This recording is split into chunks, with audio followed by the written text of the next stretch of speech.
Let's go, everybody. Good morning. It is the Brock and Salk Show, Seattle Sports 710, seattlesports.com, Seattle Sports app, podcast platforms, 97.3 HD2, YouTube, all good spots to find us in various ways. Maybe you like the video action. Maybe you like just a good old-fashioned listening on the radio. Maybe you want the crystal clear high definition. Heck, I don't know. Maybe you want to listen later in the day. Maybe you don't like to listen between 6 and 10, but you have kind of a different schedule, so that's all right. We got you on the podcast platform. So, yes, we are all over the place and happy to chat with you guys or listen or talk or whatever it is you guys need from us. We're here for you. So, Mariners lose last night. There's like 2 or 3 stories within that story. The biggest and the best is obviously Logan Gilbert. The biggest and the best story from last night, despite the frustration, despite the hitting, despite some, again, kind of confusing decision-making, and we'll go through it all, that's not the lead story. The lead story is that Logan Gilbert came back and was awesome, right? Like, that's the thing that has the most long-term, long-lasting effect on this baseball season and on all of our collective happiness. You're going to lose games. Sometimes you're not going to hit. It happened last night. It was frustrating, and I'm going to go through some of what bothered me about it. I'm not going to ignore it. But let's also be clear. Some nights in baseball, you don't hit. The last 3 nights, they had hit. Last night, they didn't. Okay, fine. Bigger issue, bigger thing. Logan Gilbert, who's the ace of this staff, came back after taking almost 2 months off with the elbow. And, you know, sort of 2 major points there. One, he was great. Not perfect. He wasn't perfect. He made a couple mistakes, and his command was probably not what it can be. But the stuff just, 96 to 98, all kinds of movement, 10 strikeouts, 5 innings. That's awesome. And it means that his elbow's okay. Right? More than anything, this isn't going to be a thing where he comes back and then he's right back to the IL and surgery and all that. Now he's lost for the year. Tommy John, none of that. Logan's back. And he looked like Logan Gilbert last night. Not perfect, not 100%, but absolutely like Logan Gilbert. So I thought that was and is by far the story of the day from yesterday. It really is. But it's not the only story, right? There's more to it. Because unfortunately, as Logan returned, so did the return of the offense that we had been watching for the previous few weeks before we got a nice reprieve from it in the 3-game series that they swept over the weekend with Cleveland. What happened to that offense? Bring that offense back again. Bring the Cleveland offense back. Lucas Giolito and the Red Sox relievers, other than Chapman, are nothing special. So, yes, frustrating, and I know I'm just sort of reading through the text, and I'm not surprised by it. Obviously, a lot of the frustration goes back to the 3rd inning, where the Mariners get bases loaded, single from the bottom of the lineup, and then the top of the lineup comes up and goes strikeout. Not ideal. Obviously, I don't know what you want me to say. Not ideal. You got to find a way to put the ball in play there. You're in a tight game, and, you got your guy, Logan, on the mound. You got to do something for him. So absolutely there with you guys, frustrating inning. The 8th, frustrating as well, right? You get a couple of guys on via walk, and then you've got, Julio, Cal, and Randy? Polanco. Either way, it doesn't work, right? It doesn't, or I guess it was Randy. It doesn't go down the way you want. Frustrating.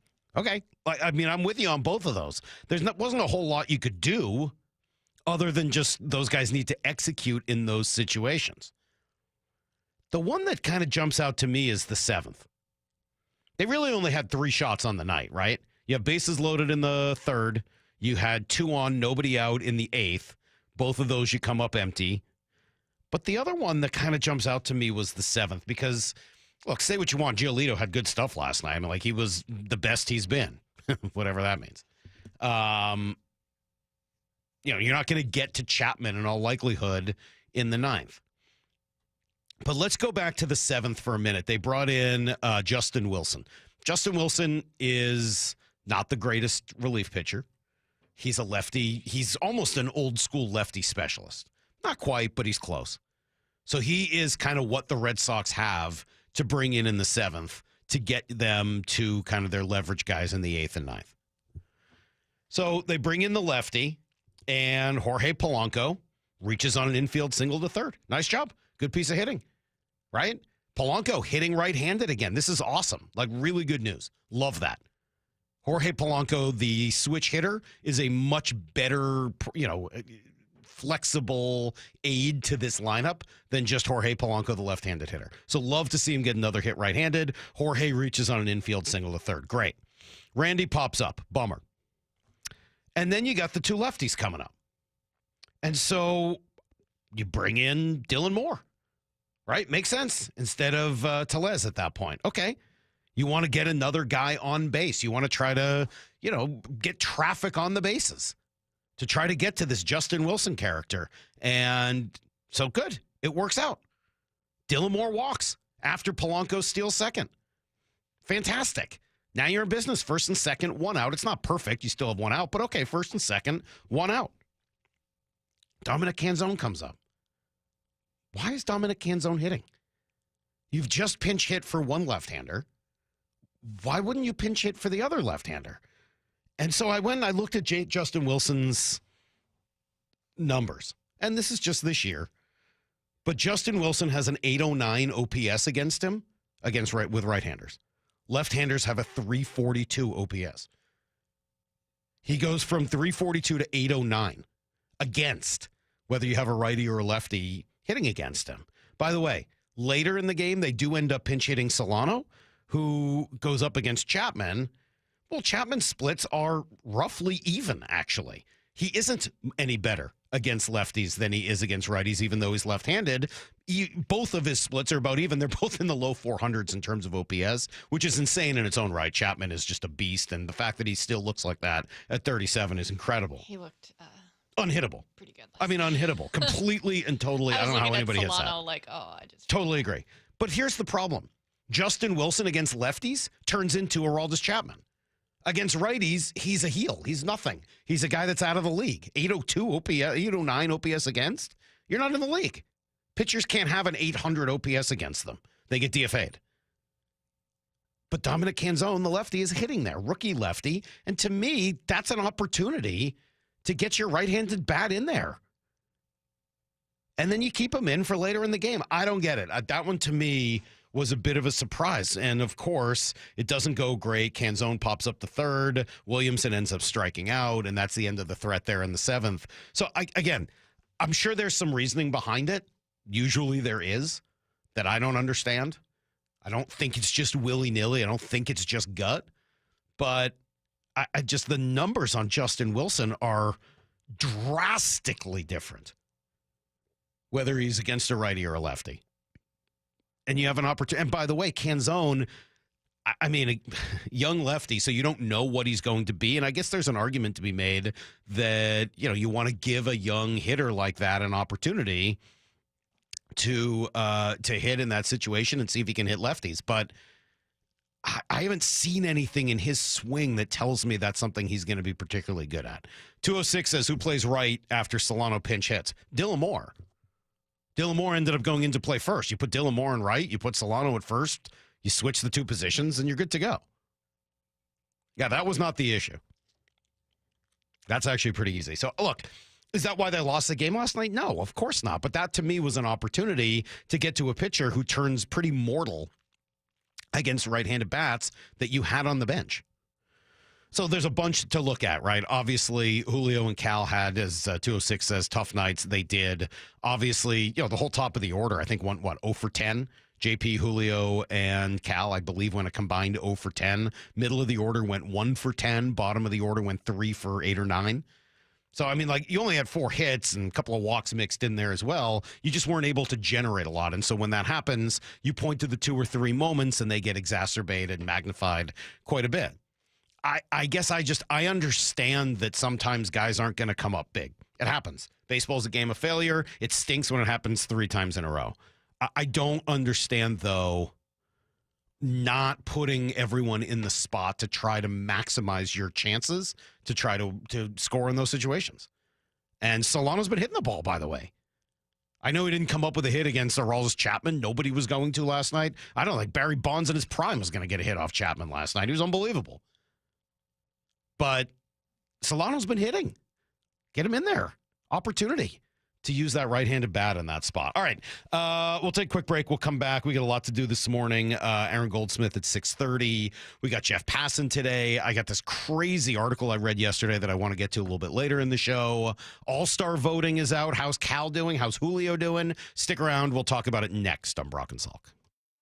Wyman and Bob, afternoons 2 to 7. Chance to catch up with Bryce Miller. Appreciated your candor. You were coming out going, man, I haven't felt good. I don't feel good. Was it starting to become a mental thing where you're trying to compensate? It's a tough game. It's a tough league, whenever you feel good. And you're not always going to feel 100% throughout a season, but it was just, I think I had 8 starts, and all 8, there wasn't a single start where I felt 90%. Dave Wyman and Bob Stelton, afternoons 2 to 7 on Seattle Sports, the app, YouTube, and your smart speaker. Need a new roof now? With State Roofing and Exteriors, you can get started with 0 down, 0 payments, and 0 interest for up to 24 months. That's right. Protect your home now and pay later. Call 866-ROOF-ROOF or visit stateroofing.com today.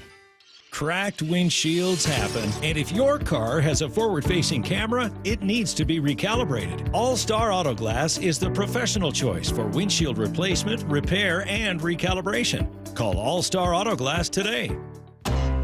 If you're 55 and up, T-Mobile has plans built just for you. 2 lines of unlimited for just $30 a line. That's a 45% savings compared to Verizon and AT&T. But don't just take our word for it. It's not just the savings that are great with our T-Mobile plan. There's all this value from all these other things that T-Mobile offers. T-Mobile has been such a savings for us. We love it. Switch today and get 2 free 5G phones like the Motorola Edge with Turbo Power charging that gives you power for the day in just 15 minutes. And customers 55 and up can get 2 lines of talk, text, and data for only $30 a line. Go to T-Mobile.com/55 to learn more.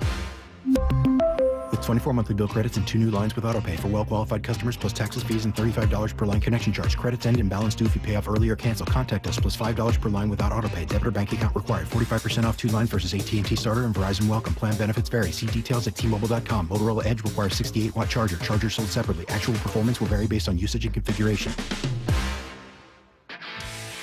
This is the story of the one.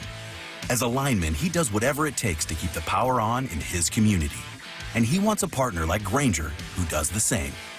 Grainger offers the professional-grade products he needs, from voltage detectors to harnesses to hard hats, plus fast, dependable delivery, so he can rise to every challenge.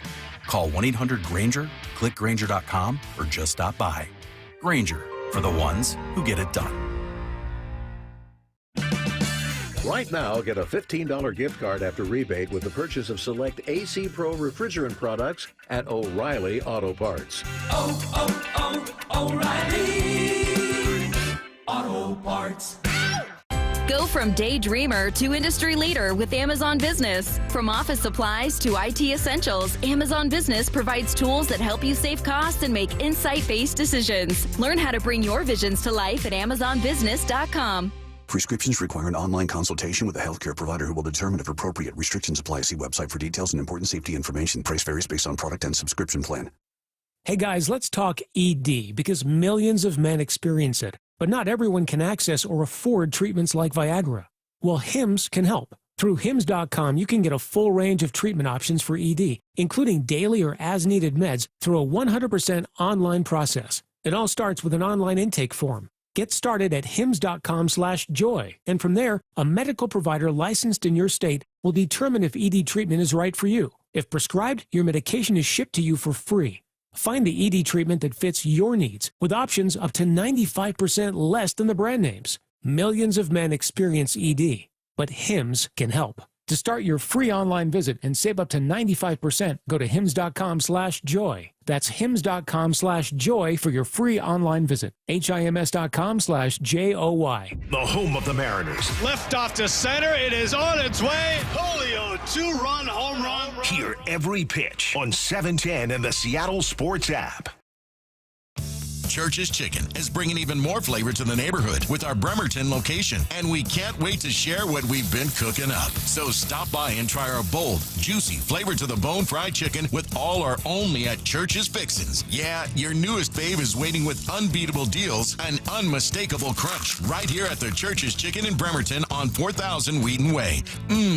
That's right. Come on down. Friends, family, and neighbors welcomed at 4000 Wheaton Way in Bremerton. See you soon. Church's.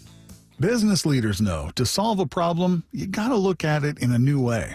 Like travel between Seattle and Portland. Why is it such a pain? I-5 traffic, TSA slowdowns, SeaTac hassles.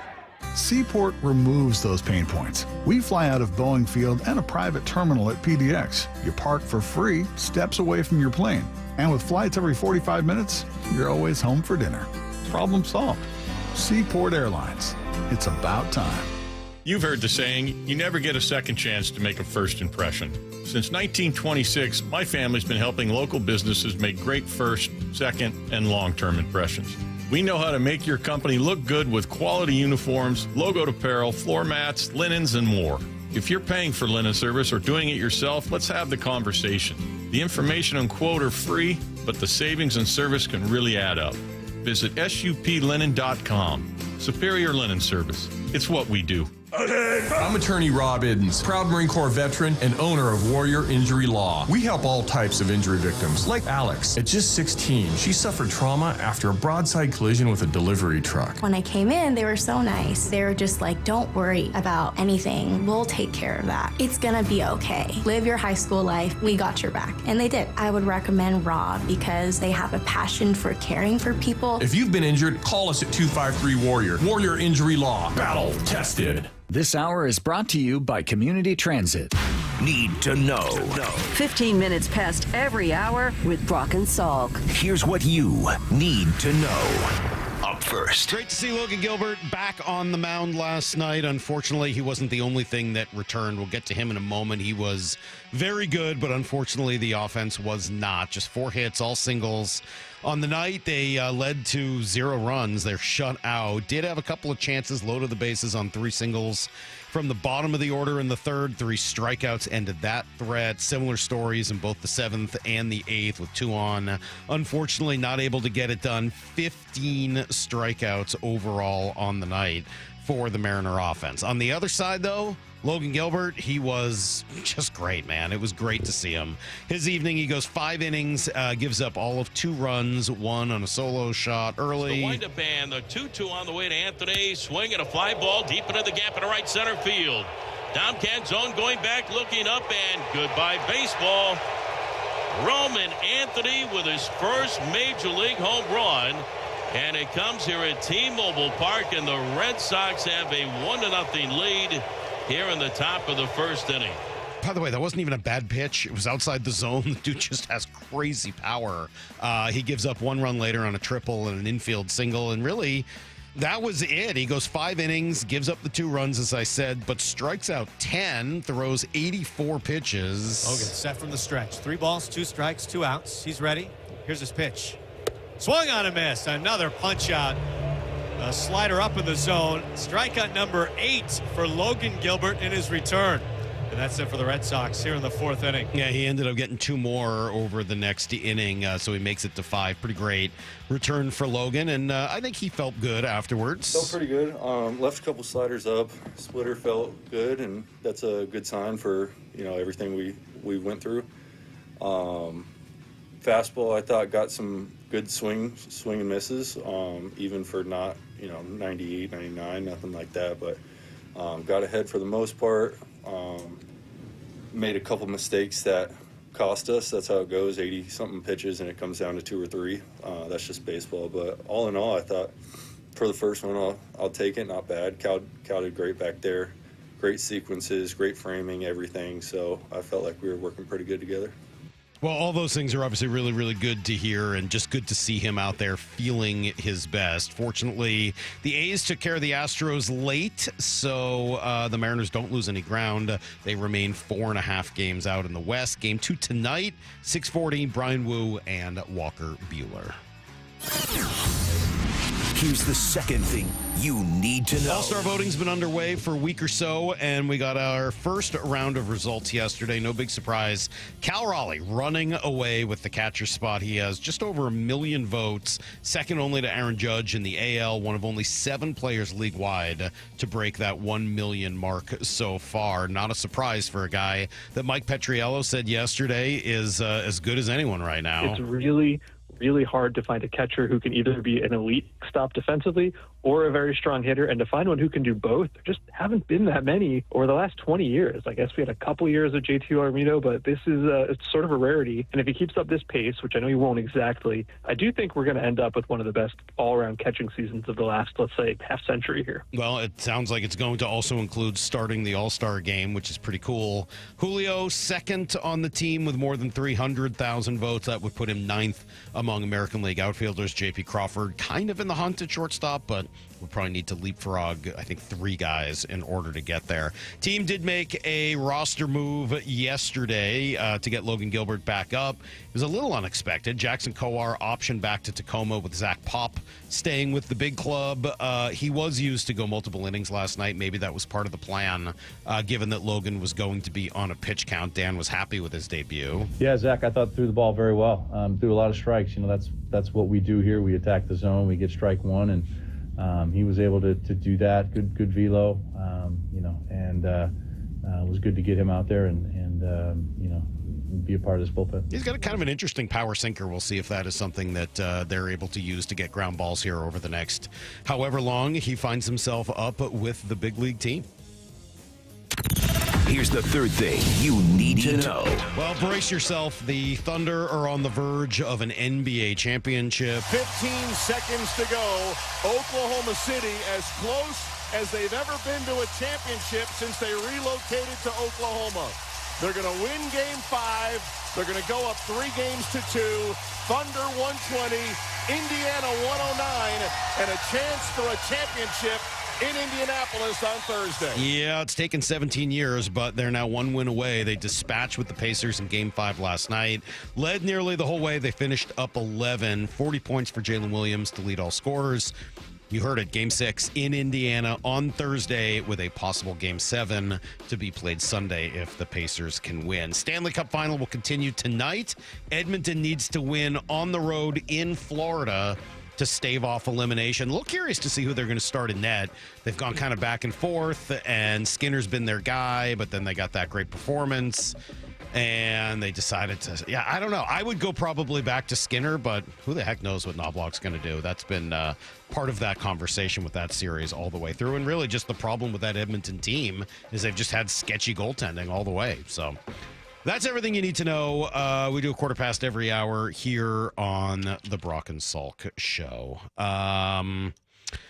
Let's see. Jeff Passan's going to join us today. There's a bunch of Jerry Dipoto sound, which we will get to. He was on, I think, with MLB Network yesterday. So we've got a bunch of sound from Jerry, get a sense as to what he's seeing and what he's looking to do here over the course of the next few months, and what he's thought about the Rafi Devers trade since that happened kind of right in front of us here in Seattle. I was listening to folks in Boston.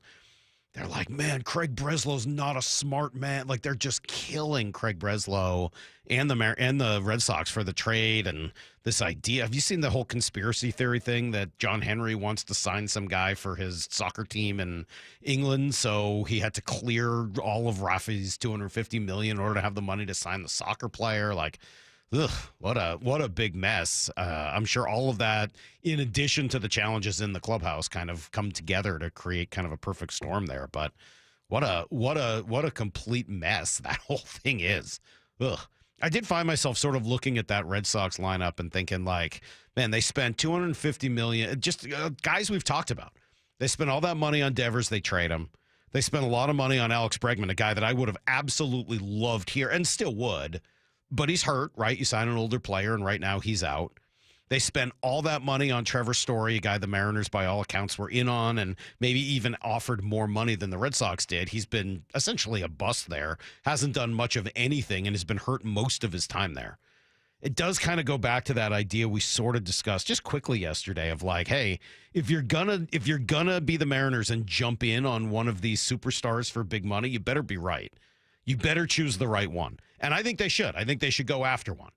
But you better be right, because you don't want to be taken on, a guy that's in and out of the lineup, or specifically a Trevor Story who's barely played, and when he has, just hasn't been all that good. So anyway, let's take a little break. We'll come back here with Aaron Goldsmith, who had a lot to say, more on the positive side after the Mariners returned from their lousy road trip and played some really good ball over the weekend. Stick around. You'll hear it next on Brock and Salk. For Down Territory, going inside the game with former Cougs and Seahawks wide receiver Michael Bumpus. First down, what's something completely overblown at OTAs? Interceptions. So when an interception is thrown, all people see is the end result. I don't think they realize that could have been a free play. He's tossing it up, or he's told just to throw the football so the defense gets a look. Kobe Bryant was over the top. Boom, he gets an interception. It can be deceiving at times. For Down Territory, every day at 11:15 and 1:15 on Bump and Stacy. Hey, Mike Salk here. It was another warm one yesterday. It's supposed to be today as well. Does your house start getting real hot when the weather does outside? If so, it might be because of your insulation, right? You might have either damaged insulation or maybe even no insulation in your crawl space or attic. That's why you call Crawl Pros and have them come out and just take a look, right? Because in the winter, that makes your home cold. In the summer, like now, it can turn it into an oven. Well, guess what? Utility companies have special incentives to help with the cost of getting your home properly insulated. So that could mean a once-in-a-lifetime rebate for Puget Sound Energy customers. If you are one and your house was built before 1990, you could qualify to receive a rebate on up to 95% of the cost to properly insulate your crawl space and attic. Yeah, 95%. That's huge. Don't wait. Call Crawl Pros. They'll come out, check it out, and then they'll figure out what energy rebates you're eligible for as well. It's the thing to do. Go to crawlpros.com to schedule that free inspection. That's crawlpros.com. Comcast Business is celebrating Small Business Month by giving you a $1,000 small business bonus when you switch to a qualifying gig speed package from the company with over 99.99% network reliability.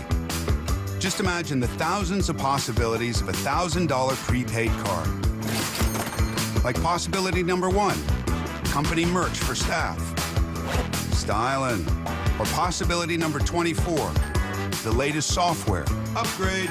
Or possibility number 192, new equipment powered by gig speeds.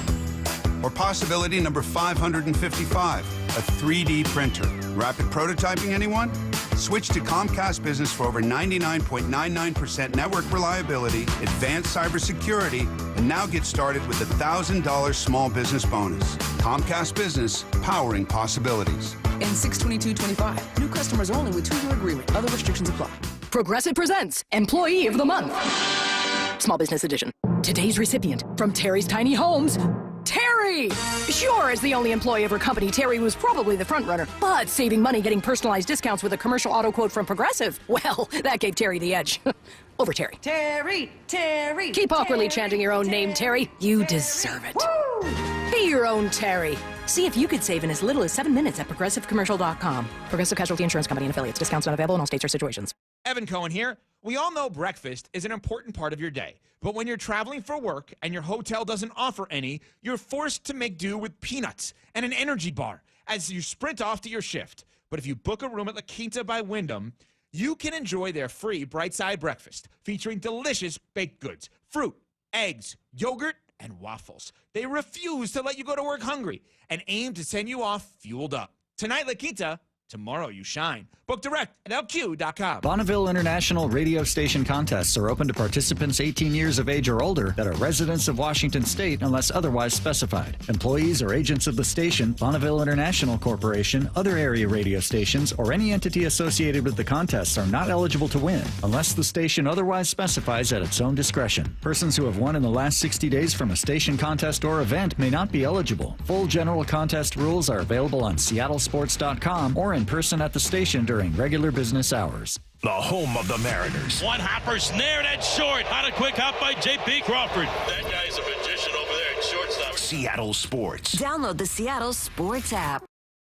LeeJohnson.com is a dynamic research tool. We want to give the customer enough information to where they don't have to go anywhere else to research any of the questions they have. And if they want more information, we'd love to be there to help.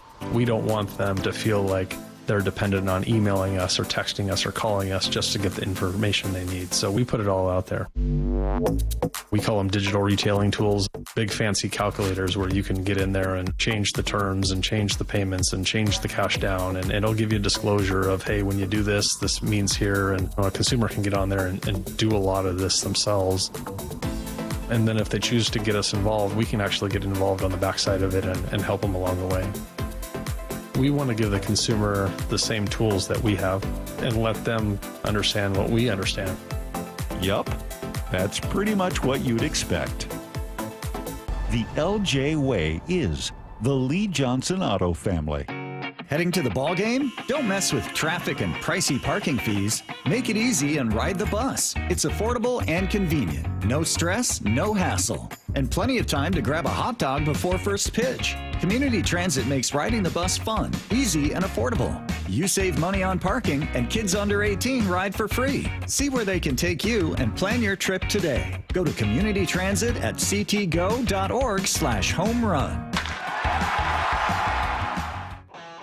Safety comes first. When money is tight, don't neglect maintenance on your vehicle. Keep it safe. At Bucky's Complete Auto, we have you covered with no credit financing. For over 50 years, Bucky's has been servicing and repairing cars and trucks with modern-day technology and good old-fashioned customer service. There's a Bucky's just about everywhere for oil changes, wiper blades, brakes, tire rotation, tune-ups, and factory maintenance. No appointment necessary and financing is available. Check Bucky's.com for the location near you. Brock and Salk's Rewind is presented by Toyota of Kirkland and Toyota of Renton. From the Quantum Fiber Studio. This is Brock and Salk. Weekdays 6 to 10. On Seattle Sports and 97.3 FM HD2. Let's see. Mariners continue the 6-game homestand against the Red Sox tonight. They're celebrating 50 years of Special Olympics Washington. And then tomorrow, Irish Heritage Night as well. Fans can purchase tickets for all games. G's throwing out the first pitch. They should have invited G with all of his Irish heritage during the homestand. Mariners.com/tickets is where that's Can you available. imagine if G Scott goes out to his first pitch? Hey, what was the number? It was like 21% or something like that? Was it 19 or 21? Something like that. It was somewhere in that range. Aaron Goldsmith joins us now. Aaron, you want a hot take today? I got a hot take for you. You guys want a hot take? And what do we have? Let's get it going. Do either of you guys like bagels? Are you bagel people?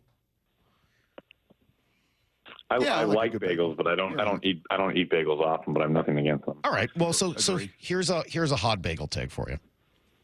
A toasted bagel is significantly less filling than an untoasted bagel. Agreed. How weird is that? It's I agree. It's something about the air. I think you suck some of the air out when you toast it. It feels that way. Like it's not as lighter. dense once it gets toasted, right? Totally agree. I was at Blazing Bagels down near the ballpark the other day. I grabbed myself a bagel. I toasted it. I brought one or two home, and like the bagel I ate that was toasted didn't fill me up at all. The bagel I ate that was untoasted, I felt like I needed to take a nap afterwards. It's like night and day. That's a hot take. It's a good take. I was fully expecting you to break into a 30-second live read for Blazing Bagels and use me as a complete setup man here. I think the toasted bagel is like the beef jerky of bagel, right? Like if you ate a 12-ounce steak versus like 8 ounces of jerky, I think there might be some comp there. Interesting. Like it's almost a dehydration. Yeah. Yes, exactly. I think there's an element of that. I think you're both onto something. All right, good. Thank you, Aaron. That's why we bring you on to kind of settle big, important issues like that. Also, great talking with you guys. You've been watching this team about as closely as anybody. How do you go from the doldrums of that road trip, and especially the way it ended, to the excitement and tremendous play that we saw this weekend almost overnight? Well, I think this is the beauty of baseball, and I think I speak to myself in addition to you guys and everybody listening, like we should all know better by now because this is what the Mariners do. They, for whatever reason, almost every year in recent memory, they have stretches where they look like one of the worst teams in baseball. And they played like one of the worst teams in baseball for about a month, right? They lost 20 of 31. And they had, in that stretch, the only team that had a worse record in the American League were the Athletics. Now, counter that to obviously April, the only team that had a better record than the Mariners in the American League were the Tigers. I mean, it was complete polar opposites, as we all know. The Mariners have just kind of done this. And I don't know why that has been the case. And I'm sure, to be fair to the Mariners, if you looked at most non-powerhouse teams in baseball, that they might have something similar. Maybe that's just the way that it goes. But this game can turn instantly. If you go back to previous years where the Mariners were playing their worst baseball, there were typically no warning signs that things were going to turn around. It just did. And I'll give an example this year. When the Mariners started 3-7, they were swept in their first road trip, 3 games in San Francisco. They had the worst 15-minute stretch that you can have in baseball. You had your opening day right fielder and leadoff hitter, Victor Robles, tear his shoulder, have to be taken off the field. The next pitch is a walk-off for the Giants. You're swept in 3 games, and your season has started 3-7 with no offense. And what do they do next? They win 9 straight series. Like, no one saw that coming, nor should they have been able to, and they did it. Now, to be fair to the whole situation, you caught the Guardians at a really good time, right? Like, their offense was a water gun, was doing nothing, and good on the Mariners. They kept them down. Like, that's not belittling a sweep. It is so hard, as you guys know, to sweep a team, whether you're home or road. And the Mariners did it. And so credit to them. It's not to take anything away from them, but they did catch a team at the right time, and they kept them down. So good on the Mariners. Now what can they do against the Red Sox? Like, the Mariners are in a position now, in my opinion, they played so poorly for, call it a month. They surprisingly didn't lose that much ground in the division. They're 4 to 5 games back of the Astros, but I think they're in a position now where they had to get greedy yesterday, and they did, and they got a sweep. Like, I didn't feel like that was a situation where you could just settle for 2 out of 3. Like, you got some ground to make up now, and they did that against the Guardians. Good on them. And now can they do that against the Red Sox in advance of a really tough road trip coming up? Okay, let's continue this theme then through 70 games. Gold, silver, bronze. As far as biggest surprises to Aaron Goldsmith in this 2025 season. Gold, silver, bronze between Emerson Hancock, J.P. Crawford, and Cal Raleigh. Those 3 guys doing what they have done through 70 games. Biggest surprise, gold, silver, bronze. I mean, as a backwards compliment, I think I'm going to give Cal the bronze.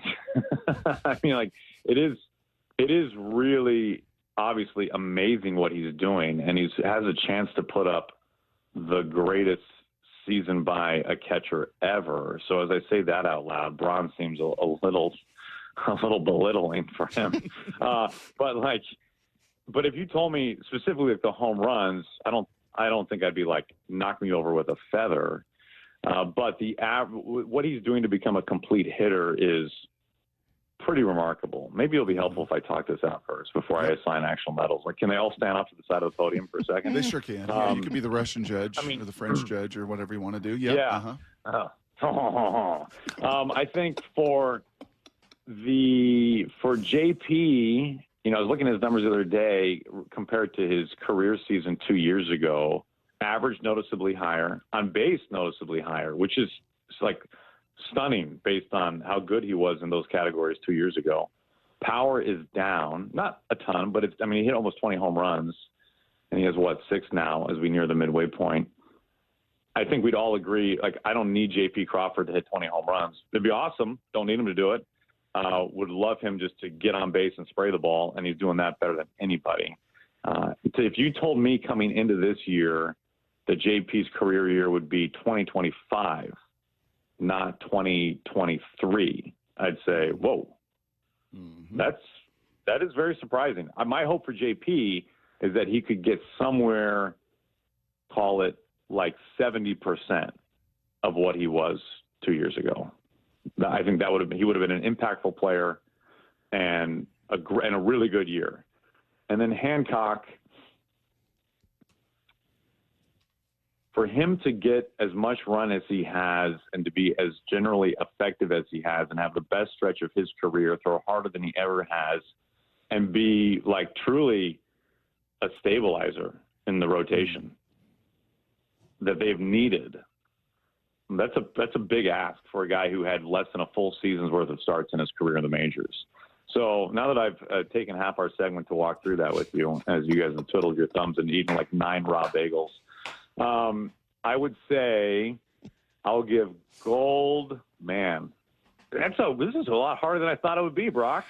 Yeah, that's what I get paid to do, Goldie. That's what I get paid to do. Because with Cal, it's potentially a historic season, like all-time season. So now I'm going to totally reverse it. I'm going to give gold to Cal based on everything I've said. I will give, I'm going to shortchange somebody. I'm going to give I think you're taking this question too seriously, to be honest with you. It's really just an opportunity to talk about all 3 guys. I don't know that the actual answer means anything. Salk, I have enjoyed our conversations when Brock is coaching high school football instead. I feel like the overall interview has been more seamless. So once the fall rolls around, let's just make sure Brock's done 2 days. For sure. I can just talk Mariners. Sounds awesome. We'll talk bagels. Yeah. I'm going to bail you out. You don't need to finish answering the question. We'll just go with that. That's a really hard question. Well, all 3 guys have really been tremendous surprises. The JP one, I was looking through. We're going to spend a little more time on him in the 9 o'clock hour. He is near the bottom of the league in hard hit rate and barrel percentage. Yes. Those numbers have actually gone down, in one case, pretty significantly from last year. So he's hitting the ball not as hard and having more success. It goes against so much of, what we know about modern baseball. What do you make of all of that? Well, I think you're right.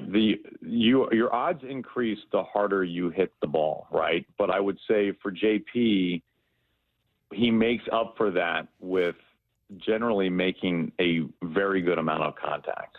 I don't know as if he's like an elite contact hitter, although he is an elite at getting on base. He's not like a Stephen Kwan type or a Rise type. But I think when you have the ability to work as many counts as he does, foul off as many pitches as he does, obviously comfortable hitting with 2 strikes, right? Like I'm not a believer of like, oh, that guy, he never panics. Like, I don't know the last time I've seen a big leaguer panic. Either they don't or they hide it really well. But I think JP is as comfortable batting in an 0-2 count as in the first pitch of an at-bat. It's as pro of an at-bat as you're going to find right now in the big leagues. And I asked JP about that the other day. And I said, hey, man, you are the definition of a big league at bat. I can't define that as well as I think you can. What is it to you that makes a big league at bat? And he said, sticking to your plan, sticking to your approach. And I said, well, what's your plan?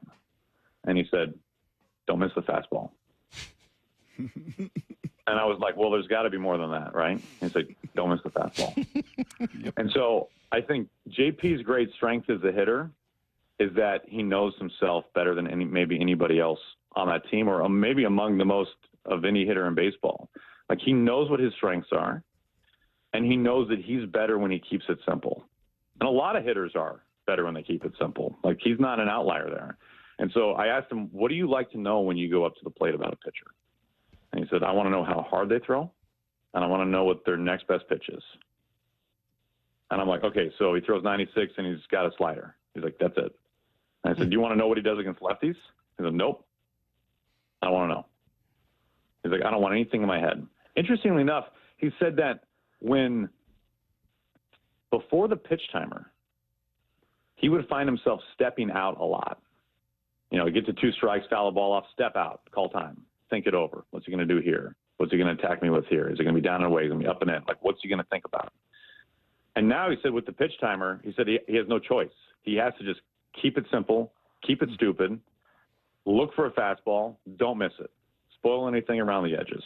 And the pitch timers really helped him, he said, which I found pretty interesting. But you're right. He's not a power guy. He's not a hard hit guy. But I think one of the beautiful things about this game is there's more than one way to be good at it, whether you're on the mound or you're at the plate. And he just has a knack for spraying the ball, working counts, finding a way to dump something into left field and working for a base hit. I'm sure there's some batted ball luck involved with it right now. Like, it's hard to hit 300 in this league, which he's almost at 300, without a little bit of batted ball luck.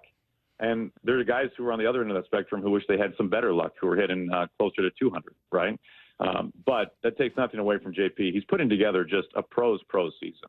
And I couldn't be more impressed every time he comes up right now. He's on a heater right now that's going on maybe 3 weeks that is as good as you're going to find from a leadoff hitter in this game. Really the question, Aaron, just to sort of finish up with 5 more minutes of baseball. Yeah, we're out of time. What do you do with a deadline where there just don't seem to be a lot of sellers, and the ones that are there don't have a lot of offensive pieces that really match up with what you're trying to do? Yeah, that is a tough one. I think without knowing the ins and outs of it, I think any good front office, I believe, isn't just going to make a move to make a move, right? You're not just going to make a move because it looks good on a press release or to put on Twitter or to show your fan base you're doing something. If you're making a move that isn't the right move, that you don't actually think is impactful, and you're having to give something up that you value to do it, like, what are you really winning? You're trying to win a news cycle press release, and that's it. And I think we can all, with clear heads now, it's harder when you're at 24 hours to the deadline, right? Everybody gets antsy and they want action. They want activity. They want to make the team better. But I think it's pretty easy right now to say, like, that probably isn't the right thing. I can say this. The Mariners have more trade capital than maybe any team in baseball when you look at what they have in a farm system, right? They have all the incentive, more than any other team practically, in terms of getting back to the playoffs and proving that what they have built works. Like, the incentive and the motivation is there. They have the pieces to do it. In addition to that, they have a front office that has proven to make major impactful moves specifically at the deadline, like 2 cornerstone pieces in Castillo and Arozarena, to name the obvious ones. Like, there's a track record there. If they can make a move, I feel more confident on that than anything that they will. But I think the important thing to remember when it comes to the deadline or any trade of any kind, it takes 2, man. It takes 2. And who Brock values in a trade may very well be different than who Salk values in a trade, right? It's like ice cream. Like, you're a strawberry ice cream guy. He's a chocolate ice cream guy. I got strawberry to give. You want chocolate. Sorry. Yeah. Like, you see it differently than I do. So there is an eye of the beholder involved here when it comes to the other side of the trade. So if there's a deal to be made that is impactful, I have no doubt, for all the reasons listed, that the Mariners will do that. It's just a matter of, can they find the right partner and the right pieces. Biggest key or 2 to win the series versus the Red Sox that begins tonight? Well, we have seen what happens. That's a great question, Brock. We've seen what happens when the Mariners can get back to their identity. And to me, that's what the issue with the Mariners was. They did not have an identity for a month. And we haven't been able to say that for a while. When they can pitch it, good things happen. Like, we all want to see the offense get back to some, 60% version of what April was, 70% version of what April was. But none of that matters if they can't pitch it. Like, offensively, they were okay on the road trip. They hit like close to 300 on the road trip. They went 1-5. Their pitching was terrible. When they can pitch it, specifically in their rotation, good things happen for this team. So I think for the Mariners, it has for a long time, and it will continue to start with the starting pitching. I started with a hot take. I'll end with one as well. I saw somebody who said this over the weekend or maybe a week or so ago, and I'm blanking on who it was, so I apologize that I'm not giving credit. But as I watched the video, by the end of it, I totally agreed. What would you think of removing the strike zone box from broadcasts? Well, I think if they go to ABS next year, they have to. Right. Oh, right. They have to remove it? Part of it. Yeah, I think that's part of it. Lyle, is Lyle there today? Is he sleeping in? What do we got? Lyle? I would like it gone. The more I think about it, the more I think it leads to more frustration over a strike zone that we're trying to make totally exact, and it's not. And I do want ABS to fix the egregious calls that are 4 or 5 inches off the plate. But I think I'd rather just not get as mad about pitches because of what a little box says on television. Now, would you be okay if we popped up the tracer after a pitch and you saw where it actually was? That's how it used to be. Right. How would you feel about that? Like, if we did selective editing for you on close pitches and then you got mad? Only if not the ones that are that like no, they've got to be like 6 inches outside. Like I need them to only be the egregious ones, or else like I feel like it's just like rage baiting me. Well, I totally get that. When Fox had the game in the Field of Dreams game a few years ago, originally to make the feel of the broadcast feel old timey, they didn't put the box on the screen. And that was the first time I'd watched a game in whatever years, right, without the box on the screen. And it was a pretty liberating experience. You just kind of watched the game. I think I would be okay with that because I do agree with you. And I was bringing this up the other day when there was a ball that was like on a razor's edge off the plate, off the box. Like it scraped it, right? And I was like, you know what? If that's called a strike, or if that's called a ball and it like technically scraped the edge of the zone, like, okay. Yeah, like that is a human back there. And I think I'm okay with, 1/64 of an inch of disagreement from technology to his. And honestly, it's unbelievable that they can call it as accurately as they do, as often as they do, given the box we see on the screen. And who's to say that the box that we have or any broadcast has on the screen is, laser precision 100%. Like there's some variance there as well. So I'm with you. I think that would be okay, but I think you're gonna get your wish next year. That's pretty interesting. I think it will. Yeah. Pretty cool. So, hey, I just want to say, like, I'm sorry for hanging up. Okay. Yeah. And I'm really sorry that I took up 30% of the interview with Brock's stupid question about the Olympics.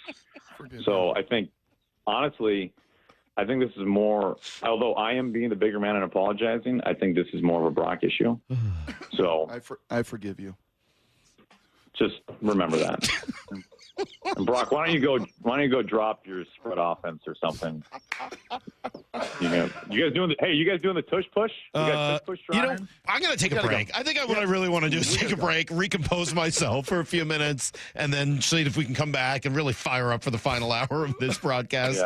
Yeah. Aaron, I'm gonna go back in the podcast app. I'm gonna find something that Brock said like 3 months ago in an interview with somebody, and I'm gonna be like, "Hey, Brock, what was your biggest takeaway of talking with Zach Charbonnet?" Annoyingly, he'll have an answer for you. I will say, which is sort of frustrating.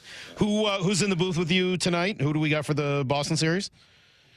Ryan Roland Smith. All right, sounds good. We'll look forward to that. Aaron, seriously, thank you. We appreciate it. Good baseball talk mixed in.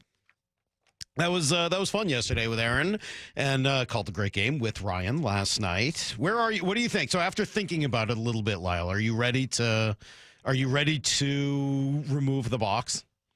No. I thought maybe you'd sleep on it and come back and join my side. No. What is it? You just think the umpires need accountability? Yeah. Yes. Every day in every way. Does it change the world though that they have it? Yeah. How? Does it change the world that they have the accountability? Like, do you think that accountability is doing anything to help or make the umpires better at their job? At the very least, it puts them on display for public scrutiny every night. The umpire scorecards, the boxes, everything. Like, you don't just get to be bad at your job and get away with it. I think the umpires union's a total joke. So, yeah. I think there's an element to that. I would grant you some of that. It is, I'm sure it has helped make umpires better, that there is an element of, accountability and other people seeing what they're doing with their job. But I find that I don't need this. I don't need it to be exact. It's not something in sports that I need to have exact lines. Football has to have that. Football has to have exact lines. That's the way the game is played. I don't need that necessarily in baseball with the strike zone. I'm okay with there being a gray area that, allows for there to be some level of art to the shape of the pitch, to the way catcher steals it, all those things. I kind of like the art of the edges.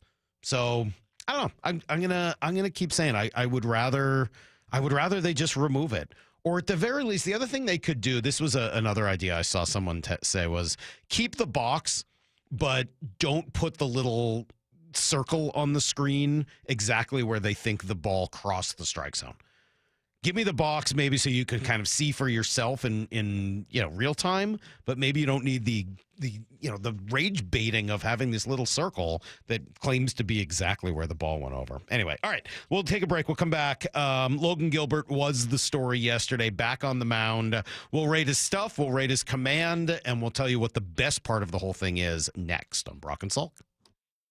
Wyman and Bob, afternoons 2 to 7. Chance to catch up with Bryce Miller. Appreciated your candor. You were coming out going, man, I haven't felt good. I don't feel good. Was it starting to become a mental thing where you're trying to compensate? It's a tough game. It's a tough league, whenever you feel good. And you're not always going to feel 100% throughout a season, but it was just, I think I had 8 starts, and all 8, there wasn't a single start where I felt 90%. Dave Wyman and Bob Stelton, afternoons 2 to 7 on Seattle Sports, the app, YouTube, and your smart speaker. At Toyota of Kirkland and Toyota of Renton, experience the power of choice. Whether you're cruising in a fuel-sipping Prius, tackling trails in a rugged Tacoma, hauling with the mighty Tundra, or commuting in comfort with a Camry or RAV4, your perfect Toyota is waiting. Whether you're in the north or the south, they've got you covered. 2 locations, endless possibilities. Toyota of Kirkland and Toyota of Renton, the power of choice is yours. Visit their incredible team and beautiful showrooms today or online at toyotaofkirkland.com and toyotaofrenton.com. At Lake Washington Windows and Doors, we offer premium windows that are 25% more energy efficient, reduce noise by 50%, and come with clean glass technology. And Leak Armor installation gives you a lifetime warranty to protect your home. Visit lakewashingtonwindows.com. Safety comes first. When money is tight, Buc-ee's has you covered with available financing. For oil changes, wiper blades, brakes, tire rotation, tune-ups, and factory maintenance, it's Buc-ee's Complete Auto. No appointment necessary and financing's available. Check Buc-ee's.com for the location near you. I saw her texting, coming up to a stop sign, and so I saw the accident coming, and she T-boned us. In the blink of an eye, Crystal's life changed when she suffered a severe spinal injury. The pain was something I had never experienced before in my neck. I got massage therapy. I saw a chiropractor. I was prescribed muscle relaxers so I could sleep. I got depressed. Nothing was relieving the pain. Drugs, sleepless nights, and depression. Sound familiar? I'm Dr. Mark Shelley, a chiropractic physician and board-certified functional neurologist. At Sound Pain Solutions, our treatments include high-dose laser combined with spinal decompression and other comprehensive therapies to rehabilitate damaged discs. We use treatments that are non-surgical, FDA-cleared, drug and pain-free. I was able to get off my pain medicines, and I was able to sleep through the night, and that was what I was desperate for. To learn if you're a candidate for our treatment, call us. Sound Pain Solutions, 855-996-0025, or click soundpainsolutions.com. Kick off your 4th of July weekend with a Mariners fireworks show at Seattle's summer home, T-Mobile Park. It's a Mariners patriotic party. Thursday, July 3rd, presented by T-Mobile. Fly ball right field. Sailing back. Gone! Legend, Cal Raleigh. Catch Cal and the crew take on the Royals at 7:10. Then stick around as the sky explodes with red, white, and boom. Fireworks and Mariners baseball. That's 2 spectacular shows in one unforgettable night. J.P. Crawford with a walk-off single. Holy smokes, what a finish. Lock in your seats now at mariners.com/fireworks and check out the full fireworks lineup this summer, including an 80s night on July 18th and Show Tunes theme on August 1st. Plus, don't miss big-time giveaways like patriotic trucker hats on July 4th and J.P. Crawford basketball jerseys on July 5th. Mariners baseball. Tridents up. Keeping your engines healthy means protecting them in season and out. Experts trust Stable to do that. And third-party testing confirms it. Stable is the industry leader in preventing fuel-related issues, no matter if you use it in your car, boat, or outdoor power equipment. In season or out, at every fill-up or when you store, start with Stable. Tired of hearing scary radio ads about the IRS? Tax Relief Advocates is different. TRA is here to tell you that if you owe money to the IRS, whether it's $5,000 or $500,000, we have a solution. TRA can eliminate or reduce what you owe to the IRS with zero risk to you. We have over 1,000 5-star reviews on Google and an A+ with a BBB. End your tax nightmare today by visiting TRA.com or call 800-583-6681. That's 800-583-6681. Prescriptions require an online consultation with a healthcare provider who will determine if appropriate. Restrictions apply. See website for details and important safety information. Price varies based on product and subscription plan. Hey guys, let's talk ED because millions of men experience it, but not everyone can access or afford treatments like Viagra.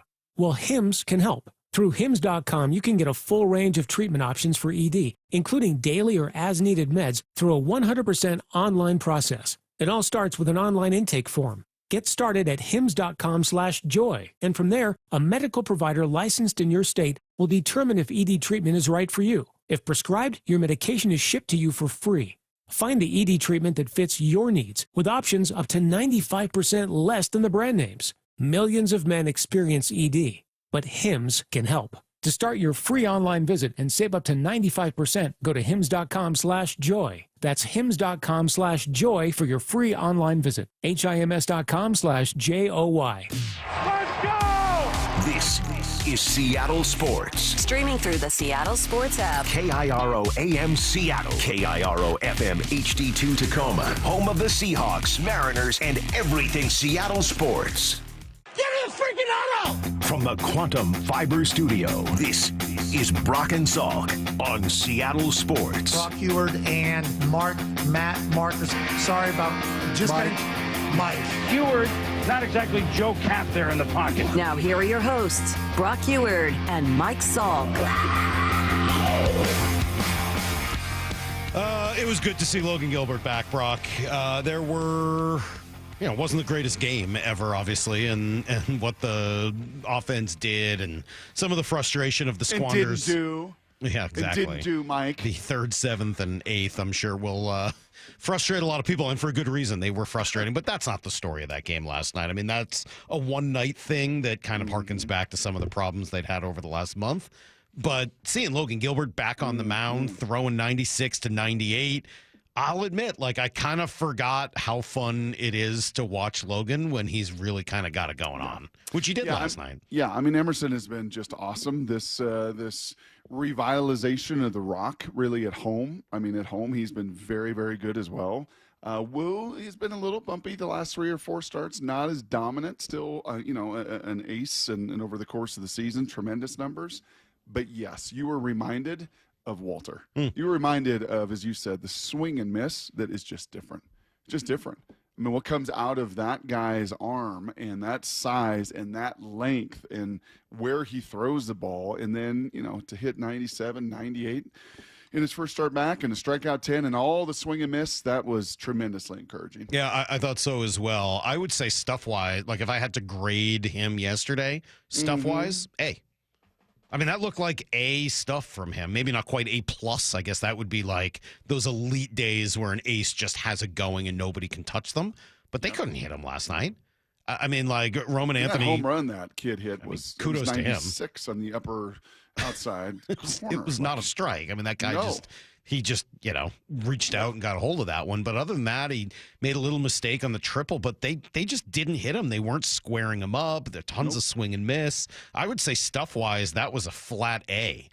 If I was grading the command, and I'm not exactly an expert here, so take this all with a grain of salt, but early in the game, I thought it was probably in the B- range. Later in the game, maybe more of a B+. Average it out to a B over the course of 5 innings. That's just going to get better as he gets more. I mean, that's the one thing you would chalk up to. Hey, it's his first time back on the big league mound in a couple of months. Man, getting Logan Gilbert back is awesome because he was your opening day starter, and that wasn't a decision that came lightly. It wasn't like, well, all right, I guess we'll just throw it to Logan Gilbert. It was like, man, this has been the job of the Rock for the last couple of years, and if we're going to take it away from Luis Castillo, there better be a damn good reason to do it, and there was, because Logan Gilbert has been that good and showed that kind of growth, maturity, stuff, ace-like qualities. To be without him for a month and a half, they survived it because they got great pitching from their 2 young guys, but man, he is a difference maker when he's back out on the mound. Yeah, I mean, just again, we talked about that 0.79 whip going into that game in his first 6 starts, and last night was 5 innings pitched, 3 hits, 1 walk. I mean, just kind of right at those numbers yet again, and that is his first start coming back. Yes, he didn't miss, spring like George did, and he did have, that great start, but you would have to imagine Salk's a human being still. He's still a young human being, still a young pitcher. And to, for that flexor bundle to settle down, to feel confident in it, to take those 3 and 4 rehab starts down in Tacoma and build up to that moment and come out and look like an absolute, stud that he is. Yeah. That was super positive. No, I would say side. Yeah. Well, we're going to wait one more. Let me give you one more positive point on Logan, and then we can get to some of the frustration. I would just say the most important thing for me, he wasn't touching the forearm or coming out afterwards or icing it or anything like that. Like, it looks anyway, knock on wood, as if he's escaped major. Well, today's the day, right? Today's the day. Last night, I think he would have even known last night. Maybe today. I don't know. I think today's the day. I think how that feels afterwards, how it cools down, how you wake up this morning. I think kind of that cool down last night, that overnight sleep, that wake up, come in this morning. I think the news the next, 3, 4, 6 hours to me will be like the final. I'm not resting easy until I hear that. Like, no, it was all great. He came out of it great. He felt great. He's going to, be right back out there in 4 days and probably get closer to 100 pitches in the next one, which would be really good. So, yeah, all positive news as of today on Logan Gilbert, which is great. Yes, you're right. The offense was pretty putrid last night. I mean, they just didn't do a lot. You only have 4 hits on the night. They're all singles. 3 of them come in a row. They don't add up to a run as you strike out 3 times in a row after that. I mean, like, it just felt like a return to where you were at. I know you had a hard night last night. I know you did.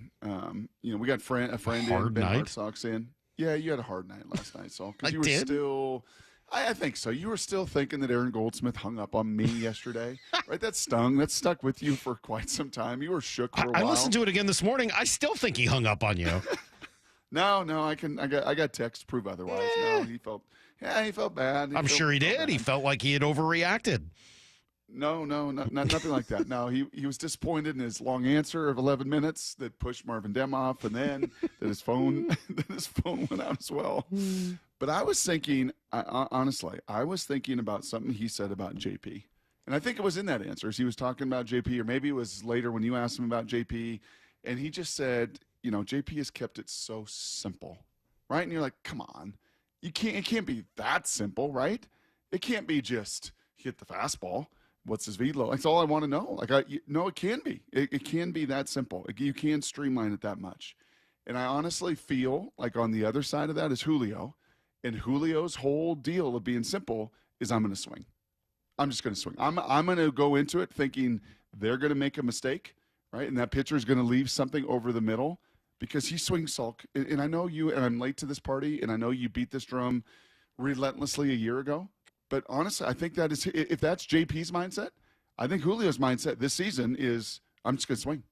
I'm not going to strike out because I'm going to put the ball in play. But no matter where it is, seemingly on that first pitch, that dude is just swinging.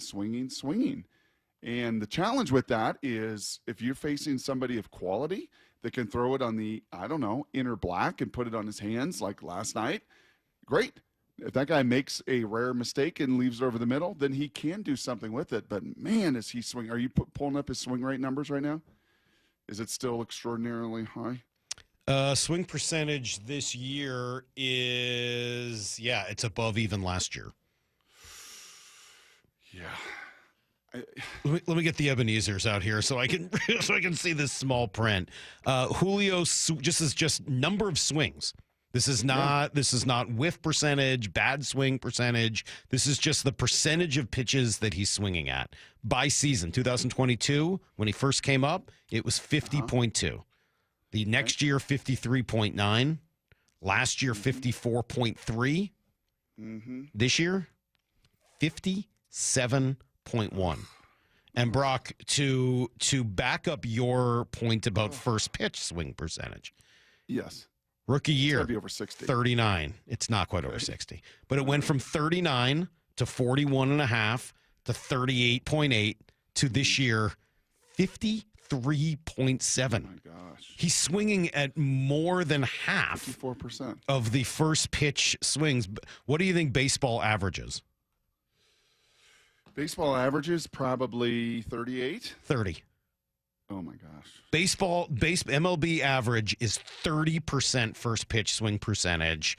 And as I said, just his swing percentage this year in general, 57, is about 10 basis points over where the league is at 47%. Yeah. So, yeah, I mean, now the whiff percentage is lower than it's been, and it's not much higher than the rest of the league. Like, there are some other things where you look at it and say... No, he still puts the bat to the ball, but is that what you want to swing at? His chase percentage is essentially exactly what it's been the last 3 years. So he's not swinging at a lot more bad pitches. He's just swinging at everything. Yeah, it's just like a Javi Baez. It's just I'm going to swing, and I'm going to count on them making a mistake. Yeah. You know, and maybe I'm way off on this, and far be it for me to judge, but I've heard enough from Mike Blowers. I've heard enough from Kyle Seager. I've heard enough through Aaron Goldsmith yesterday of JP. These guys build a plan, and this is like, you know, my identity. This is going to be my plan, and the best thing I can do is stick to my plan. And I'm not going to do this, and I'm not going to do that. And I do think his swing is more balanced this year, and it's not as out of whack. And he's not falling over any of that stuff that we saw last year. Nope. But if you pitch him well, right, and if you make your pitches, the old John Schneider, Blue Jays manager about Cal, like if you make your pitches to Julio, he's going to swing at him, and he's not going to get the good part of the battle. Yeah, I got some Jerry Dipoto sound on that I'll play for you coming up at 7:30, because he did speak a little bit about where Julio is at and some of the changes that he's made. We'll play you that sound coming up in about 20 minutes. It is also worth noting, as we're going to talk about Julio, one of the reasons they were even in that game at all was the ball he tracked down in left center field. It's unbelievable. That looked off the bat as if it was going to be, if not a home run, a double that was going to score 2 runs. And Julio just... He's the best center fielder in baseball. Dude, his ability, that jump he got and the speed, and I mean, it wasn't even it didn't even end up being a great play. But it was all just because of how impressive he was out there. I mean, that was awesome. Kind of saved it and gave them an opportunity late. But, man, those numbers are pretty staggering, and especially the ones on the first pitch. That is a lot of first pitch swinging. Let's come right back. We'll give you guys everything you need to know from yesterday. And then, we'll dig into some of this Dipoto sound at 7:30. It's Brock and Salk, Seattle Sports on 710 and the Seattle Sports app. Wyman and Bob, afternoons 2 to 7. In Cal, you're seeing a superstar start to develop. He's starting to get that national recognition. It's always been, when you talk about the Mariners, you'd sort of talk about the rotation as a whole. Sure. Talking about an individual, it's been Julio. And it feels like Cal is starting to move into that spot. Now, here's the thing. Neither, by baseball standards, are being paid as a superstar. Dave Wyman and Bob Stelton, afternoons 2 to 7 on Seattle Sports, the app, YouTube, and your smart speaker. Comcast Business is celebrating Small Business Month by giving you a $1,000 small business bonus when you switch to a qualifying gig speed package from the company with over 99.99% network reliability.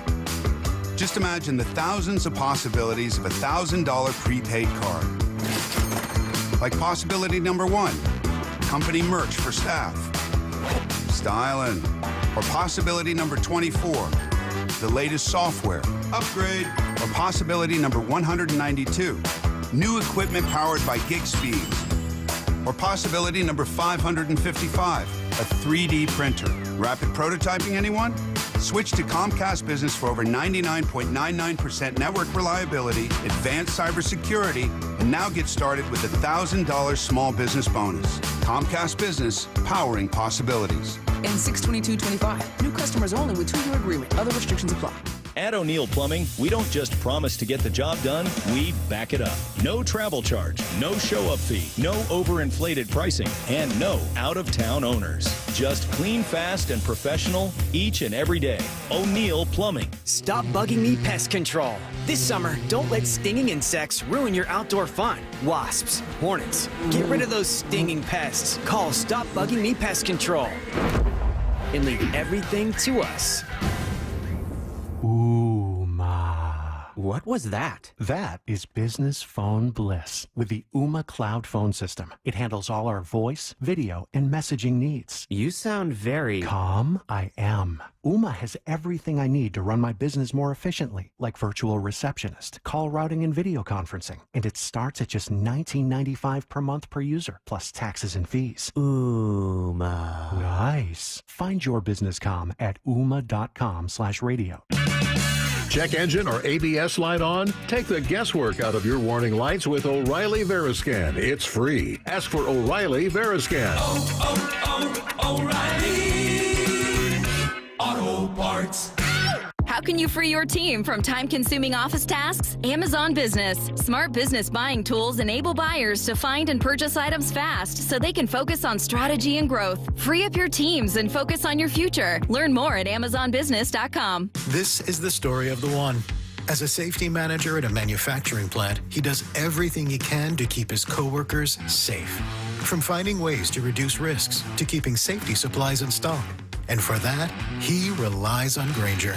Grainger offers a broad range of quality products and next-day delivery, so he can always play it safe. Call 1-800-GRAINGER, click Grainger.com, or just stop by. Grainger, for the ones who get it done. Get in the zone, AutoZone. Jane has 150,000 miles on her truck, and she's proud of that. Jane's secret? AutoZone, where friendly AutoZoners help her find the right parts.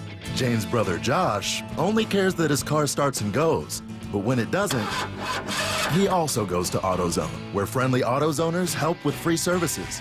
No hassles, just help. Everything you need, nothing you don't. Get in the zone, AutoZone. Restrictions apply. The home of the Mariners. It is gone! Cal Raleigh, 2-run home run! Hear every pitch on 710 and the Seattle Sports app.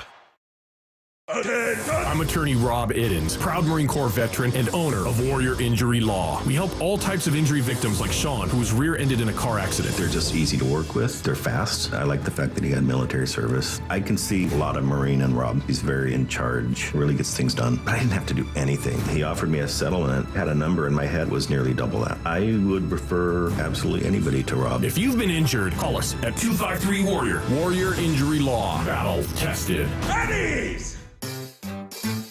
1-877 Cars for Kids. KARS Cars for Kids. 1-877 Cars for Kids.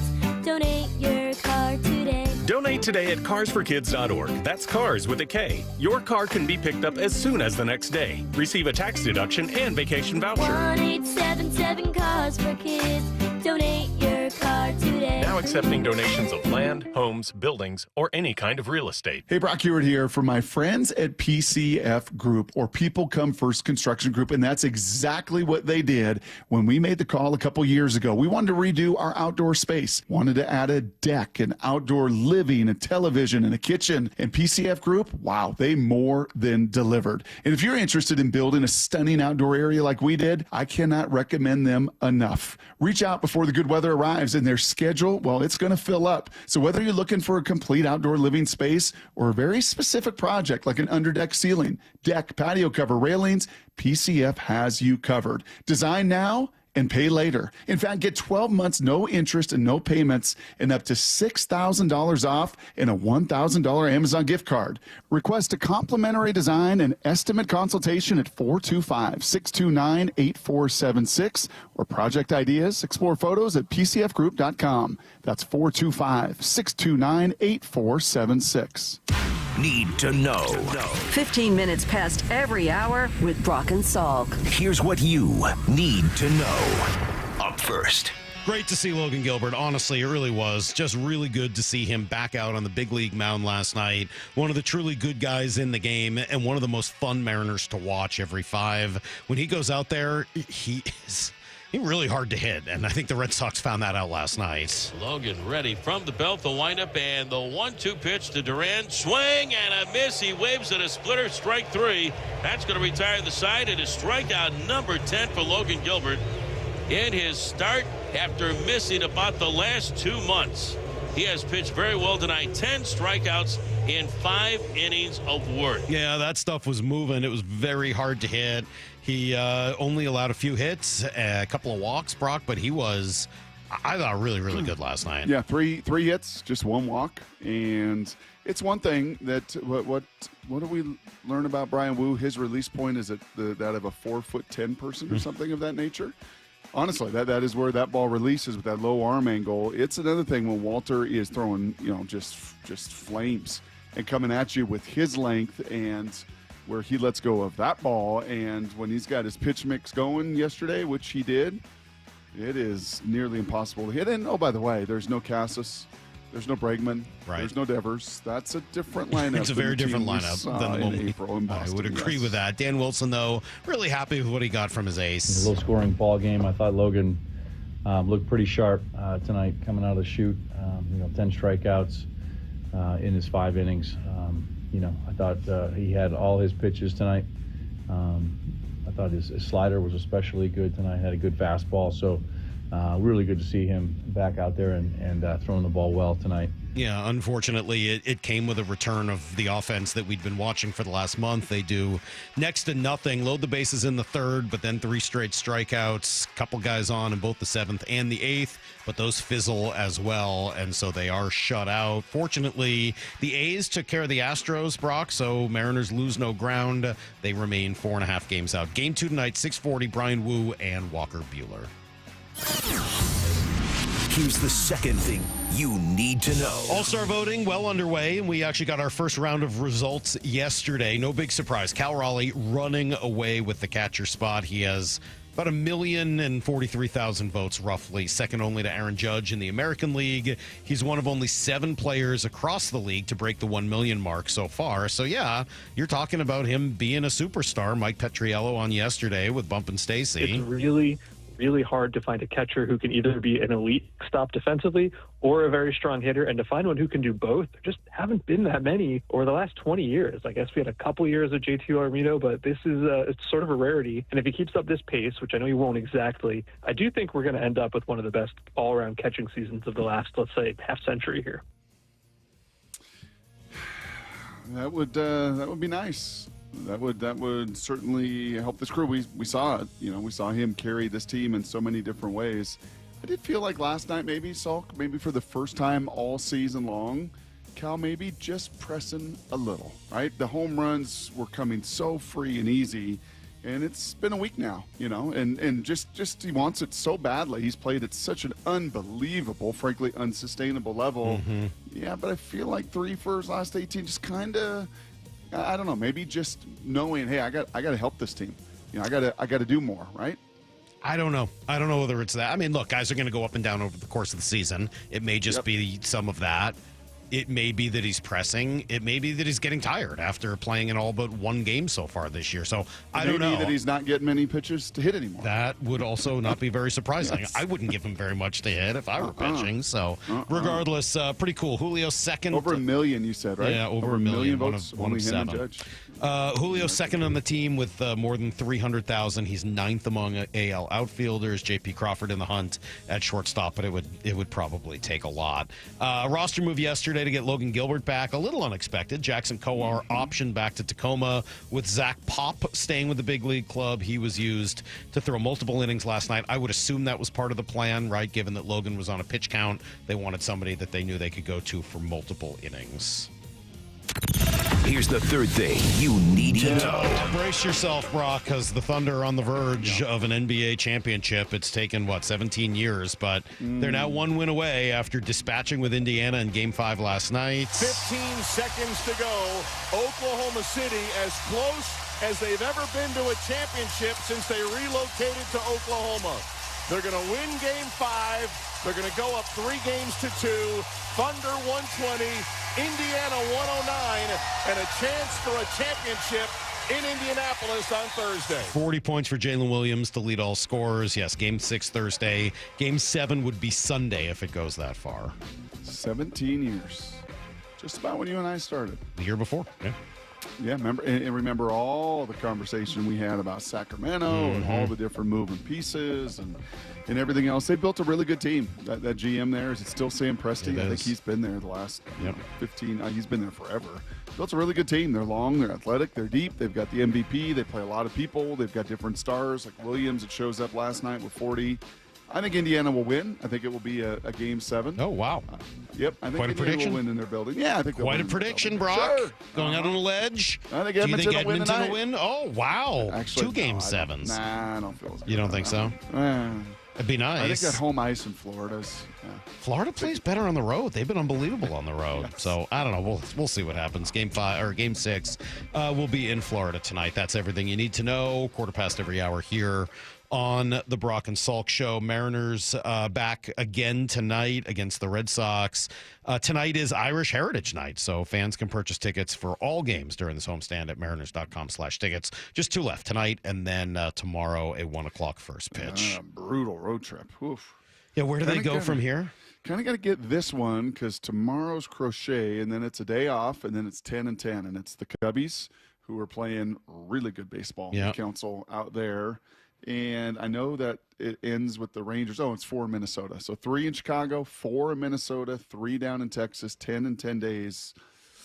Yeah, that's going to be a pretty defining road trip. Yeah, that's a pretty good test. Pretty defining road Well, trip. Jerry Dipoto has not spoken a ton, but he did talk yesterday with MLB Network and gave us a look into kind of where he's viewing this team. Between that and the comments that we got from Are we sure this was yesterday? Yes, from the Trident Talk was Show. yesterday. Okay. Yes, despite some of that confusion. We're starting to get a little look into where Jerry's at right now. We will discuss and play you the sound next on Brock and Salk. Wyman and Bob, afternoons 2 to 7. Chance to catch up with Bryce Miller. Appreciated your candor. You were coming out going, man, I haven't felt good. I don't feel good. Was it starting to become a mental thing where you're trying to compensate? It's a tough game. It's a tough league, whenever you feel good. And you're not always going to feel 100% throughout a season, but it was just, I think I had 8 starts, and all 8, there wasn't a single start where I felt 90%. Dave Wyman and Bob Stelton, afternoons 2 to 7 on Seattle Sports, the app, YouTube, and your smart speaker. Who doesn't love luxury? It awaits right now at the brand new Snoqualmie Casino and Hotel. That's right. The hotel is opening up in just a couple of weeks. It's going to be amazing. Go to snocasino.com for not just details, but to book. You can book now an unforgettable summer experience with the breathtaking views of the Cascades and the Snoqualmie Valley. Go check it all out at snocasino.com. Seattle's closest is now Snoqualmie Casino and Hotel.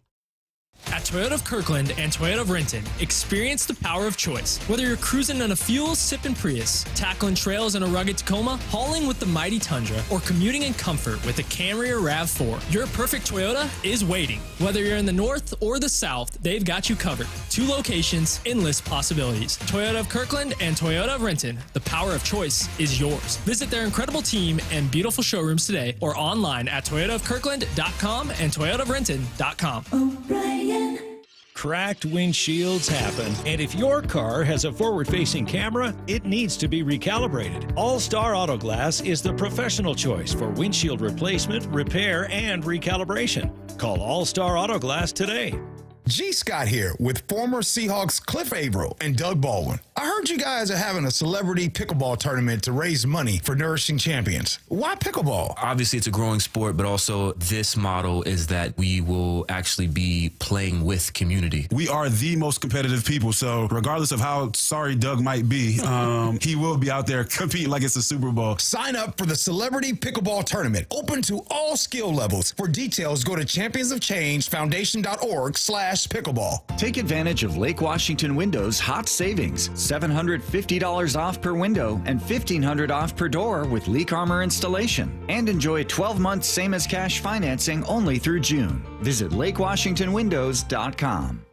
Hey, it's Dave Wyman with Dr. Mark Wagner, MD from Seattle Sports and Regenerative Medicine. Dr. Wagner is hosting a free stem cell webinar this Wednesday night at 6 to explain how stem cell therapy works. I'm really looking forward to this live webinar to educate on how using your own stem cells can be an extremely successful method to help regenerate native tissue in rotator cuffs, meniscus tears, and reduce pain in osteoarthritic joints. And which joints have you seen good success with? Shoulders, elbows, hips, knees, even wrists and ankles. And in this live webinar, we'll tell you all about the procedure, how simple and safe it is using your own stem cells, and how we determine if you're a candidate. Dr. Wagner has performed over 20,000 stem cell procedures. Are you in pain? Join him this Wednesday night at 6 o'clock for the free stem cell webinar and learn all about this amazing procedure. Register now at drmarkwagnermd.com. That's drmarkwagnermd.com. Roof now, pay later. No payments until 2027. 0 down, 0 payments, and 0 interest for up to 24 months. Hi, Justin Shirley, CEO of State Roofing and Exteriors here. Since 1968, we've helped homeowners just like you get beautiful, durable roofs without breaking the bank. Book today and lock in summer pricing before it's too late. Call 866-ROOF-ROOF or visit stateroofing.com to schedule your free estimate. State Roofing and Exteriors, held to a higher standard since 1968. Heading outdoors or on the water this weekend? Check in with Joey and Nelly on the Outdoor Line from 6 to 8 a.m. every Saturday on Seattle Sports and the Seattle Sports app. Was drafted in 1999 by the Philadelphia 76ers, and that was just absolutely a dream come true. Todd's playing in the NBA is unique. His battle with neuropathy is not. I first started noticing problems a couple years into my NBA career, and I felt like my sock was just balled up right in the arch of my foot, and there'd be areas of burning and tingling, and then there'd be other areas of deadness where there would be no response to touch. We tried everything possible, from surgery to different drugs, to try and take care of some of the symptoms. I'm Dr. Mark Shelley, a chiropractic physician and board-certified functional neurologist at Sound Pain Solutions. Our neuropathy treatments can rehabilitate damaged nerves. We use FDA-cleared, non-surgical, non-drug, pain-free procedures that have helped thousands of neuropathy sufferers find relief. Now I'm able to spend more time doing the things that I enjoy, being on my feet. If you experience numbness, shooting, or burning pains, or loss of balance, call us. Sound Pain Solutions, 855-996-0025, or click soundpainsolutions.com. And now, tales of another way. You're making your go-to goulash. Salt, pepper, and paprika. But you spy smoked paprika in the spice rack. And your go-to goulash becomes go-go goulash. Sometimes another way is the better way, like the new SR 509 Expressway, the alternate route that'll help manage congestion on I-5 and other local roads. Plus, provide better access to SeaTac. Open soon. Free through summer. Learn more at goodtogo509.com. Safety comes first. When money is tight, don't neglect maintenance on your vehicle. Keep it safe. At Bucky's Complete Auto, we have you covered with available financing. For over 50 years, Bucky's Complete Auto has been servicing and repairing cars and trucks with modern-day technology and good old-fashioned customer service. There's a Bucky's just about everywhere for oil changes, wiper blades, brakes, tire rotation, tune-ups, and factory maintenance. No appointment necessary and financing's available. Check Bucky's.com for the location near you. This hour of the Brock and Salk Show is powered by Star Rentals, preferred supplier to the West's best contractors. From the Quantum Fiber Studio, you're listening to Brock and Salk. Weekdays 6 to 10. On Seattle Sports and 97.3 FM HD2. Can I get two things off my chest? Please do. Before we play this Dipoto sound. What is today? Tuesday? Today's a Tuesday, right? Yeah. Today is a Tuesday, so in 9 days is the first of 3 events. We're basically having an Indian wedding. It's like a 3-day adventure. Salk Thursday night with some friends and family. They're coming in early. Friday, the rehearsal. Saturday, the wedding. And actually on this road trip, it's the first time that I spent some time thinking about my toast. And I'm very curious. 866-979-3776. 866-979-3776. You guys know the text line by now. I am very curious what you think the appropriate amount of time is for a toast. Because I was at a wedding, a great wedding up in Helena, Montana a couple weeks ago. Dear friends of ours from Old Antioch Bible Church, Scavels, their son is great. And the father of the bride, it was about 35 seconds. And feels a friend of mine, yeah, a friend of mine who's an advertiser with us there looked at me. He's like, "Don't do that. That's just too short." Like you gotta stretch it. But too short's better than too long. That's right. Like I thought it was beautiful. I was like, that is really Definitely would sweet. rather be short than long. Oh, for sure. Don't be too long. For sure. So I'm feeling some real pressure from people like, no, like you're a talker. You talk every morning. And blah, blah, blah. Well, how long do they think you should be going for? Well, I'm very curious on the old. Do you have a number in mind? I kind of have a number in mind. I do too. I kind of have a number in mind. Maura, Lyle. Oh, this would be a great question. My for number Lyle. is very similar to what's come in quite a bit on the text machine. Hey, Lyle, you got a number? Lyle, you got a number? How this long morning? should the father of the bride's speech be? 5 seconds. Huh? 5 seconds. 5 seconds. That's Lyle. Cheers, and that's it? Yeah. Toast to the bride and groom. You're done. No. Stop it. Yes. You don't mean that. Look at how mad he looks. He's got like his lips are pursed. He's so mad right now. Lyle's not in a good place. The Wow. Devers thing. No, the Devers thing started it. I watched his video last night. He was very upset. Yeah. And then the Mariners at bat. So yeah, not in a good place right now. Okay, so Lyle says 5 seconds. Maura, what do you say? I'll go more like 5 minutes. 5 minutes. Okay, 5 that's minutes. a long I think that's the max. but we're looking for the ideal. Probably 3. long. I think that's right. 2.5 to 3 minutes. Yep, that's where my mind But 5's was. the max. Yeah, Is that what's coming in on the text toy? Because I thought Yes. 2.5. A lot of things say 2 to 3. Yeah. Okay. 2 to 3, 2.5 to 3 minutes, somewhere in that range. Yeah. And you got to tell a story, right? I mean, you got to tell something about Dylan and Haley. Like I've got Now, to here's share. the thing, Brock. You are a gifted storyteller, though. Like I think you could get up to 5 minutes because of your storytelling ability. Now, it would make the wedding a little bit more about you. Correct. But you are really good at putting that onto other. Like if you have stories you want to tell, I think you could get up there closer to 4 minutes or so, and I think you would be just fine. It's you're yeah. Yeah. But there is a fine line where you do not want to make it about you. Well, I think the moment you see anybody's attention start to wane, That's right. you probably want to be done with that speech. Yeah. Well, I'm going to you're place not you. the only speech, right? There's going to be a bridesmaid and a groomsman. That's and- right. Yes. Haley Macy already wrote hers out. Look, I have been cutting you off when you speak too long for 16 years. If you need me to do that during the wedding, Oh, I'm going to place you. I'm oh, here. no. Oh, I'm going to place you in a certain spot. Right. And With like that a will red be paddle? after. That'll be after the cocktail hour, Yeah. right? So after the wedding and in between where we take pictures, you can get plenty warm. And I expect you not plenty warm. I just want you friendly warm. So, Right. So I can I do that. will, and we will have a place. We will chat beforehand. I'll text you a place of where I would like you to be, kind of like Russell had that little grounding area in the stadium that he looked at to kind of ground him. Didn't always work real well. I'm going to look to you. I'm going to put you in a certain area in the barn. Just where give him you're one like, of those hooks like Yeah. like Bugs Bunny style. I'm going to be in the Just barn so I can tell you when the hay should be there as well. Yeah, you can give me a little. Yeah, we'll do a little. I don't know, maybe a little ear to nose. Okay. A little signal. Yeah, no, I'm sure I could help with Yep. something Okay, like that. great. Secondly, the second thing off my chest. 425 says you can ask Uh-huh. the kid. You're going to ask the kid who eats peanut butter and jelly on the daily basis about wedding speeches. Does he even have any friends that are married? Also, 3 to 5 minutes. I've been to one wedding ever, and the dad's speech was awful. Calm down, Lyle. I don't know. Why are you mad about this? I don't know. Like I don't have a good answer to this because I haven't been to a lot of But weddings. of all the things to be mad about, this is not one of them. Why is this making I you don't mad? know. He's projecting the inner just furiousness he has right now. Man, I haven't been to a lot of weddings. I don't know what you want me to tell you. Well, that's what I think. Just that. I think that's all the information you need All right, to so get. there we go. All right. There we go. Okay, that's the only thing. Now, I'm do taking you have too a much time. planned dance? Haley and I are going to spend some time here in the next week. Good. Yeah, we're going to spend a little time. Again with that, I don't like the big showy. Let's spin them. Let's see. Yeah, we're not into that. Not going to be into that. Are you So, you sure you don't want to wait a little bit longer? Maybe leave it to the last minute. No, I don't think so.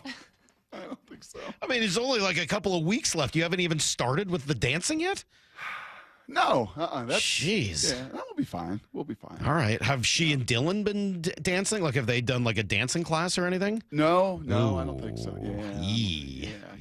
Okay. Yeah, well, it's then I'll be ready to report back, obviously, on how all of this goes. Oh, yes. You know what? At this point, Brock, why don't you just tell me the other thing you got to get off Okay, your the other chest? thing is just look at me, okay? Like yesterday I looked at you. You were concerned about your face. Just take a good, hard look at me now. I think that's a song lyric. Take a look at me now. All right, see this face? Yes.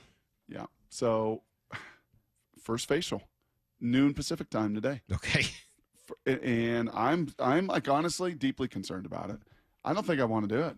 I'm getting this little sunspot. Have you noticed that? You can be honest with me. We're good enough friends. Have you noticed a little sunspot I got below my eye here? I haven't.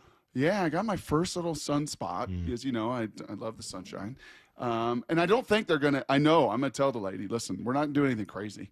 We're not, you know, like I'm not doing some micro abrasion. You're not taking any sandpaper to my face. We're not doing any of that, you know?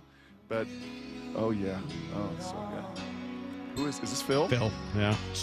When he was with Genesis or is Phil solo? I never know.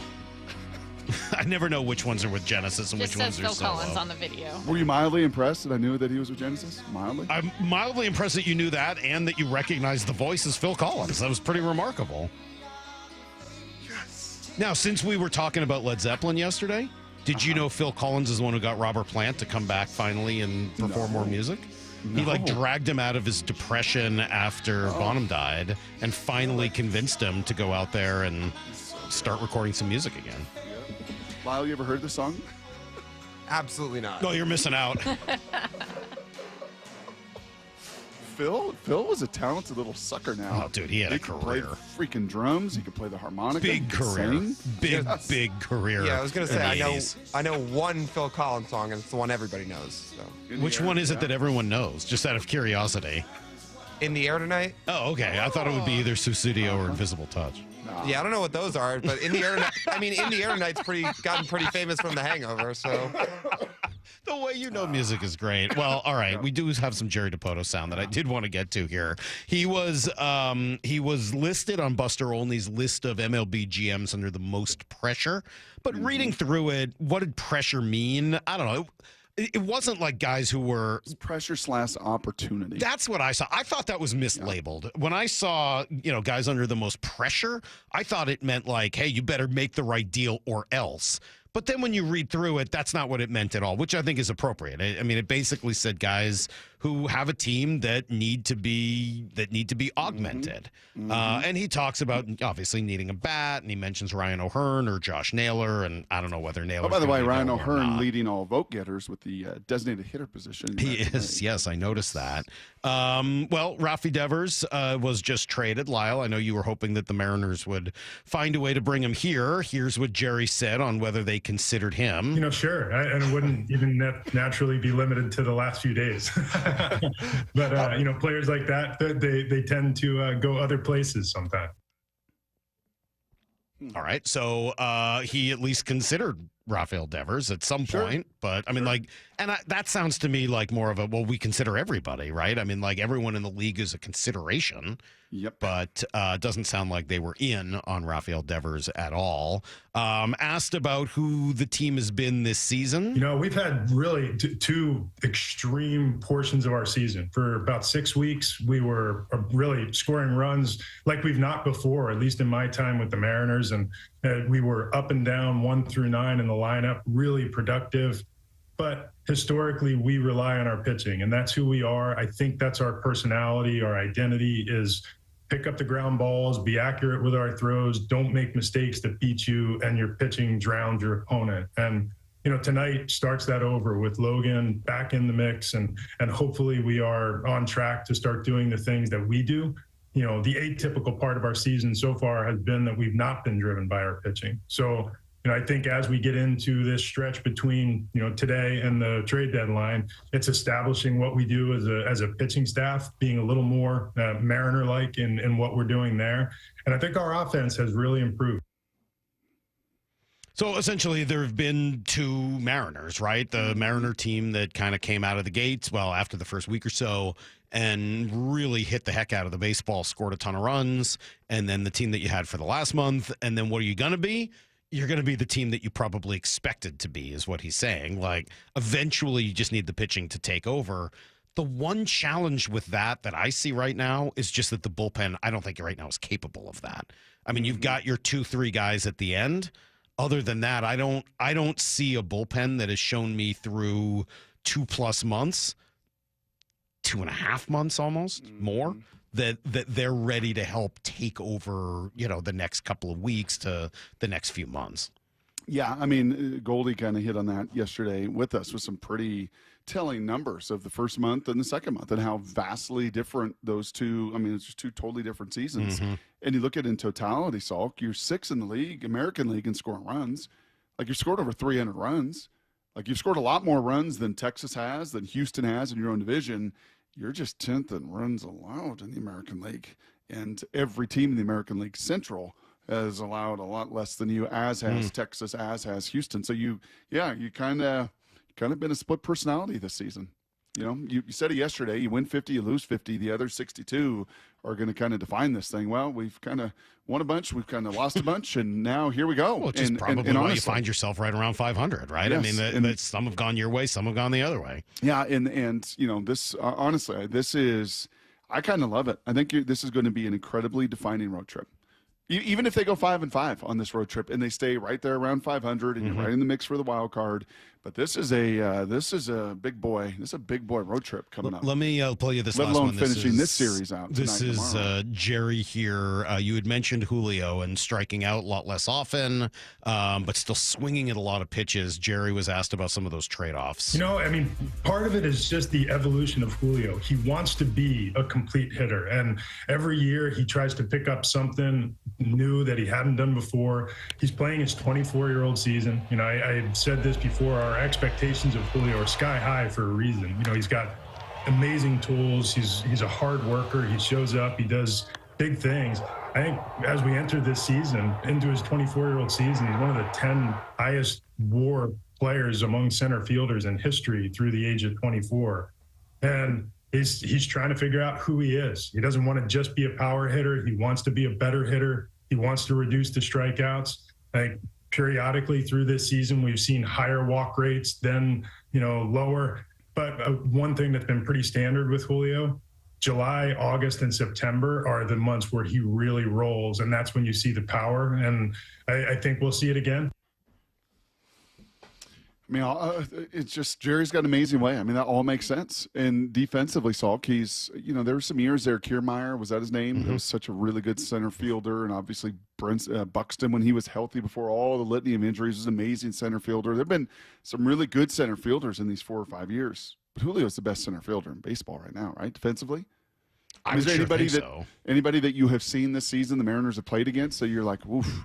Guy last night's pretty good. Rafaela. I mean, there's a few other guys. There's some really good center fielders out there, but Julio is as good, certainly, as any of them. Yes. I mean, he can, the way his jumps, the way he runs it down, his arm, kind of put it all together. I think Julio's playing some spectacular center field. Unbelievable center field. Yeah. It is just, that area in the batter's box and in big moments and runners in scoring position and runners on. And I appreciate what Jerry's saying, and I think it's all true. He does tinker. He did tinker last year. He tried some wholesale changes to his swing, and it was not very effective for the majority of that season. There's no question that this year the attack plan is to be hyper-aggressive. What did you say? 54%, 53.7. 54% of the time he's swinging at that first pitch, no matter, frankly, honestly, where it is. And he's had some production with that, some home runs and some doubles. And then there have been, just a bunch of unproductive at-bats. And I don't know, we'll ask Passan in 45 minutes, someone swinging 57% of the time overall, is that sustainable? It doesn't feel like it. Is that a sustainable approach to being a quality league hitter? is at 47. He's at 57. That feels pretty unsustainable. Yeah, we'll talk to Jeff about that coming up in 45. Right now, some Blue 88. This is Brock and Salk's Blue 88. Blue 88! Blue 88! We take you to the field as Brock Ewart breaks down 3 football questions as only he can. Now here's your hosts, Brock Heward and Mike Salk. So NFL basically now on hiatus as the Seahawks are done for a while. What do players, coaches, what does everybody do now? Yeah, this is kind of weird. This is kind of a weird, like there's a 10.5-month structure, 11-month structure, really. Maybe 10 months, because when the season ends, you do get away for a month and you totally let your body heal. And for some guys who are really beat up with surgeries and otherwise, it's even longer than that. But this is like, okay, we've been back at it, the majority of the guys, since mid-March, early March, April, May, half of June, OTAs, ramp up the competitive juices, Salk. Like, you ramp it all the way up, and then now we got to just put it back in the freezer for 5 weeks.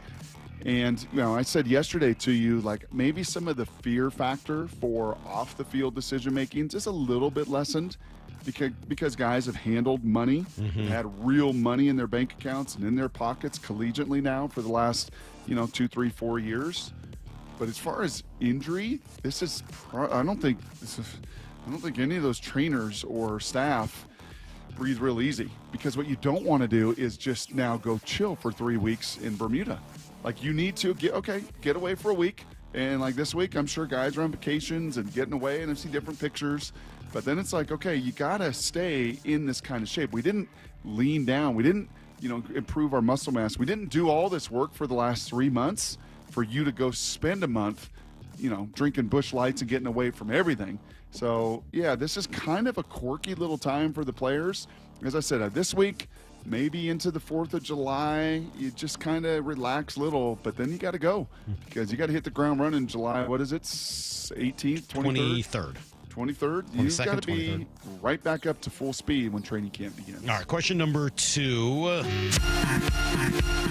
It is list season, Brock. We're heading into it now where there's not much else in the NFL other than lists. So what will be the highest ranked position group on the Seahawks team, according to folks around the country? I think running back room.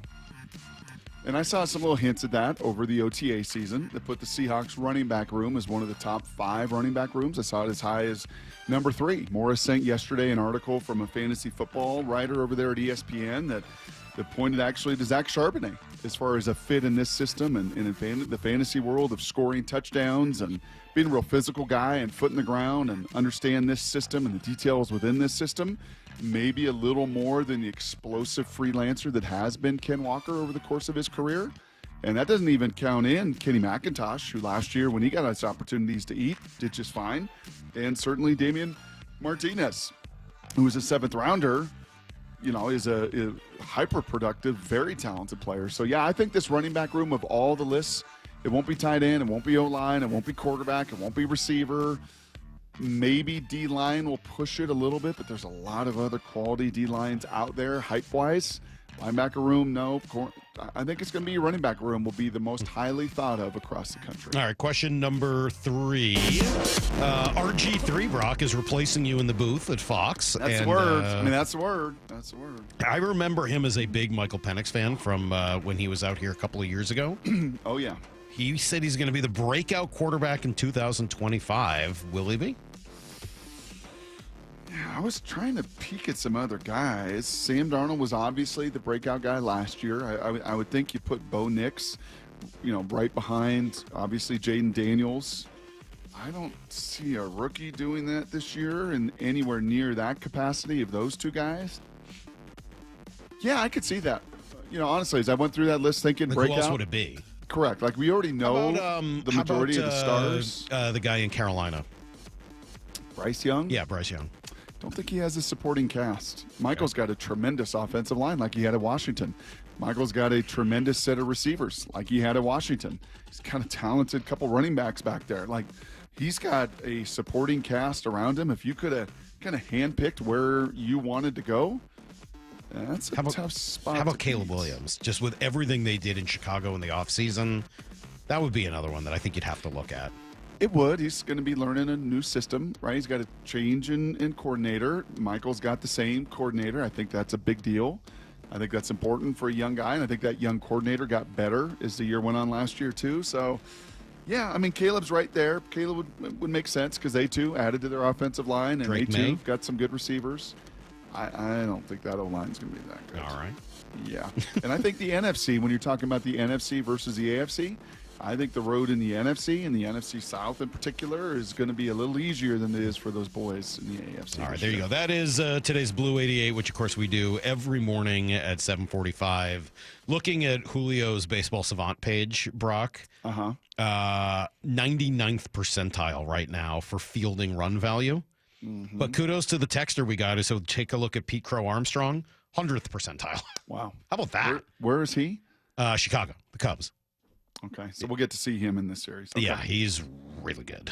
Okay. Really good. Yeah, I apologize, just not as familiar with that name. He is really, really good. Okay. Now, how about 100th percentile in fielding run value, 99th in base running value, 87th in batting run value? He's one of the best players in the league.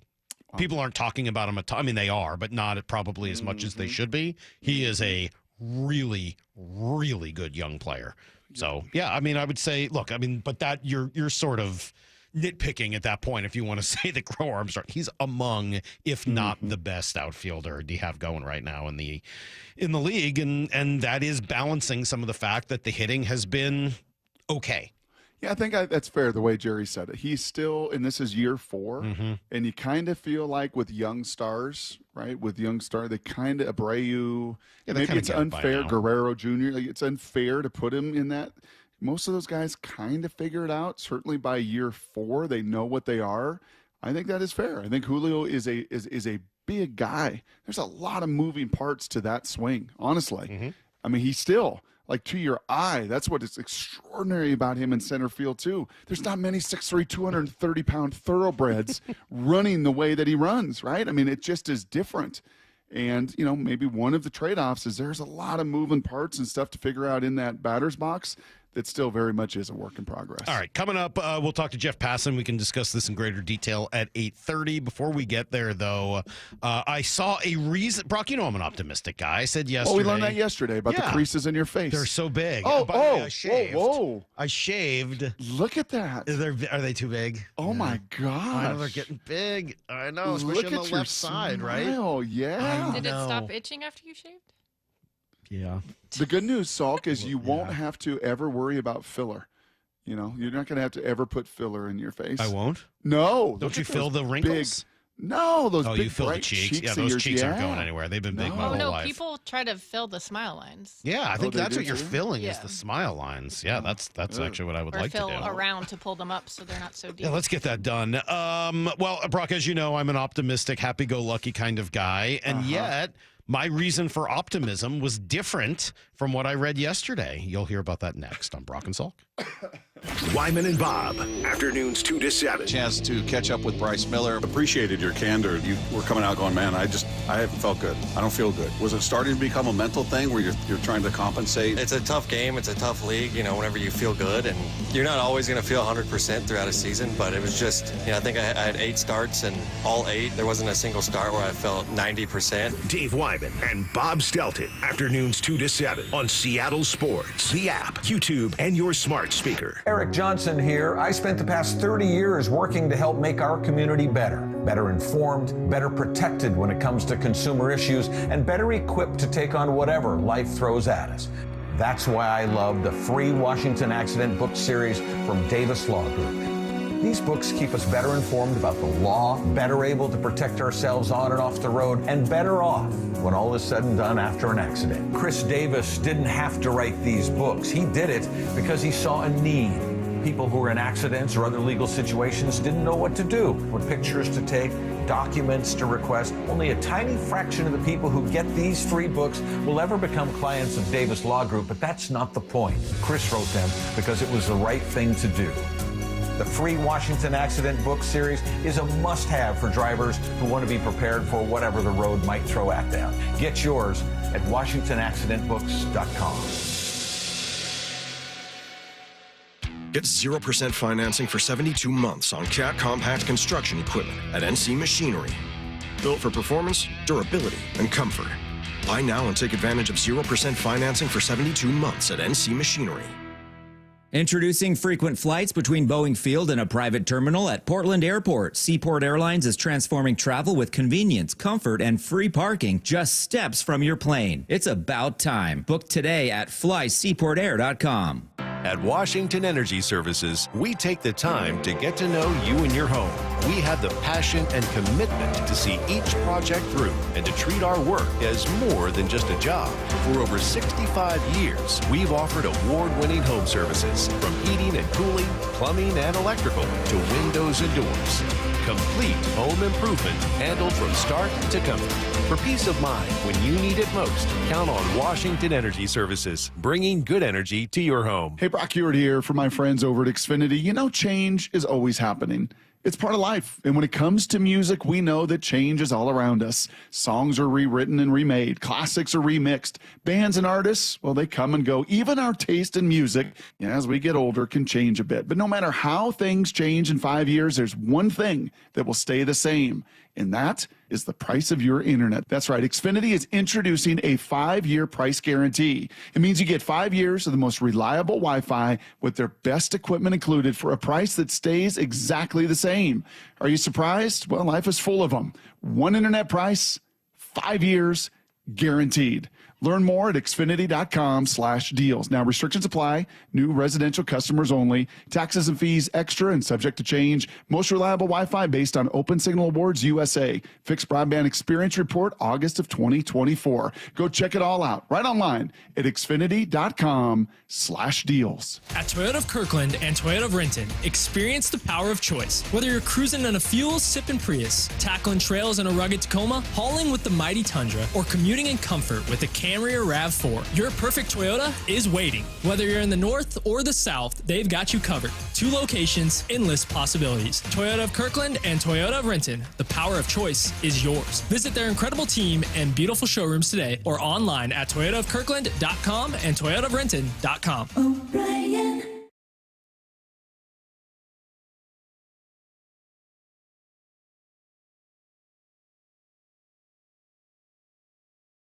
Go from daydreamer to industry leader with Amazon Business. From office supplies to IT essentials, Amazon Business provides tools that help you save costs and make insight-based decisions. Learn how to bring your visions to life at amazonbusiness.com.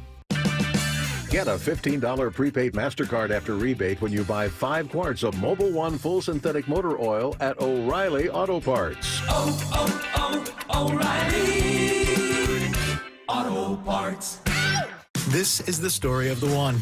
As a safety manager at a manufacturing plant, he does everything he can to keep his coworkers safe. From finding ways to reduce risks to keeping safety supplies in stock. And for that, he relies on Grainger. Grainger offers a broad range of quality products and next-day delivery, so he can always play it safe. Call 1-800-GRAINGER, click Grainger.com, or just stop by. Grainger, for the ones who get it done.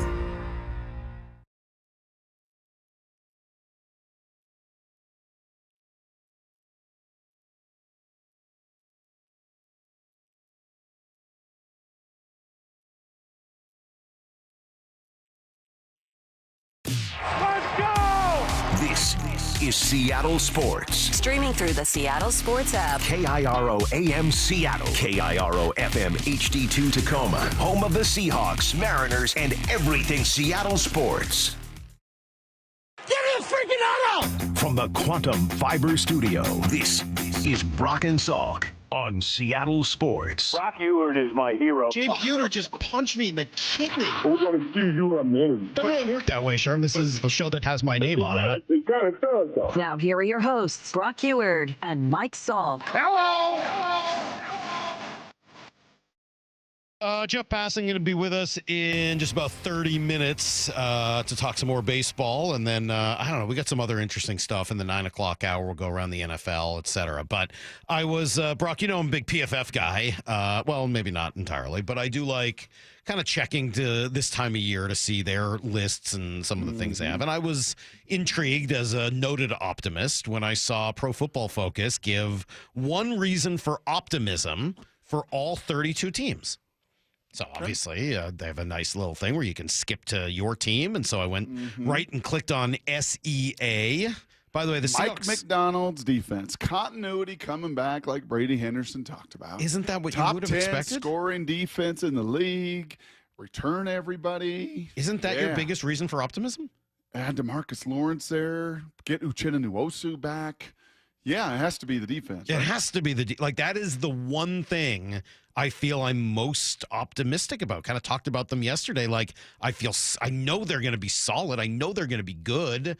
I think they're going to be very good. There's a chance they're going to be great.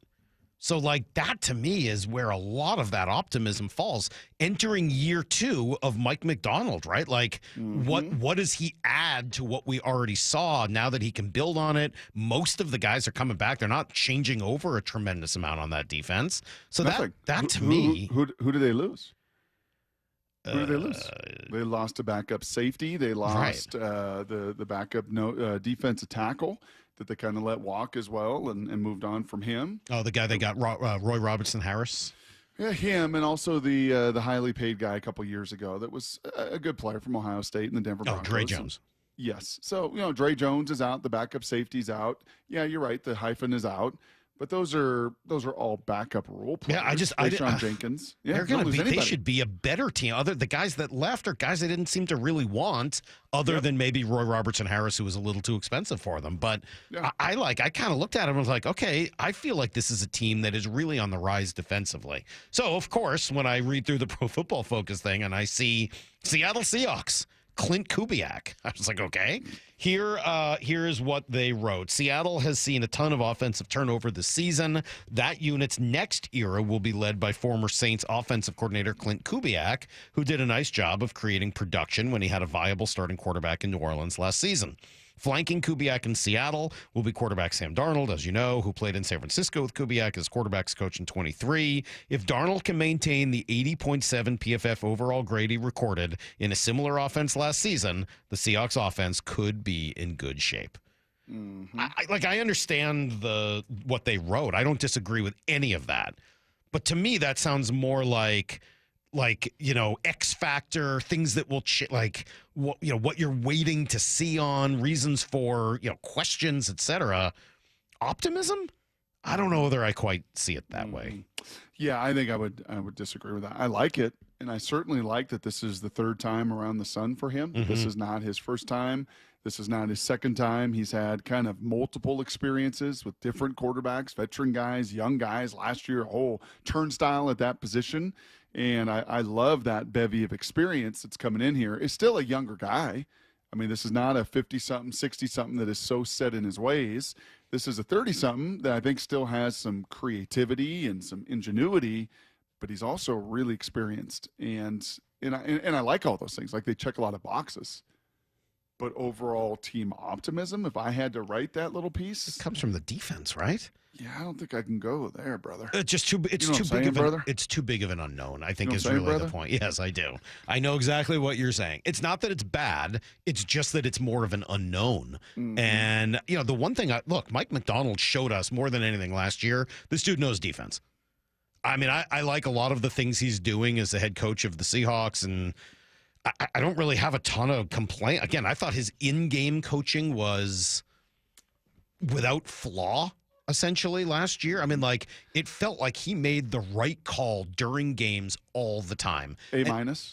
I mean, honestly. Sure. Yeah, I mean, the only thing preventing it from being an A is that maybe there's some stuff in there I don't remember. But, even if stuff didn't go right, it always felt like there was good rationale. The process behind it always made sense. Yeah. And, coming off the previous decade where that wasn't always the case, it was refreshing. It was different. I thought his in-game coaching was really, really, really good. But beyond that, the guy showed he can really coach defense and took a defense that was problematic the previous few years and with only a couple of personnel changes made it a lot better.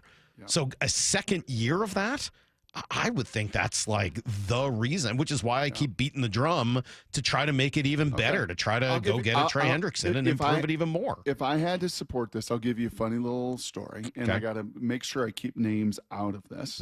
So don't try to pull any names out of this. I had a really cool football conversation here in the last couple weeks, and maybe I already shared some of this, but I'll try to do it a little deeper, but be very protective still. Do you know who somebody really wanted to be the offensive coordinator with Mike Macdonald last year? The Mike Macdonald's coming in here. He's late in the cycle, right? It was kind of a crazy deal because Baltimore was really good, and I think John really targeted him. John Schneider really wanted him, but because of it, it was really late and it was really funky, and ultimately settle, right, and go with Ryan Grubb. This football person, do you know who he said he really wanted and would have been a really, really good fit? I do, because I know who you're talking about, and I know the story because you already told me, but I told you off the air. I know, I'm not going to repeat Yeah, it. yeah, yeah. I know. Yeah. I'll protect you. It would be but it's the same one- person that I wanted. Charles Kelly. Yes. Yes, who was going to leave UCLA ultimately. Some people did. know him better as Chip. Yes, some do. I know him as Charles. And ultimately ended up at Ohio State. Actually, I know him as Chip much more than I do Charles. So he ends up there. That was the pairing that somebody really, really wanted and tried to reinforce and make happen, and it didn't. So then, fast forward, and who does Pete Carroll ultimately reach out to and want to build his team around and build a run game around? It's Chip Kelly there in Vegas. And, that same somebody was like, this is a good hire. Because if Mike Macdonald, this is an old Mike Salkism, if Mike Macdonald says he wants to be this, then go about that business of doing so. And if you want an optimism, like, Klint Kubiak and staff would be the optimism that I would put. If I'm PFF and I got to So essentially support saying that, the fit is the thing that's the optimism. It's that 100%. It's that this, and I think of all the quotes I've heard this offseason, Brock, I'll back that up with the one from Abe Lucas, who said, it's not an option. That's right. Like, if we're going to run the ball. It's not a choice. It's a non-negotiable. That's what this. It's right. a walk. It's what this team is going to be about. So. Yep. 2 tight ends. There's a fullback. We are going to run the ball. I think there's something to that, and I am optimistic that will look a little better than what we've seen the last couple of years. All right, coming up, Brock, Jeff Passan joins us in 20. First, we'll give you everything you need to know. Next on Brock and Salk. For Down Territory, going inside the game with former Cougs and Seahawks wide receiver Michael Bumpus. First down, what's something completely overblown at OTAs? Interceptions. So when an interception is thrown, all people see is the end result. I don't think they realize that could have been a free play. He's tossing it up, or he's told just to throw the football so the defense gets a look. Kobe Bryant was over the top. Boom, he gets an interception. It can be deceiving at times. For Down Territory, every day at 11:15 and 1:15 on Bump and Stacy. Hey, Mike Salk here with great news from my favorite family-owned business, local here in Western Washington. You know I'm talking about Riverside Roofing. And they've once again earned the prestigious GAF Master Elite President's Club status. That's awesome. You probably heard me say only 3% of roofing companies qualify for GAF Master Elite. Well, of that 3%, only 2% end up becoming in the President's Club, and that's exactly where you'll find Riverside Roofing. Cream of the crop, proudly from Marysville, serving homeowners all over this area. Riverside Roofing is the roofing company you can trust. So what does that mean for you? It means you're hiring the best of the best. A company that gets high marks in performance, reliability, and service, plus that elite warranty to match as well. Highly reviewed, highly recommended. Riverside Roofing is your go-to local roofing contractor. Book them now for a summer project and get your roof done fast. I recommend it. Go to riversideroofingllc.com and book the roofing company you can trust. Hey, Brock Hewitt here for my friends at PCF Group, or People Come First Construction Group, and that's exactly what they did when we made the call a couple years ago. We wanted to redo our outdoor space, wanted to add a deck, an outdoor living, a television, and a kitchen, and PCF Group, wow, they more than delivered. And if you're interested in building a stunning outdoor area like we did, I cannot recommend them enough. Reach out before the good weather arrives, and their schedule, well, it's going to fill up. So whether you're looking for a complete outdoor living space or a very specific project like an underdeck ceiling, deck, patio cover, railings, PCF has you covered. Design now and pay later. In fact, get 12 months, no interest and no payments, and up to $6,000 off and a $1,000 Amazon gift card. Request a complimentary design and estimate consultation at 425-629-8476 or project ideas. Explore photos at pcfgroup.com. That's 425-629-8476. From whiplash to herniated discs, there are a few car accident injuries we've all heard of. J.P. Pendergast with Pendergast Law explains that even the most common injuries differ from one another. Pre-existing conditions, health history, beginning of treatment. There are hundreds of factors that make every person and every injury unique. While these variables aid medical treatment, the strongest case recoveries must also take them into account. Could you explain a little bit more? Our team at Pendergast Law is obsessed with turning over every stone to differentiate each case. This requires thorough investigation, diligent listening, and relentless research. We never pursue cases with a one-size-fits-all approach. We built our success by treating every injury and every case with the individualized attention our clients need and deserve. Pendergast Law's individualized approach to even the most common injuries makes the difference in case outcomes. It's another reason why I can't recommend them enough. If you or a loved one has been injured in a car accident, call Pendergast Law. We can help. At O'Neill Plumbing, we don't just promise to get the job done, we back it up. No travel charge, no show-up fee, no overinflated pricing, and no out-of-town owners. Just clean, fast, and professional each and every day. O'Neill Plumbing. At Cressy Door, we have the perfect garage door for you. Come visit our brand new garage door and fireplace showroom and let our experts help you find the perfect garage door. Cressy Door. The home of the Mariners, Seattle Sports. Cal swinging a drive, deep to right field.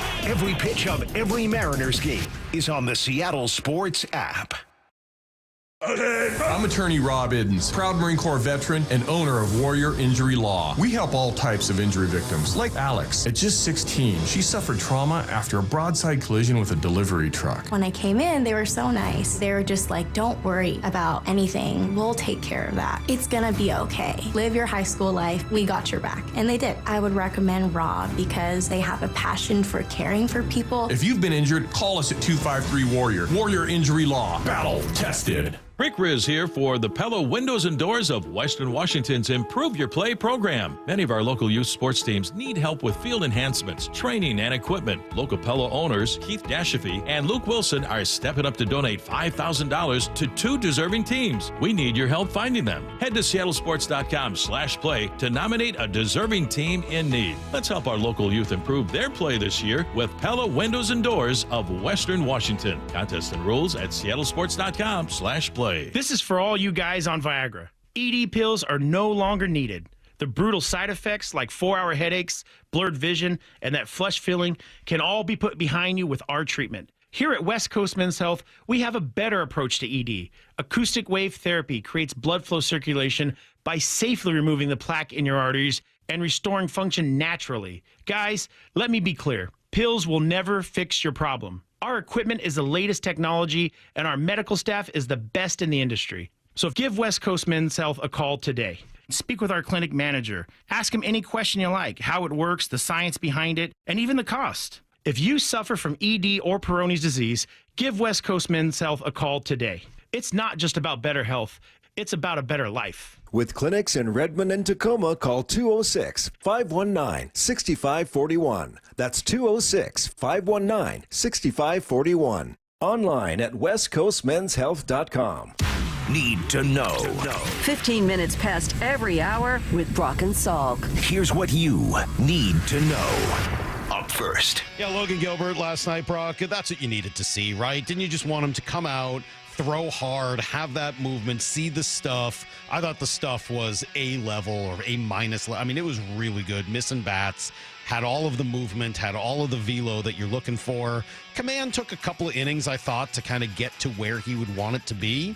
But he threw the slider well. He threw the splitter well. Obviously, the fastball was tremendous. Struck out 10. Here he was finishing up the 4th. Logan set from the stretch. 3 balls, 2 strikes, 2 outs. He's ready. Here's his pitch.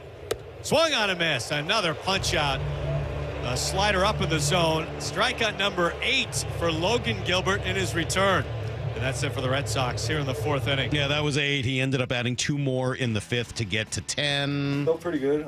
Left a couple sliders up. Splitter felt good, and that's a good sign for, everything we went through. Fastball, I thought, got some good swing and misses, even for not, 98, 99, nothing like that. But got ahead for the most part. Made a couple mistakes that cost us. That's how it goes. 80-something pitches, and it comes down to 2 or 3. That's just baseball. But all in all, I thought for the first one, I'll take it. Not bad. Cal did great back there.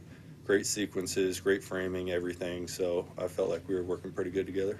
Yeah, so I think you hear a couple of things in there, right? And maybe the biggest is it felt good throwing the splitter, right? And for any, the biggest thing is his health. And if the splitter felt good and he knows that's sort of the big deciding factor, great news there. Yeah, that's the one I think I'll be most curious about. We chatted with Passan about that a couple weeks ago with Logan and others, and geez, is that playing a role in some of the stress that puts on it? I think he even had us do an exercise, right, where we felt the splitting of our fingers and how we do feel that in that kind of forearm flexor bundle area, and to see him confident with that. I would disagree with something he said there. That was not a mistake to Roman Anthony. I mean, that was 96 upper. I think he would say it was the triple. Yeah, it was a triple, and then he gets the ground ball that Cole almost gets to and throws out our buddy Abraham. That was hit really, really hard. So I think those are the two he would point to, not the home run. The home run was, I mean, what are you going to do? Guy just made a hell of a swing. That's why that guy's the number one prospect in baseball. Yeah, and by the way, a second-round pick, late second-round pick. Do you know who the two players the Mariners drafted before him were? No. No, do you? Cole Young and Tyler Locklear. Okay. He got more money than Locklear did, though, I believe. Like he was one of those guys that you're talking about Roman. Yeah, he went a little bit later, and because of it, he was like a sign him later and he's one give of those him guys with like a 28-inch waist and then legs for days. Yeah, that dude looks the part right there. Yeah, he got way overslotted. Yep. So that was one of those things. Him and Cole Young also very good friends. Interesting. Well, game 2 tonight, 6:40. Brian Wu, Walker Buehler. Here's the second thing you need to know. Let's see. Cal Raleigh, well, he's been awesome. As you know, no surprise that his all-star voting numbers came out yesterday. He was leading the way among catchers, as he should be. Just over 1 million votes. That's second to Judge in the American League. There are 7 players, only 7 in the whole league to break that 1 million mark. So he is right there among them, as he should be, Brock. What do you think of Julio's numbers? What did he say? He was in the 300,000, 9th among outfielders. In the American League or all of baseball? Now I'm not sure. Now I don't remember. I'm sorry. Yeah. Gosh, I knew you were going to ask that, and I don't have an answer. Bad. That's okay. Sorry. I won't hang up on you like Goldsmith did yesterday when you asked a question that he couldn't answer. JP's on the outside looking in a little bit. Again, this is just kind of the first foray. This is the fan vote. This isn't the rest of the players. This obviously isn't the managers. They're going to pick the pitching staff, where you are going to see a Munoz in that equation, maybe Wu. But I wouldn't say that was overwhelming for Julio, and it's probably appropriate. The defense has been overwhelming. The offense, he hasn't hit a home run in June, Salk. He hasn't hit a home run since May I know. 27th. I always say this, and it's my feeling on how I vote for the All-Star game. Like, I look at the end of last year, too. I would look at the last calendar year rather than just the first couple months of the season. Well, the attention span of fans can't do that. I understand that. I'm not, this is not a shot at the way anybody else looks at the All-Star game. Most people just vote for their favorite players or whatever. Totally fine. I have vote however you want. For me, I just think we're supposed to put a value on what you do down the stretch, and that what you do in August, September matters into October. I would factor those things in to voting for somebody for the All-Star game. What you did in April, I don't know, just not as important to me as what you do in September. Here's the third thing you need to know. Thunder, Brock, on the verge of an NBA championship. I know it's going to be hard for a lot of folks to hear, but they're just one game away. They were in charge of that game from the get-go last night. Half a quarter in, they just took a lead, never gave it back. I did watch some. I watched a lot of the first half before the Mariners started. I love how people say, just don't turn it over. Don't turn it over versus Oklahoma City. But then you realize the reason they create so many turnovers is they play unbelievably hard defense. They make you turn it over. And it's 7'2", it's 7 foot, it's 6'10". Like that. Yeah, they turn you over. That Caruso, by the way, that guy. You love that guy if he's on your team, and you can't stand him if you're going against him. It's like he's like Rodney Harrison was back in the day. Oh man, did you ever hate him playing against him with the Chargers and then the Patriots? But if you were a Charger fan and you were a Patriot fan, that was your guy. Posters all over your room. Yeah. Can you answer me this? By the way, I don't know hockey as well. Sure. Is Florida a deeper team? Do they have more depth, Yes. more lines? Yeah. I think so. I just think they're a more physical team. And by the way, Edmonton's improved in those areas. They are deeper and more physical, better defense than they were a year ago. Knobloch, I think, has brought some of that to them. But I mean, Florida just keeps coming at you with good players. I don't know that they don't have a Draisaitl or a McDavid, but they got a lot of dudes who are very physical, play a lot of great defense. And look, they got the Selke Trophy winner too. Do you know what that is, Brock? The Salke Trophy? The Selke, Frank Selke. The hairiest hockey player in the league. Selke. Yep. You know the Selke Trophy? I don't know the Selke. Alexander Barkov won it this year, and actually I think it's his third. That goes to the best defensive forward. Oh. What's the other one? The Con Air? The Con Air? Con Smythe. That's everything you need to know. Yeah, they give out the Con Air every year. To the most Nick Cage abrasive presents it. sandpaper. Nicolas Cage does, right? Yeah. No, they bring out Cyrus the Virus to give that out every year. Yeah. No, I love that. I was talking about this the other day. I showed Cecily a whole thing about the Frank Selke Trophy because that one does not honestly get the hype of the Conn Smythe. No, of course not. But it's a really cool award for me to talk to Cecily about because I was like, look, you're not like McDavid. Most people aren't. Most people aren't able to do all of the crazy things that he does, and you have to have a level of just natural talent in addition to all of the ways he's, helped sculpt that talent. You have to have that goal-scoring gift and the speed and all of that. But you don't have to have any of that to be the best defensive forward. All you got to do is work hard and care about it. And so it was a fun little youth sports message for Cecily, who kind of plays that game anyway. She's sort of naturally interested in being defensive. Okay. You know what I got to do then? I've told you this in the past. I'm going to text Macy during this break and get their shirt because you know what the Oklahoma State women's basketball logo and slogan is for this offseason, Salk? TNT. TNT? Oi. TNT. It's not AC/DC. Who is from Australia? Nope, it's none of that. It's TNT. Takes no talent. And that's what you're talking about. I love that. Enthusiasm. It just takes no talent. Right. Do the things that take no talent. And if we all do the things that take no talent to an extraordinary way, we're going to be a pretty good team. I think that you and I have always kind of felt that way. It's one of the reasons 100%. We'll get upset about mental mistakes or decisions that are made as opposed to failure to execute. That takes talent. Yeah. It's the things that take no talent that I think drive fans crazy when you don't see them because it's that doesn't take, you don't need to be incredible. You don't need to execute to do that. You just have to try hard. And that's the one thing that I think we ask of all of our athletes is just to try hard when they have the opportunity to do so. Jeff Passan joins us next. We'll talk some baseball. It's coming up on Brock and Salk. For Down Territory, going inside the game with former Cougs and Seahawks wide receiver Michael Bumpus. First down, what's something completely overblown at OTAs? Interceptions. So when an interception is thrown, all people see is the end result. I don't think they realize that could have been a free play. He's tossing it up, or he's told just to throw the football so the defense gets a look. Kobe Bryant was over the top. Boom, he gets an interception. It can be deceiving at times. For Down Territory, every day at 11:15 and 1:15 on Bump and Stacy. Hey, it's Mike Salk here. Let's talk through how it was feeling in your house last night. It was a little toasty in the bedroom, making it hard to sleep. Well, if it is now, it's going to get even worse as it gets hotter here into the summer. It might be because you don't have the appropriate insulation in your crawl space or your attic. Yeah, when you don't have it, it gets super cold in the winter, and then it creates kind of an oven effect in the summer. So you got to call Crawl Pros, have them come out, and just check out the situation. They'll let you know what's going on, if you have enough insulation, if it's messed up, damaged, or if there just isn't any, which happens sometimes. And if all of that is the case, then guess what? They'll help you find some deals to get someone else to pay for it. Yeah, that's pretty sweet. Puget Sound Energy, yeah, they have a once-in-a-lifetime offer right now for homes built before 1990 and PSE customers. You could get a rebate on up to 95% of the cost to properly insulate your crawl space and attic. Don't wait. Get Crawl Pros in there right now if you're worried about damage, water damage, mold, insulation, critters, issues, anything related to your crawl space or attic. Call Crawl Pros or visit crawlpros.com.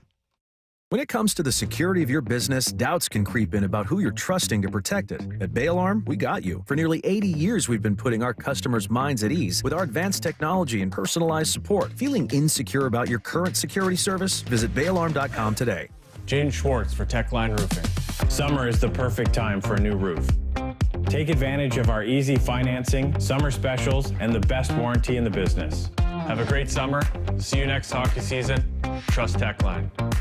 At Toyota of Kirkland and Toyota of Renton, experience the power of choice. Whether you're cruising in a fuel-sipping Prius, tackling trails in a rugged Tacoma, hauling with the mighty Tundra, or commuting in comfort with the Camry or RAV4, your perfect Toyota is waiting. Whether you're in the north or the south, they've got you covered. 2 locations, endless possibilities. Toyota of Kirkland and Toyota of Renton, the power of choice is yours. Visit their incredible team and beautiful showrooms today or online at toyotaofkirkland.com and toyotaofrenton.com. Imagine finding your dream home and moving in right away. No waiting to sell your old place first. Sounds perfect, right? That's exactly what Orchard's Move First, Sell Later program lets you do. Buy your new home now and sell the old one later. Here's how it works. Orchard gives you cash so you can buy and move into your new home first on your timeline. No waiting, no showings, no double moves. Then the Orchard experts take it from there. They handle repairs on your old home for you so you attract the right buyers. Once they're done, a local Orchard agent lists and sells your home for top dollar. Orchard's Move First program gives you the freedom to buy and move into your new home first and sell your old home later. Buy before you sell and get top dollar for your home with Orchard. Ready to find out how much your home is worth? Visit orchard.com to get your free home valuation. That's orchard.com. You've heard the saying, you never get a second chance to make a first impression. Since 1926, my family's been helping local businesses make great first, second, and long-term impressions. We know how to make your company look good with quality uniforms, logoed apparel, floor mats, linens, and more. If you're paying for linen service or doing it yourself, let's have the conversation. The information and quote are free, but the savings and service can really add up. Visit suplinen.com. Superior Linen Service. It's what we do. The home of the Mariners. Lift off to center. It is on its way. Julio, 2-run home run. Hear every pitch on 710 and the Seattle Sports app. The secret's out on what Western Washington dads want this summer. A beautiful green lawn that they don't have to mow or water. One they can use to host, play with their kids, and even practice chipping. Synthetic Turf Northwest has your solution. Low-maintenance lawns they'll install anywhere in Western Washington. Take advantage of their Father's Day sale for up to $1,500 off a new lawn, perfectly installed through June. Synthetic Turf Northwest. Your green lawn solution. SyntheticTurfNorthwest.com. Washington is leading the way in car theft reduction. Car thefts dropped by 32% from 2023 to 2024 in our state, but there's still work to be done. Help keep your car safe with these simple and important tips. Don't leave your car running unattended. Park in well-lit areas. Lock up every time. Keep valuables out of sight. Use an anti-theft device like a steering wheel lock. Prevent the theft and keep you and your vehicle safe. These tips are brought to you by the Washington Auto Theft Prevention Authority. Allergy and sinus symptoms are annoying. They're frustrating and can ruin an entire day. They're also curable. I'm Dr. Stern with the Stern Sinus Center. We can free our patients of awful symptoms by testing and treating their allergies to simple, non-invasive treatments. Stop suffering from nasal congestion, sneezing, runny nose, facial pain, and even snoring. Let us help you get relief. Easily, quickly, and permanently. We're local in Federal Way and in Auburn. Come see us or book your appointment at sternsinus.com. 4,000 women are diagnosed with breast cancer every year in Washington state. I'm Dr. Suzette Miranda with Northwest Hope and Healing. We provide a lifeline to breast and gynecologic cancer patients. Join us at Life in Color, a brunch auction and fashion show on August 17th at the Columbia Collective in Woodinville for an unforgettable afternoon celebrating 25 years of hope and support. Get your tickets now for Life in Color on August 17th at nwhopeandhealing.org. That's nwhopeandhealing.org. From the Quantum Fiber Studio. This is Brock and Salk. Weekdays 6 to 10. On Seattle Sports and 97.3 FM HD2. It's time for Jeff Passan, who joins us every week. Good morning, Jeffrey. How are you? Take a look at me now. Oh, there's just an empty space. Nothing left here to remind me. Just a memory of Brock's face. Take a look at me now. We have been singing some Genesis today, or Phil Collins. There is some Elmo / Phil Collins, isn't there? Yeah, it's kind of on that same, I could do Phil Collins as Elmo, but we'll save that. We'll save that for another day. Yeah, maybe post-wedding. Maybe a post-wedding gift for me. Thank you. I appreciate that. Yeah, big day. Big day coming up here. What are we, 12 days away, 11 days away from my oldest getting married? How about that? How about those apples? That's really exciting, man. Congratulations. Yeah. I will say this. I want to be the dad who doesn't look like he could soon be a potential grandpa at his child's wedding. Yeah. And you are fulfilling that, Brock. Like if you have grandchildren in the near future, you will be like the cool, fit, handsome grandpa.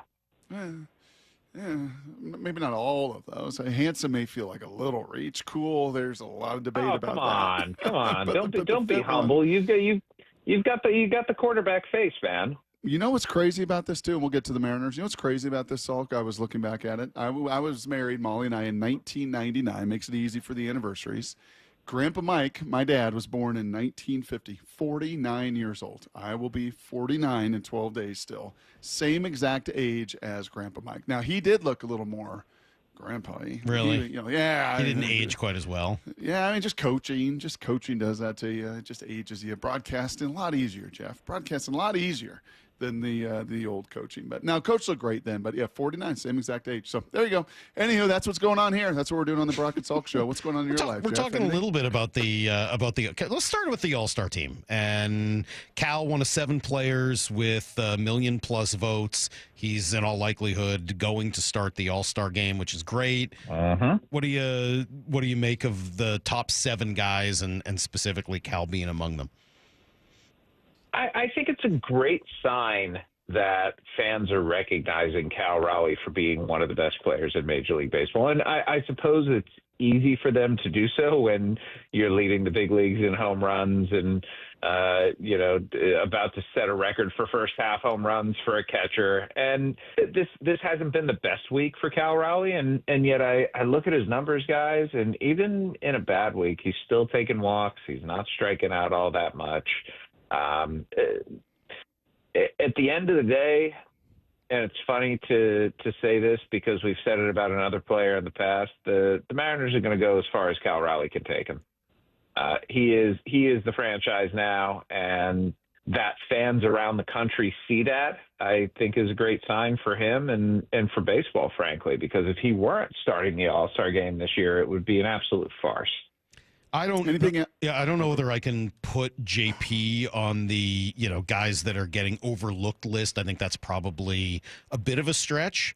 But what did you say yesterday, Brock? 3rd in the league in on-base percentage? On-base percentage, yep. Yeah, I mean, that is supposed to be a stat that we really value. I wish there was a way to honor someone like that who maybe isn't quite all-star because of some of the other guys that are going to get attention. But that's a really significant thing to have accomplished, 2.5 months in. Very much so. And it's funny because when J.P. Crawford was in the minor leagues and coming up through Philadelphia's system, I would look at his stat line and would be confused is the wrong word, but it's not very often that you see guys who are putting up near 400 on base percentages and also have slugging percentages right around there. And it's like, what is this guy? Who is he going to be? Can he replicate this at the big league level? And we've seen some seasons, especially 2023, where it looked like J.P. Crawford was playing at an all-star level and where he was getting on base 37, 38% of the time, but he's up over 41 at this point. And man, you cannot put enough value on that guy. If you have Cal Raleigh hitting behind you, if you have Julio Rodriguez hitting behind you, if you have the boppers in the Mariners lineup behind you and you're getting on base 41% of the time, there's not a whole lot more that you can do. And J.P. Crawford, it surprises me a little that he's been this guy because we haven't seen this version of him for a while, but it's been pretty cool to watch this year. And, he doesn't strike out and he takes walks. Like for a leadoff hitter, what more can you ask for? Anything else jump out to you from a Mariner perspective with those vote totals, be it Julio, JP, Cal? Anything else jump out to you? Can I be completely honest with you? Take a look at me now. That you don't care about this? No, it's not that I don't care about them. I just haven't looked at them. Like, I'll start looking at all-star balloting like when it's the second to last one, because that to me gives me a better sense of, you know, the way the thing is going to go. It tends to vacillate a little bit at the beginning, but toward the end, that's when you get a better sense of who the actual winners are going to be. All right. So please inform me, where are the other Mariners in the proceedings? Julio was at like 300,000. He was, I think, 9th among outfielders, and that was kind of the only other one worth mentioning. JP was 4th, I think, in American League shortstops, which was probably a little low, just given some of his value this year. But yeah, no, we'll move. It is early on that, so let's go to this because let me ask you this. I'm sorry to take over the interview here, but which shortstops would you have ahead of J.P. Crawford at this point? Bobby Witt? Yep. I think Pena was ahead of him. Yep. Oh, Pena's had an unbelievable. And then maybe Jacob Wilson. Bingo. Yeah, I mean, like that's sort of the group. Those, yeah, like that is right. That is the correct answer. But I'll say this: like, you look at offensively, what J.P. Crawford's done this year and what Bobby Witt Jr. has done this year, and they're about the same. You can make a real argument, in fact, that J.P. Crawford's been better offensively than Bobby Witt this year. His WRC plus is higher. Yeah, he's got almost 80 points on him in on base, and he's behind only 60 points in slug. Now, Bobby Witt Jr. is a much better base runner. Bobby Witt Jr. is a much better defender. I'll take Bobby Witt Jr. every single day over J.P. Crawford, but I also think Bobby Witt Jr. is one of the 5 best players in baseball. And there's a star quality, and I mean, like all of that factors into it. For sure. No, and I don't think anyone's complaining. Just sort of, it's a bummer there's not a way to honor somebody for a big accomplishment like what JP's doing without necessarily. Why don't you guys? I mean, you have the power of a talk show. Yes. Why don't you make the honorary J.P. Crawford could have, should have, maybe would have been an all-star but wasn't award? Well, I don't want it to sound insulting. That sounds sort of almost like almost insulting. I don't want it to sound that way. Could have, should have, maybe would have. That's you insulting. Think Salk? Passan, you think Salk grovels? Do you think that is even in his vocabulary? No. Yeah, I absolutely do. There are certain things I'll grovel for. Yeah, I mean, there's 100%. There are definitely things in my life that I will grovel for. Last week, you were right, Jeff. We didn't ask you about George Kirby, who had just had the one start, but he backed it up with another. And then last night we saw Logan go 5 innings, 10 strikeouts. Command wasn't perfect, but the stuff was awesome. What do you make of these two guys both returning for the Mariners? How nice. Like what a relief it is, because guys, we know what arm injuries can do. Like, we know how they can linger. We know that they can ruin a season. And for so many years, the Seattle Mariners have been absolutely blessed in terms of arm health that it just felt like, okay, bills coming due. Like, this is the consequence of all of these years of health, that some of the best arms in this great rotation that the Mariners have are finally breaking. No. Logan Gilbert he looked like Logan Gilbert last night. And George Kirby, again, starting to look like George Kirby. And, man, I cannot give up on this team because I continue to be in love with the pitching. And as much as the offense frustrates, it was really interesting. We have a story, I think, that came out today on ESPN.com, ranking every lineup 1 through 30 in baseball. And I had the hardest time with the Mariners because I kept saying to myself, if we did this exercise a month ago, I would have had them as like a top 8 lineup. Yep. And I think I wound up putting them like 17. And so the variance between the two, the Jekyll and Hyde-ness of this Mariners lineup is counterbalanced by a pitching staff, and particularly a rotation upon which you can rely. And there are very few fan bases, guys, who I think can sit there and say, I fully believe in the rotation of the team that I root for. If you're not saying that with the Mariners, you're just not paying attention. Jeffrey, can you argue that Jerry and Justin have the most pressure on them of any management team in Major League Baseball when it comes to this trade deadline over the next 6 weeks? In terms, Brock, of teams that should be acquiring? Or in just in terms of however you want to frame it, the tools in the farm system you have. This Jekyll and Hyde team that's played as one of the best in the American League and one of the worst in the American League.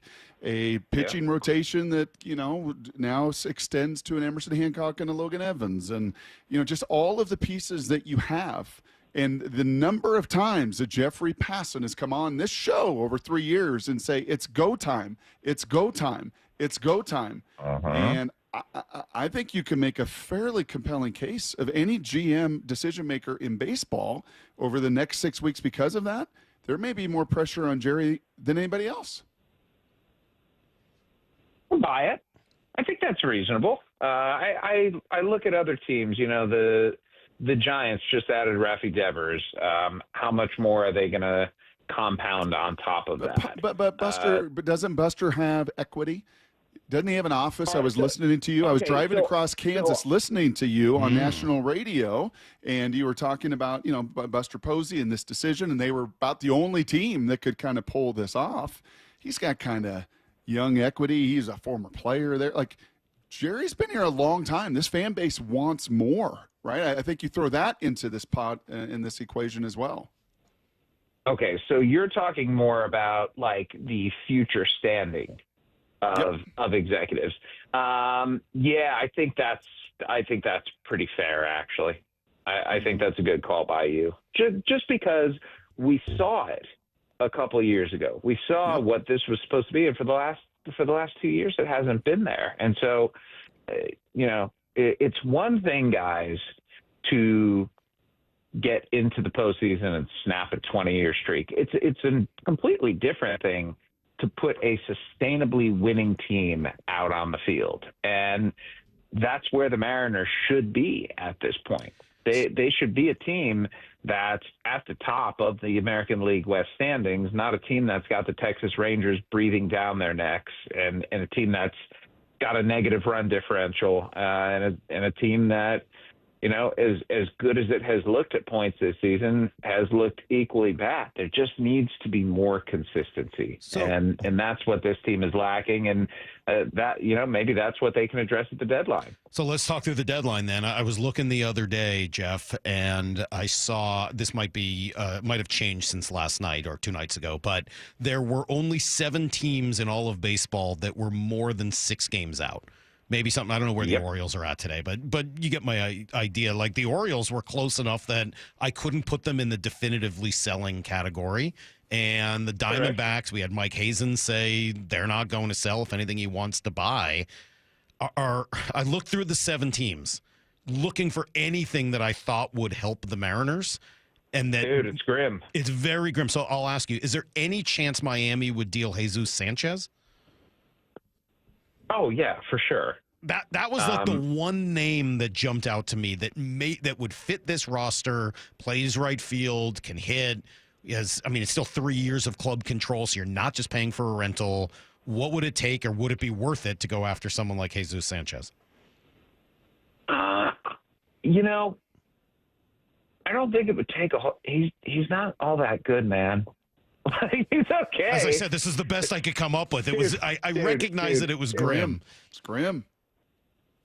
I mean, we're talking about a guy who's got a career OPS plus of like 100, which means he is about as patently league average with his bat as it gets. Negative defensive guy. He's got power. Like, we've seen Jesus Sanchez, hit 480-foot home runs. So there's excellence in there. We've also seen, like, Jared Kelenic do that. And I think Jesus Sanchez has produced more than Jared Kelenic over the course of his career, but not by a whole lot. Like, he's just okay.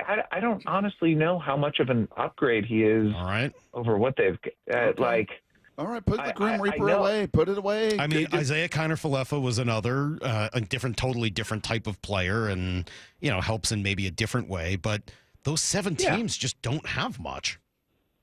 No, they really don't. I mean, how do you feel about Luis Robert?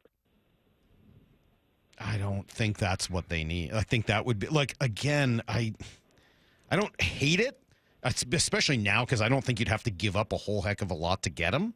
But do you need to add those strikeouts to this lineup and that level of inconsistency? I grant that he's got some enormous potential, but the inconsistency, I think, it fits right in with the biggest problem they have. I think that is fair, and I think that is reasonable. But I think the one thing that he's got is upside, Mike. Mm-hmm.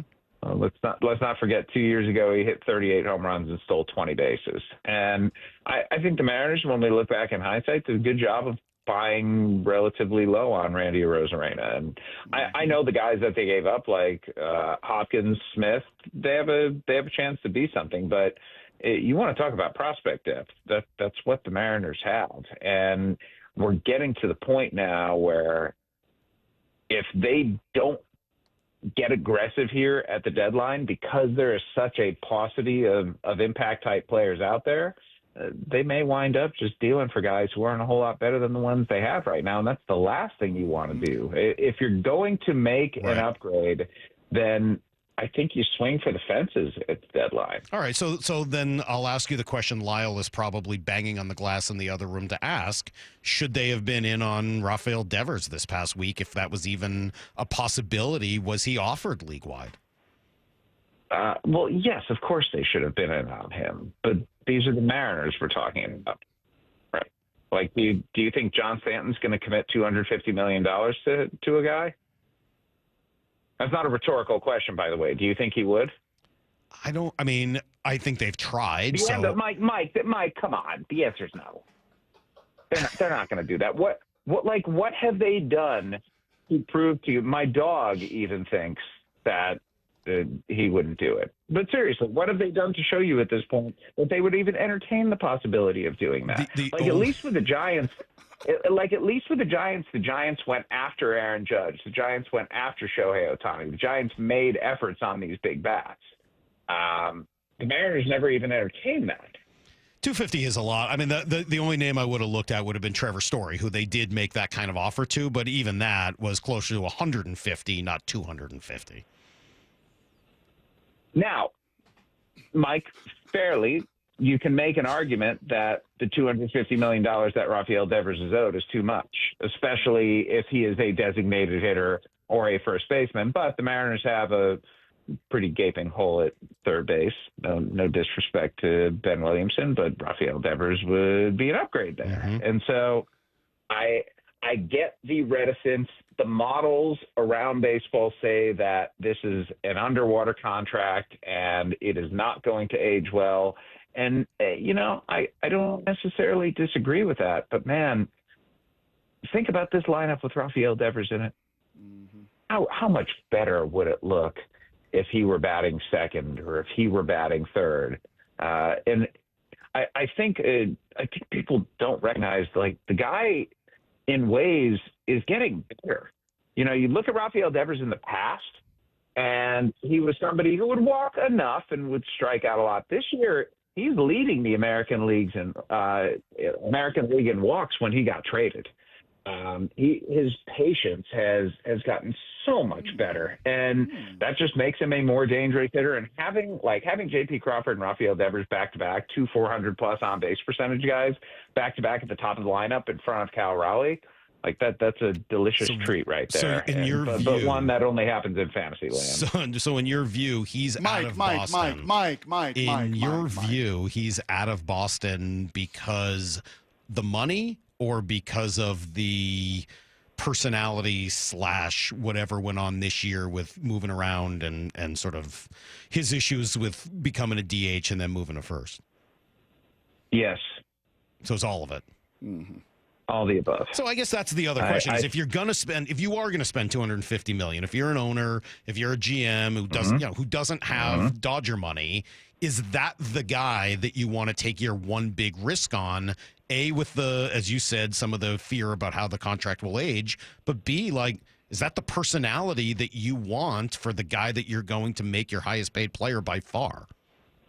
If I have Cal Raleigh and Julio Rodriguez in my clubhouse, I don't worry about Rafi Devers being a leader. Like, I think that's not important. Yeah. I want him to hit. And by the way, the most important context here, if you're the Mariners, is does this impede you from signing Logan Gilbert and or George Kirby long term? If it does, yeah, I'm with you. That's probably not something you want to do. Okay, so you just mentioned Devers, and you just mentioned his growth, and you mentioned his patience, and we were having a conversation earlier about Julio. Julio is swinging at 57% of the pitches. Julio is swinging at 53.7% of first pitches. I think both of those, Salk, were they 99th percentile? I mean, they're just off the charts. And that is very clearly his approach this year, is he is going to be hyper aggressive on first pitches, and he's going to try to just do damage and jump on things throughout it. Is that a sustainable model for Julio Rodriguez? I mean, it depends. You know, there's always the cat and mouse game, Brock. And if pitchers understand that your tendency is to swing at the first pitch and try and do damage, they're going to stop throwing strikes on the first pitch. Right? Yep. Like they're gonna throw you spin. It's gonna be down. It's gonna be off the plate. You're not gonna see fastballs. But the 0-0 pitch is quite often the best one you're gonna see in any given at bat. I was talking with a player about this yesterday, and he was complaining that his team doesn't swing at 0-0 pitches enough, and because of that, teams know that they can steal a strike, and when you're down 0-1 in the count, it's from which you can't come back, but it's the sort of position that's really problematic. And now my dog is literally walking on top of me. God, I mean, is your dog's name Mike? Because the way you said Mike, is your dog's name Mike? Oh my God, no, her name is Daisy, and Daisy is about 7 months old now, and we're waiting for her to stop being terrible. And she's just not cooperating, man. She is. Oh, she found a dead rat in the backyard yesterday. Oh, I thought that was happening as we speak. No, it wouldn't surprise me. She found a dead rat in the backyard yesterday and was parading it around like she had found like an Olympic gold medal. Wound up puking all over the couch afterward. Like, she's just a nightmare. Yeah, that's tough. Jeff, I saw it again on Saturday, by the way. Did you find out what's going on with bringing the infield in with the bases loaded and one out? I saw it again Saturday night. Mariners they ended up beating Class A, who looks broken, like mentally, emotionally broken, but that's a side note. And they get the bases loaded, one out, and Steven Vogt's like, oh, better bring the infield in. I just don't understand. Why are they bringing the infield in rather than trying to turn a double play? I still need to ask. I keep forgetting. Okay, all right. Don't worry about it. You got Daisy to deal with. Yes, go deal with Daisy. Go keep the rats out of her mouth, for God's sakes. Poor dog. Oh my God, it was like a squished rat too. I don't even know where it came from. You know what? I bet you a bird took it and dropped it in our yard. Dude, that is disgusting. Thank you, Jeffrey. We've got to go. Now I'm going to appreciate you. I'm going to be sick here during the break. Jeff, we'll talk to you next week. Dead rat. All right, goodbye. There goes Jeff Passan. We're done. We'll be right back here on Brock and Salk. Wyman and Bob, afternoons 2 to 7. In Cal, you're seeing a superstar start to develop. He's starting to get that national recognition. It's always been, when you talk about the Mariners, you'd sort of talk about the rotation as a whole. Sure. Talking about an individual, it's been Julio. And it feels like Cal is starting to move into that spot. Now, here's the thing. Neither, by baseball standards, are being paid as a superstar. Dave Wyman and Bob Stelton, afternoons 2 to 7 on Seattle Sports, the app, YouTube, and your smart speaker. Powered Power up your summer fun with Toyota's Power of Choice. Now through June 30th, get 1.99 APR financing on a new 25 Tundra or 4.75 on a new 25 Tacoma. Excludes TRD Pro and Trail Hunter. Or lease a new 25 Tundra SR5 Crewmax for $499 a month for 36 months with $39.99 due at signing. With approved credit through TFS, tax, title, and license extra. A negotiable dot fee of up to $200 may be added. Call 1-888-48-TOYOTA for details or go to toyota.com. Toyota, let's go places. Stop Bugging Me Pest Control. This summer, don't let stinging insects ruin your outdoor fun. Wasps, hornets, get rid of those stinging pests. Call Stop Bugging Me Pest Control and leave everything to us. Cracked windshields happen, and if your car has a forward-facing camera, it needs to be recalibrated. All-Star Auto Glass is the professional choice for windshield replacement, repair, and recalibration. Call All-Star Auto Glass today.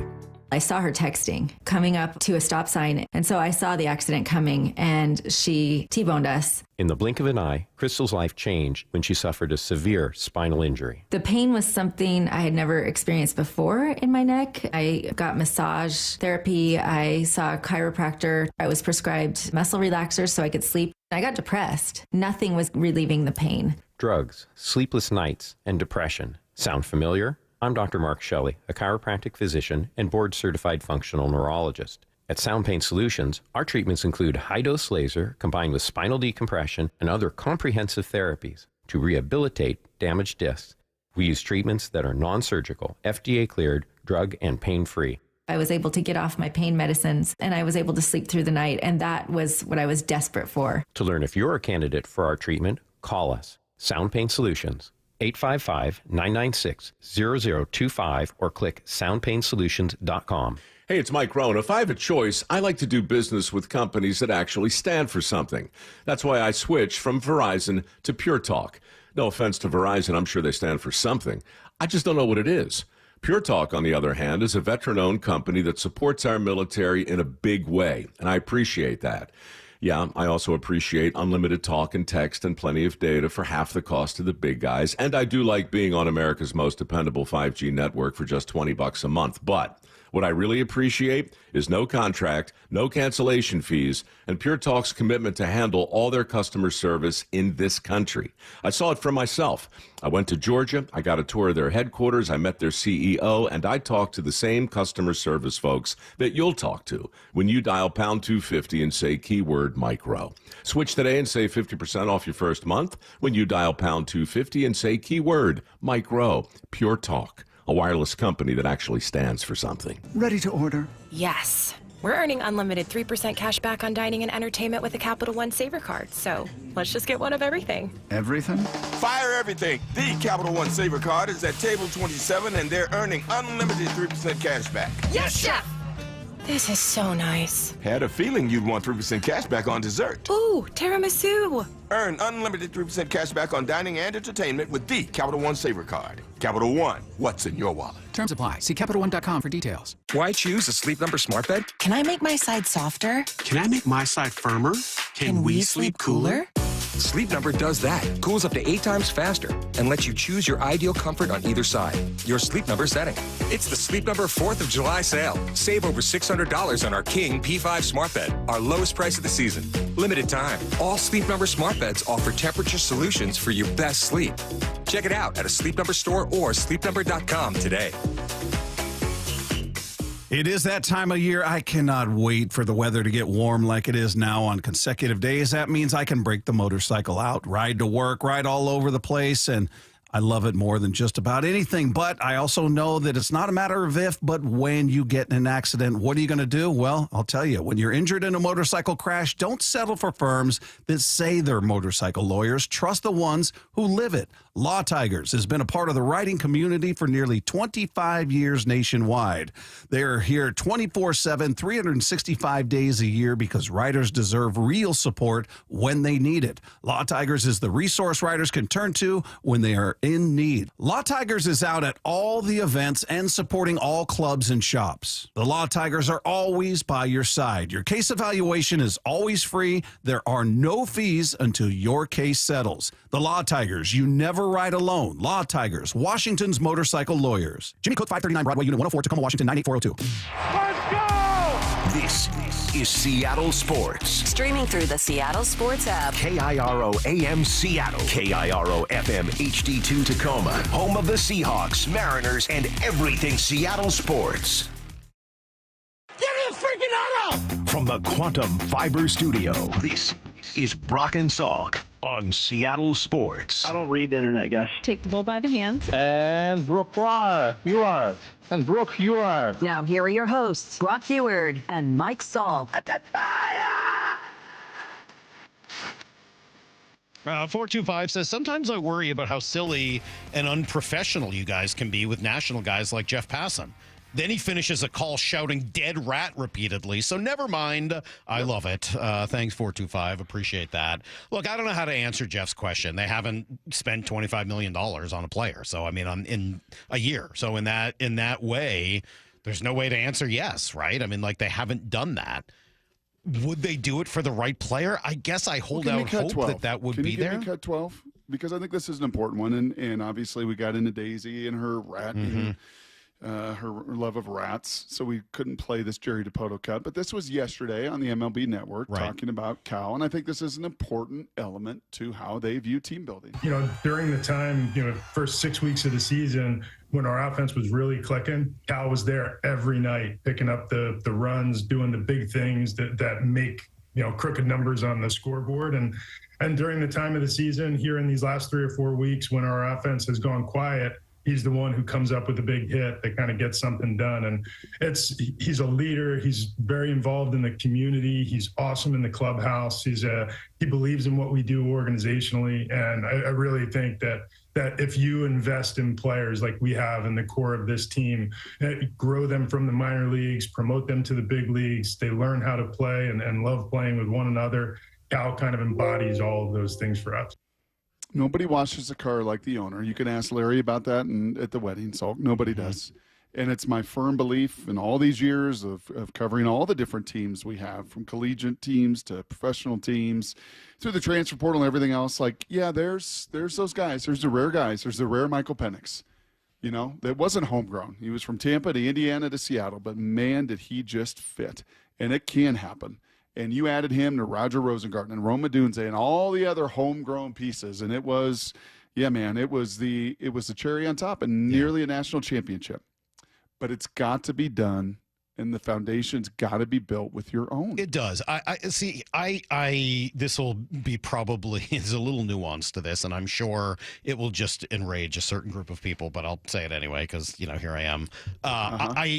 I don't. That's the Rafi Devers $250 million plus contract is not, to me, the beef I would have with the way the Mariners have spent their money. I'm not saying it wouldn't help. I think that there is a lot of risk that comes with that many years, that much money to players that, while they can hit, have something else about them that has just caused another team to say, I'm out. I don't even want to deal with this anymore. Yep. I'm much more concerned with the 2 years for Pete Alonso, with the 3 years for Alex Bregman, like the types of deals that are out there that cost more short term, I think would be better investments than spreading that money around to the Garvers and the Pollocks and the other guys that have taken some money from the Mariners here over the course of the last 3 or 4 years. I would rather see them put that money together and go bigger after better players in the Bregman range. But I don't need them to go spend $250 million on Rafi Devers. And I'm looking at the Red Sox. Like, there are risks to that. I just was thinking about it last night. Devers, they gave huge money. He's gone. They had to trade him because they didn't want him around anymore. Trevor Story, they gave huge money to. He's been hurt for almost every year and hasn't been very good otherwise. They spent a lot of money on Alex Bregman, who, again, I like that signing. I think it's a good one. But now he's out with a quad injury, and some of that is what happens with signing a 31-year-old to kind of, for the next 3-4 years. So there is risk associated with all of those things. It's not like spending that money just all of a sudden makes you better. But I do think it is. Jerry's right. The nucleus is Cal and Logan and the Julio and the guys from inside. Mm-hmm. But you've gotta spend the right money around them to put the pieces to help get them over the top. Yeah, There's no we doubt. talked about that. It's $100 million that they have spent over the last few years. We talked about that. The numbers that Lyle and TJ put together over there, and the amount of wins that you have gotten back from tens of millions of dollars that you have spent on the Mitches and others, over these years. And yeah, maybe the lesson learned is instead of being around the bargain bin at those guys, instead of, we talked about this with the Seahawks that year. They had a bunch of cap space. Remember that? Just go sign the one guy. We signed 4 guys, that were a little more bargain bin. And because again, those aren't forever. It's not; those aren't deals that are going. Like if you trade for Rafi Devers and you're right, you're in great shape. If you trade for Rafi Devers and you're wrong, you're screwed.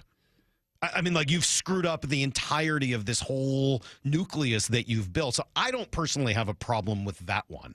But when you're rolling out Tellez and Solano instead of Paul Goldschmidt or instead of Christian Walker or instead of Arizona. Yeah, I mean, like any number of those guys, Naylor, or instead of Pete Alonso, like those are 4 players that would all be better.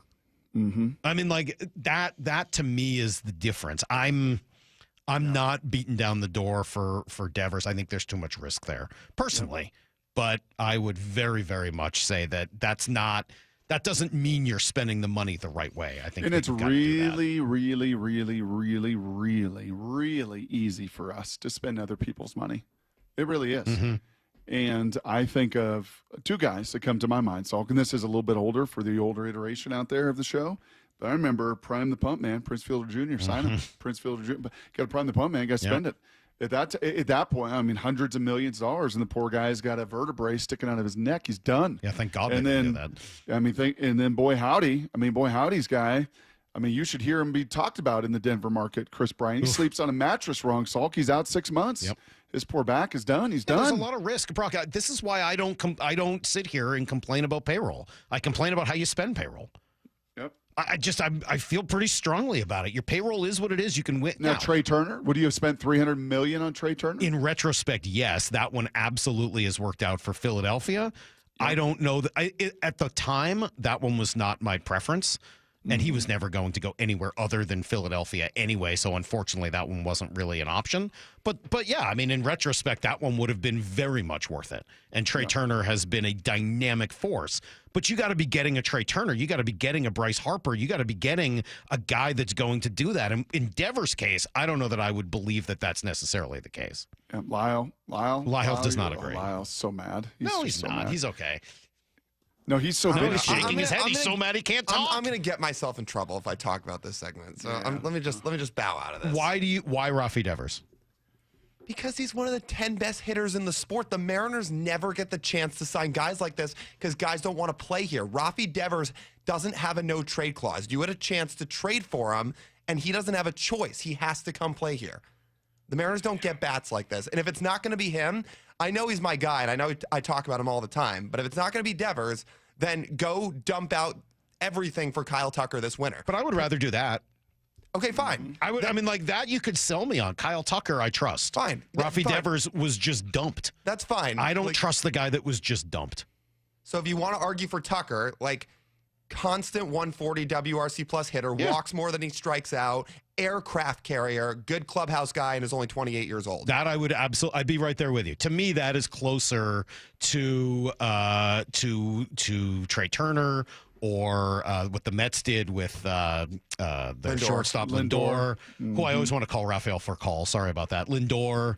Like those to me, yes, 100% worth it. If they had the opportunity to do that with the third baseman who we just watched from Cleveland the last couple of days, sure. Jose Ramirez, absolutely. If they had traded for him and signed him long term, Devers in particular makes me nervous because the other team wanted to dump him. That would scare me a little bit. Anyway. We have seen some stuff about how the other team has quite some turmoil going on within their organization. 100%, yes. And June Lee, who wrote about some of that, is going to join us tomorrow to talk through some other stuff. But no, there is no like definitive on this. but you only get probably one shot at a guy like that. And if I'm going to take that one shot, I'd like to be a little bit more sure than I would be about Devers. I'd like to see them take it. How about that? Yeah, I hope they do with Kyle Tucker. You know what, Lyle? I'll be there with you. I hope they do. I hope they offer the world to Kyle Tucker. I hope they try to make that happen. He would be a difference maker in right field for this team every day. That would be pretty awesome. All right, we're going to go around the NFL in 20 minutes. We're going to answer questions today. We're going to answer questions after that. Yeah. Yes, Brock. Yeah. It is an answer the questions your kind of day as we are getting very close to the Heward wedding. Maybe there'll be some questions about that. Who knows? 866-979-3776 is the phone number. Of course, we're a couple days away, but tomorrow. Lyle's really fired up already. I don't think we should ask any more wedding questions to make him angry. He's fired up about everything today, though. He is furious in the other room. I'll tell you what. We'll come back. We'll give you guys everything you need to know next on Brock and Salk. For Down Territory, going inside the game with former Cougs and Seahawks wide receiver Michael Bumpus. First down, what's something completely overblown at OTAs? Interceptions. So when an interception is thrown, all people see is the end result. I don't think they realize that could have been a free play. He's tossing it up, or he's told just to throw the football so the defense gets a look. Kobe Bryant was over the top. Boom, he gets an interception. It can be deceiving at times. For Down Territory, every day at 11:15 and 1:15 on Bump and Stacy. Hey, Mike Salk here. Beautiful weather the last couple of days. It feels like summer in the Seattle area. You know what that means. Beach, barbecue, golf, vacation, all that stuff, right? And then there's going to be pictures. So don't be hiding and trying to get away from the picture. You want to look and feel your best, right? Eastside Weight Loss Clinic can help. Trust me, you can do this fast. I lost 15 pounds, did it in just 2 weeks, 35 pounds total after just 8 weeks. So what are you waiting for? Schedule a 15-minute, no-obligation consultation right now at eastsideweightlossclinic.com. Here's what you're going to get. Safe, healthy, sustainable weight loss, no exercise, no pills, no injections, no surgery, nothing like that. Super safe. You eat real food, you buy it at the grocery store, and you will look and feel your very best. It's just on the other end of a 15-minute phone consultation. The secret, you'll find out with Eastside Weight Loss Clinic. Schedule that quick intro right now at eastsideweightlossclinic.com. Dr. Ryan Coogan, D.C. Results may vary. Get 0% financing for 72 months on Cat compact construction equipment at NC Machinery. Built for performance, durability, and comfort. Buy now and take advantage of 0% financing for 72 months at NC Machinery. Jaden Schwartz for Techline Roofing. Summer is the perfect time for a new roof. Take advantage of our easy financing, summer specials, and the best warranty in the business. Have a great summer. See you next hockey season. Trust Techline. Hey, Brock Heward here for my friends over at Xfinity. You know, change is always happening. It's part of life. And when it comes to music, we know that change is all around us. Songs are rewritten and remade. Classics are remixed. Bands and artists, well, they come and go. Even our taste in music, as we get older, can change a bit. But no matter how things change in 5 years, there's one thing that will stay the same, and that is the price of your internet. That's right. Xfinity is introducing a 5-year price guarantee. It means you get 5 years of the most reliable Wi-Fi with their best equipment included for a price that stays exactly the same. Are you surprised? Well, life is full of them. One internet price, 5 years, guaranteed. Learn more at Xfinity.com/deals. Now, restrictions apply. New residential customers only. Taxes and fees extra and subject to change. Most reliable Wi-Fi based on Open Signal Awards USA. Fixed Broadband Experience Report, August of 2024. Go check it all out right online at Xfinity.com/deals. Yeah, I have a ton of really memorable customers. One of my favorite customers I've ever had, he came in and had a really bad experience with several different dealerships. He just lost his husband. His husband left him with a truck, and he was like, I don't need a truck. Like, this is so impractical for me. And it was a really emotional decision for him because it was one of the last things that he had, obviously husbands. We were like, it's no problem. Like, we're going to help you. And we did the process the same way that we always do the process. And we helped him trade in his truck for a beautiful new Rogue. And that was really cool. And he bought his second car from us, and I'm sure when he needs a third car, he'll come back and buy his third car from Nissan too. Afterwards, to thank us, he sent us this beautiful basket of like candies and fruits and stuff. Making a great day for the people around you is making a great day for yourself. The LJ Way is the Lee Johnson Auto family, the home of the Mariners. One hopper snared at short. On a quick hop by J.P. Crawford. That guy's a magician over there at shortstop. Seattle sports. Download the Seattle Sports app. Need a break from everything? Escape to a place where anything is possible and the fun never stops. At Silver Reef Casino Resort, you'll discover world-class dining, championship caliber golf, and so much more. Come join the fun and see why we've been consistently rated one of the region's top destinations. Visit silverreefcasino.com to book your stay and discover all the exciting events and promotions we have in store for you. Silver Reef Casino Resort, located off I-5, exit 260. Find out more at silverreefcasino.com. You're free now. Free to stream beyond your wildest dreams. Rom-coms, slasher-coms, space operas. Free to fill your feed with impossibly chonky chonkers. Cats, corgis, babies on demand. Free to make your smart devices do silly things. Bowl of chips on the Robo-Vacuum. Free to open a world of remote work and Gametopia. Who's the boss now? Free to be everything you imagine. That's how it feels to have Quantum Fiber Internet. Your world unleashed. Learn more at quantumfiber.com.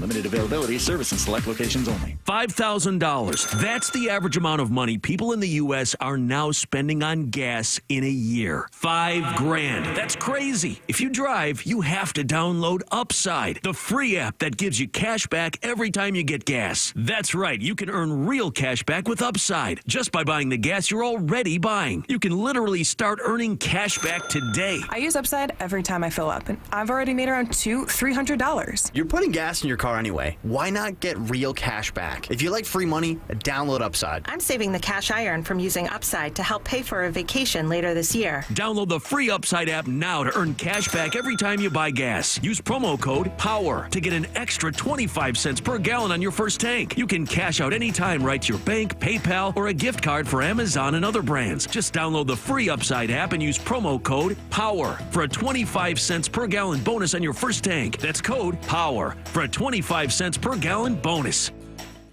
Need to know. 15 minutes past every hour with Brock and Salk. Here's what you need to know. Up first. Well, it was good to see Logan Gilbert back last night. He was Logan Gilbert. Didn't go quite as long as he eventually will, and I think some of the command will start to round out in the next few starts. But the stuff, it was stuffy, as they like to say. He was all over it. 10 strikeouts in his 5 innings, Brock. He was at times dominant. Logan Gilbert, ace starter, opening day pitcher, everything that you expect out of the guy. What's the name of the book they have that they review every start? What is that thing called? Is it the Shove Report? The Shove Report. I'm going to imagine that Shove Report was pretty strong last night. The amount of movement, throwing all of his pitches, throwing that splitter, which I was most curious coming back. Do you need it? Do you need to throw that splitter? Right? If that is something that some believe puts a little more strain on that forearm, everything else on the bundle, the tendon, whatever that thing is called. The flexor bundle. Yeah. Do you even need to throw it? He did. He threw it with confidence. Really well. He threw everything with confidence. Said afterwards that it was feeling really good as well, even after throwing the splitter, which was important to him. And then he took some time to say, look, this team is still the best is yet to come. I mean, we've seen a lot of really good things, and I think we haven't even played our best baseball yet, so that says a lot. We're always really good when, obviously, Julio and Cal kind of get the team going, but when we pitch and hit well at the same time, just like anybody else, that's when we really go on our runs. And I feel like we're getting closer and closer to that every time. Is that where this team is at, just kind of waiting for both things to come together at the same time? Salk, it feels like we've been waiting for that for some time. No, I understand that. I will say, and I don't say that like in a disparaging way, and the Mariners are not alone in that. I think sometimes we, as a collective, passionate Mariner, emotional fan base, think that we're the only ones going through this. And we're not. It's most teams. I mean, that's sort of not the way named the sport Tigers is. or the Dodgers. Yes, it's most teams out there, kind of. Yeah, and you know when you go on winning streaks and you know when you win 9 straight series? Yeah, when your offense and your defense and your pitching all play pretty well together. And we saw that for 6 weeks. If they want to win this series, they're going to have to win tonight, 6:40. First pitch, Brian Wu and Walker Buehler in that one.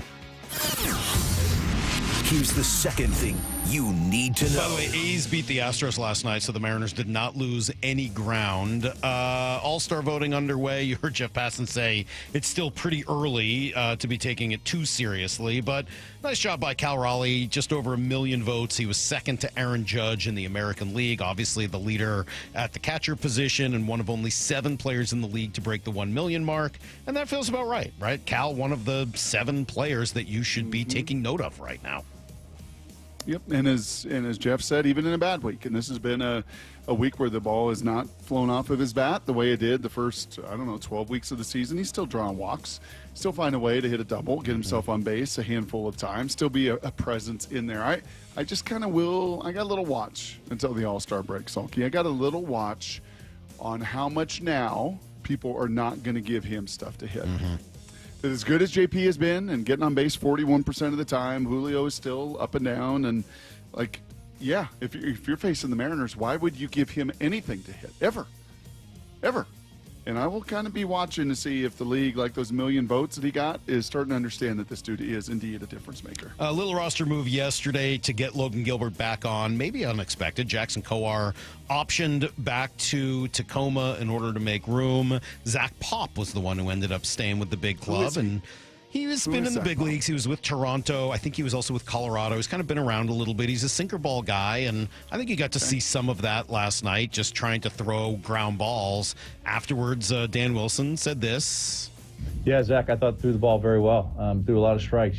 That's what we do here. We attack the zone. We get strike one, and he was able to do that. Good velo, and it was good to get him out there and be a part of this bullpen. I just think the thing yesterday is more about his ability to throw multiple innings. That would be my guess. He went for more than an inning yesterday, and just not knowing what you were going to get out of Logan in his first start back, my guess is they needed a little bit more bullpen flexibility, which is why he was kept instead of Jackson Kowar. Here's the third thing you need to know. Stanley Cup Finals tonight, Brock. Final. Edmonton got to win on the road in Game 6 in order to preserve this series. I'm rooting for them. History tells you not so much. Well, they did it last year. What year did you graduate high school? 1996. I was 95. 93, the last time a Canadian team won that.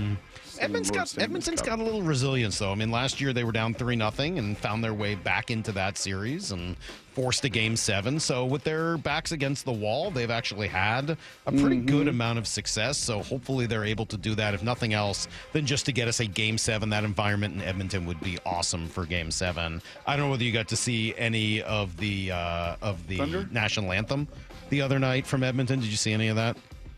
Where the guy was singing in the crowd. Oh my God, it was awesome. It was a pretty cool scene. And let's be honest, the Canadian anthem's a strong one. It's very strong. It's a strong one. Well, and there's a lot of Canadian pride at the moment, I would also say. So put all of those things together, and it was a pretty cool moment up in that arena. Anyway, they'll be in Florida tonight, and Thursday, chance that the Thunder could win the championship. How are you going to feel if that happens? Resigned? Yeah. I mean, I think they've done a phenomenal job of building their team. It would be like that's how you build a team. And depth matters in professional sports across so you all the won't sports. be upset that it's the Thunder. Clay Bennett is dead to me. Right. Nichols is not around. I just because the cast of characters is so different. It's changed so dramatically. Yeah. Brock, that makes sense. You buy Starbucks all the time. You won't care. Wow. Yeah. Lyle's angry today. Lyle is angry today. I like angry Lyle. So do I. I kind of want more Lyle of doesn't it. know anything pop culture from the only thing he knows the year is this. 2000, but he's in on this Howard Schultz. Oh yeah. Yeah. I love it. I'm sure he understands all the intricacies and nuances of it too. That's everything you need to know. 1/4 every hour here on the Brock and Salk Show. All right. We're going to open this up, Brock, right now for text messages for Answer the Question Jerk. I see one or two already that I like. Good. I think I got a good poop question for you. Please too. don't. I won't answer For it. Answer the Question I'm not Jerk. interested. You know Digestive that for question. years people will send that stuff in and I just don't put it on there. I'm not interested. I don't want to talk about it. I'm not into bathroom humor, bathroom talk. I think it's dumb. I think I'm out. So just no chance. Sorry, not interested. But if you have other things you'd like to ask about, we will answer them. 866-979-3776. You can text your questions there. Any question on almost any subject. We'll answer them coming up after a trip around the NFL next on Brock and Salk.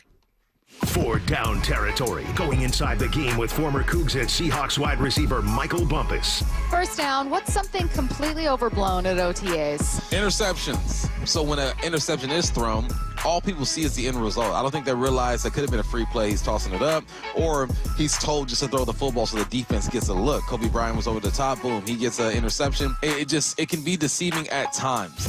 For Down Territory, every day at 11:15 and 1:15 on Bump and Stacy. All right, guys, this August, and it's coming up soon, luxury awaits at Snoqualmie Casino and Hotel. Book now for an unforgettable summer experience. Go to snocasino.com. You know Seattle's closest is now Snoqualmie Casino and Hotel. The hotel's going to be sweet with the great views, with the expanded non-smoking gaming floor, the big destination spa, new food venues, restaurants, entertainment space, convention center. It is going to be tremendous. Again, go to snocasino.com to see more and to book. Seattle's closest. It's now Snoqualmie Casino and Hotel. When businesses thrive, communities score. That's why Bank of America is the official bank of FIFA Club World Cup here in Seattle. And our more than 95 local business specialists are ready to help your business win. What would you like the power to do? Learn more at bankofamerica.com/local business. Bank of America, official bank of FIFA Club World Cup 2025. Bank of America Corporation, all rights reserved. Church's Chicken is bringing even more flavor to the neighborhood with our Bremerton location, and we can't wait to share what we've been cooking up. So stop by and try our bold, juicy, flavor-to-the-bone fried chicken with all our only at Church's Fixins. Yeah, your newest fave is waiting with unbeatable deals and unmistakable crunch right here at the Church's Chicken in Bremerton on 4000 Wheaton Way. That's right. Come on down. Friends, family, and neighbors welcomed at 4000 Wheaton Way in Bremerton. See you soon. Church's. Jet City Harley sign and ride event. No cash down needed. Rates as low as 1.49% APR on select Harleys. Save thousands on interest at Jet City Harley Davidson. On approved credit on new 2024 Lowrider ST, Lowrider S, or Road Glide 3 models. See dealer for details. At Cressy Door, we have the perfect garage door for you. Come visit our brand new garage door and fireplace showroom and let our experts help you find the perfect garage door. Cressy Door. Why choose a Sleep Number smart bed? Can I make my side softer? Can I make my side firmer? Can we sleep cooler? Sleep Number does that. Cools up to 8 times faster and lets you choose your ideal comfort on either side. Your Sleep Number setting. It's the Sleep Number 4th of July sale. Save over $600 on our King P5 smart bed, our lowest price of the season. Limited time. All Sleep Number smart beds offer temperature solutions for your best sleep. Check it out at a Sleep Number store or sleepnumber.com today. Now more than ever, Lowe's knows you don't just want a low price, you want the lowest price. And with our lowest price guarantee, you can count on us for competitive prices on all your home improvement projects. If you find a qualifying lower price somewhere else on the same item, we'll match it. Lowe's, we help, you save. Price match applies the same item, current price at qualifying retailers. Exclusions and terms apply. Learn how we'll match price at lowes.com/lowest price guarantee. The secret's out on what Western Washington dads want this summer. A beautiful green lawn that they don't have to mow or water. One they can use to host, play with their kids, and even practice chipping. Synthetic Turf Northwest has your solution. Low-maintenance lawns they'll install anywhere in Western Washington. Take advantage of their Father's Day sale for up to $1,500 off a new lawn, perfectly installed through June. Synthetic Turf Northwest, your green lawn solution. SyntheticTurfNorthwest.com. Get rid of stubborn fat and address areas of loose skin with ProSculpt, the simple one-day permanent fat reduction and skin tightening treatment. Book your free consultation at prosculpt.com. This is for all you guys on Viagra. ED pills are no longer needed. The brutal side effects like 4-hour headaches, blurred vision, and that flush feeling can all be put behind you with our treatment. Here at West Coast Men's Health, we have a better approach to ED. Acoustic wave therapy creates blood flow circulation by safely removing the plaque in your arteries, and restoring function naturally. Guys, let me be clear. Pills will never fix your problem. Our equipment is the latest technology, and our medical staff is the best in the industry. So give West Coast Men's Health a call today. Speak with our clinic manager. Ask him any question you like, how it works, the science behind it, and even the cost. If you suffer from ED or Peyronie's disease, give West Coast Men's Health a call today. It's not just about better health. It's about a better life. With clinics in Redmond and Tacoma, call 206-519-6541. That's 206-519-6541. Online at westcoastmenshealth.com. Hey, it's me, the foul pole at T-Mobile Park. But it's about time they call me the fair pole, because those are the moments I live for. When Cal's up to the plate, I'm always on high alert. The big dumper with a 2-run blast. And then there's Randy Arozarena, launching missiles into the stands, flipping his bat so high it practically reaches my eye level. Blasted back, Randy Arozarena strikes again. And J-Rod, heck, when he connects, he makes the whole building shake. And it's gone. Goodbye, baseball. Julio Rodriguez. So come on down and take a seat beside me. You might even go home with a souvenir. Mariners baseball, Tridents up. Don't miss this week's showdown at T-Mobile Park between the Mariners and Red Sox. The series continues tonight at 6:40 and tomorrow afternoon with a special midweek matinee at 1:10. Catch Cal Raleigh and the crew as they take on the Red Sox in this marquee matchup. Lock in your seats now at mariners.com/tickets. From the Quantum Fiber Studio. This is Brock and Salk. Weekdays 6 to 10. On Seattle Sports and 97.3 FM HD2. Confession, yes, sir. I won't bring up any poop talk or anything. That's but nice. I appreciate that about you. The reason I've been wired today, as you could tell, I've just been on it. Yeah. It feels like I've been on a heater today. Yesterday, after that road trip, I was dragging a little bit. I'll be honest. I think the audience knew it. Like, I didn't have my stuff. I was on fumes yesterday. I'm on it today, and part of the reason is like crazy hail, thunderstorm. So I got to sleep an extra hour and a half. Oh, really? Instead of that 4:30 wake up. Interesting. 5 wake up. Usually not getting a lot of sleep is what kind of makes you crazy. Kinda, but no. But today was too much sleep. So really any variance to your schedule is too much for you. I feel good. Let's go. Okay, Let's good. Go. Got some good answers to the All questions. right, we got a few, but we could certainly use more. Text your questions into 866-979-3776. We'll do that at 9:45. Right now, though, let's go around the NFL. All right, Dolphins linebacker Bradley Chubb was brutally honest about the team not following through with their messaging last season, and to me, he only seems somewhat confident that they can achieve that this season. I'm gonna say last year we was lying, honestly. Point blank period. We felt it. You know what I mean? We put our toe in the water, but we didn't dive all the way in. We didn't get all the way there with each other. You know what I mean? We weren't making the effort to do to go the extra mile. And I would say this year we're doing that. I'm not sure how it's going to turn out for us, but we are putting forth that foot to change it, because last year, like I said, we said we wanted to change. Yeah, we're doing this, we're doing that, but it's not going exactly how we want to. But this year I feel like everybody has the right mindset and moving forward. You know what I mean? So if it works out, it's going to work out. If it doesn't, we're going to get back to the drawing board and make sure it works out. You know what I mean? So last year they were faking it? Yeah, just toe in the water. We're kind of just going through the motions. Okay. I don't know if I should say this. And this year he's like, maybe it'll work out, maybe it won't. If not, we'll get it fine. Yeah. I kind of like that though. I don't know. I like the honesty. Like, we weren't truly as bought in as we needed to be. Thinking of the last 25 Super Bowl winning head coaches. Yeah. There's a presence to them. Right? I mean, Belichick's won 7 of them. Yeah. Pete, Sean Payton, Tony Dungy. Like, can Mike McDaniel set a culture? I think he can. And lead a group to a Wait, this isn't a presence? Surprising it's taking this long to find a resolution. I don't personally, and I would lump you into this with me. I don't give about what I feel. He's got a unique presence. I don't know if it's the same as some of those other guys. McVay won a Super Bowl. Like, just there's a presence. Like, I follow that guy. I want to follow that guy. How do you set a culture? I don't know. If I could choose to play for somebody in the NFL, it might be Mike McDaniel. I think he's great. No? I know that's super judgy of me, and It's pretty I'm judgy. book by the cover, and I don't know everything that goes on. Every time his quarterback is healthy, his teams are pretty good. The problem he has is that his quarterback is never healthy, and they didn't, last year at least, get him a legitimate backup. Like, I don't know. I think Mike McDaniels is a pretty good coach. I think he, like Kyle Shanahan, is a tremendous play caller and a creative and innovative guy. I think, like Shanahan, they'd be great coordinators.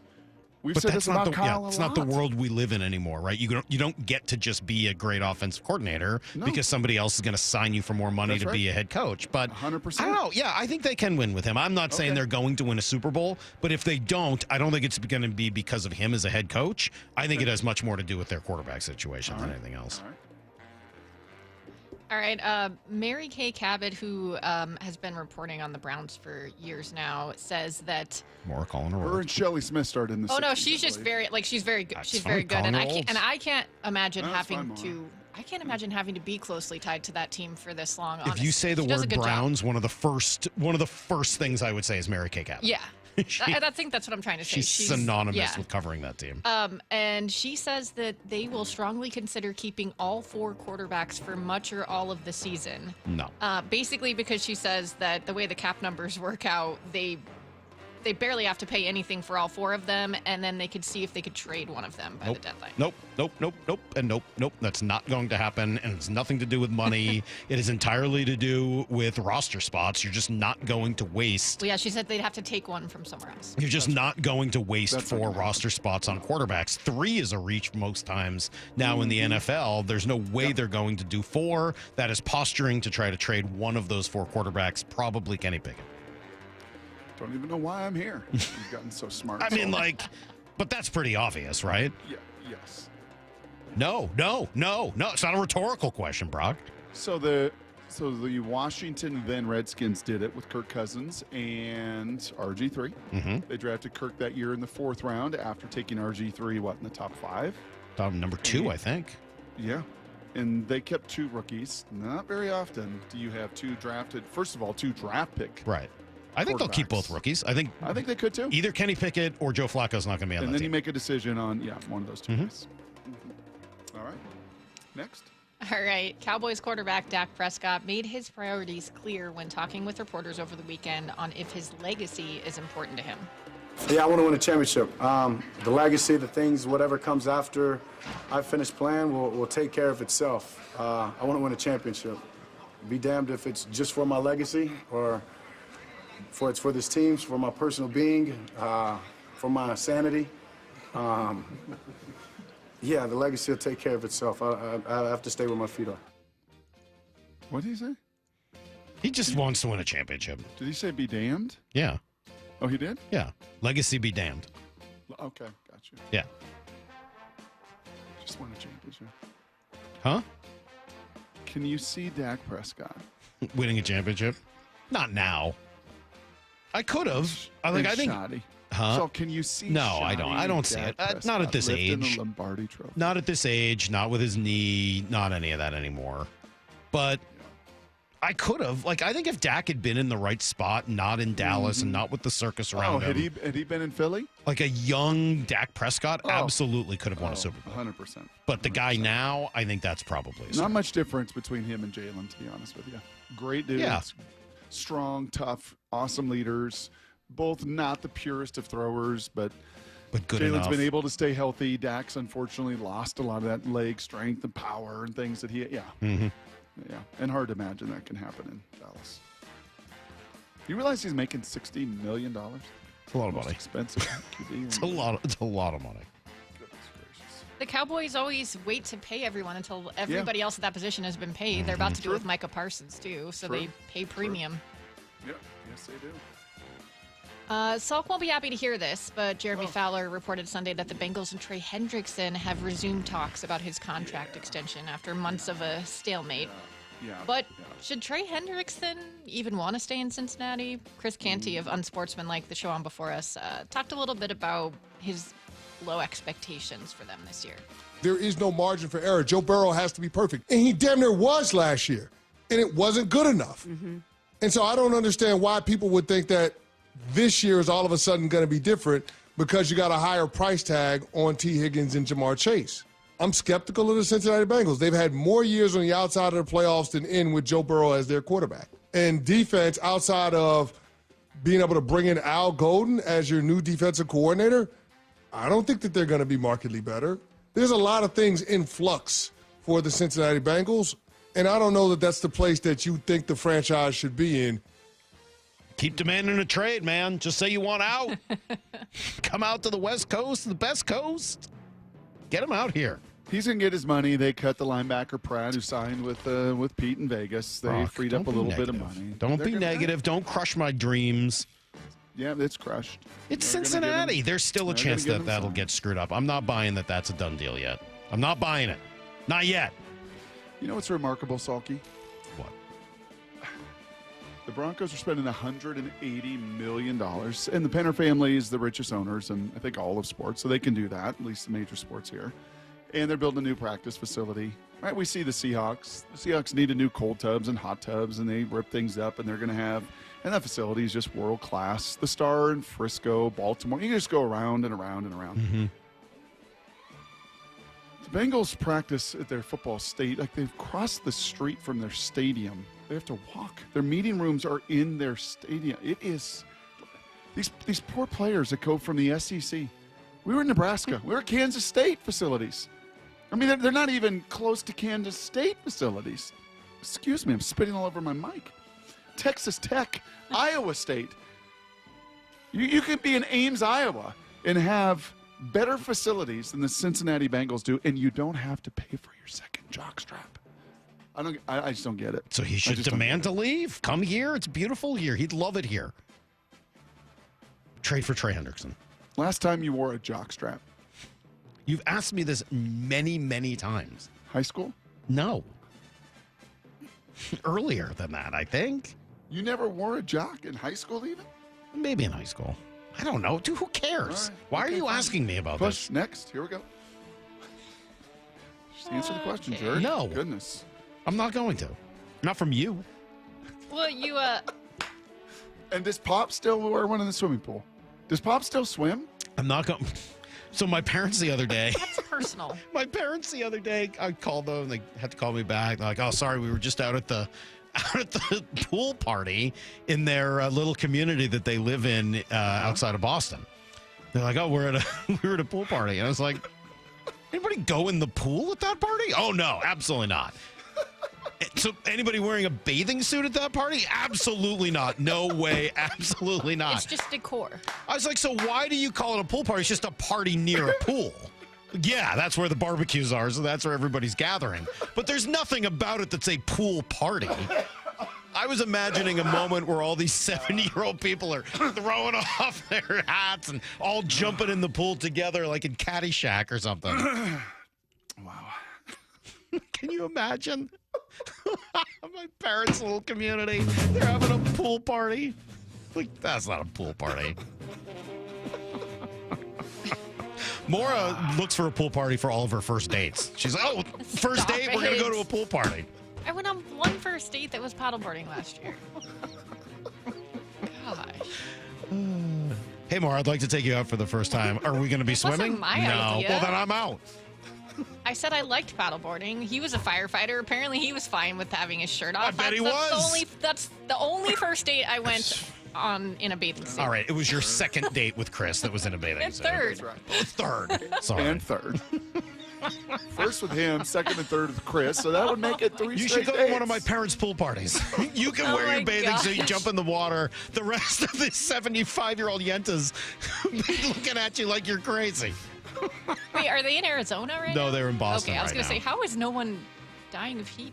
No, they're in Boston. Are we ready to answer questions? That's enough. I'm not in NFL mode You're anymore. done? I'm now in answer the question jerk mode. Yes. Was that all more, or was there one more? Oh, well, we had the Michael Penix RG3 thing, but we talked about that at Blue 88. Yeah. Thanks, Maura. Thank you, Maura. Sorry, Brock ruined it with his jockstrap questions, which he just, he's endlessly fascinated. Go Wait, figure. Quickly, Lyle, do you want to share this? A listener sent us something they call the Lyle Goldstein cycle. Oh, what is that? It's a whole picture. Yeah, I almost think you have to see the photo, but it is pretty funny. Somebody called it the Lyle Goldstein cycle. Okay. At first base, writes, sleeps in, misses work. That happened once, and I did not miss work. I missed like a little bit of it. I swear the whole city was listening that day, by the way. Anyway. Every day.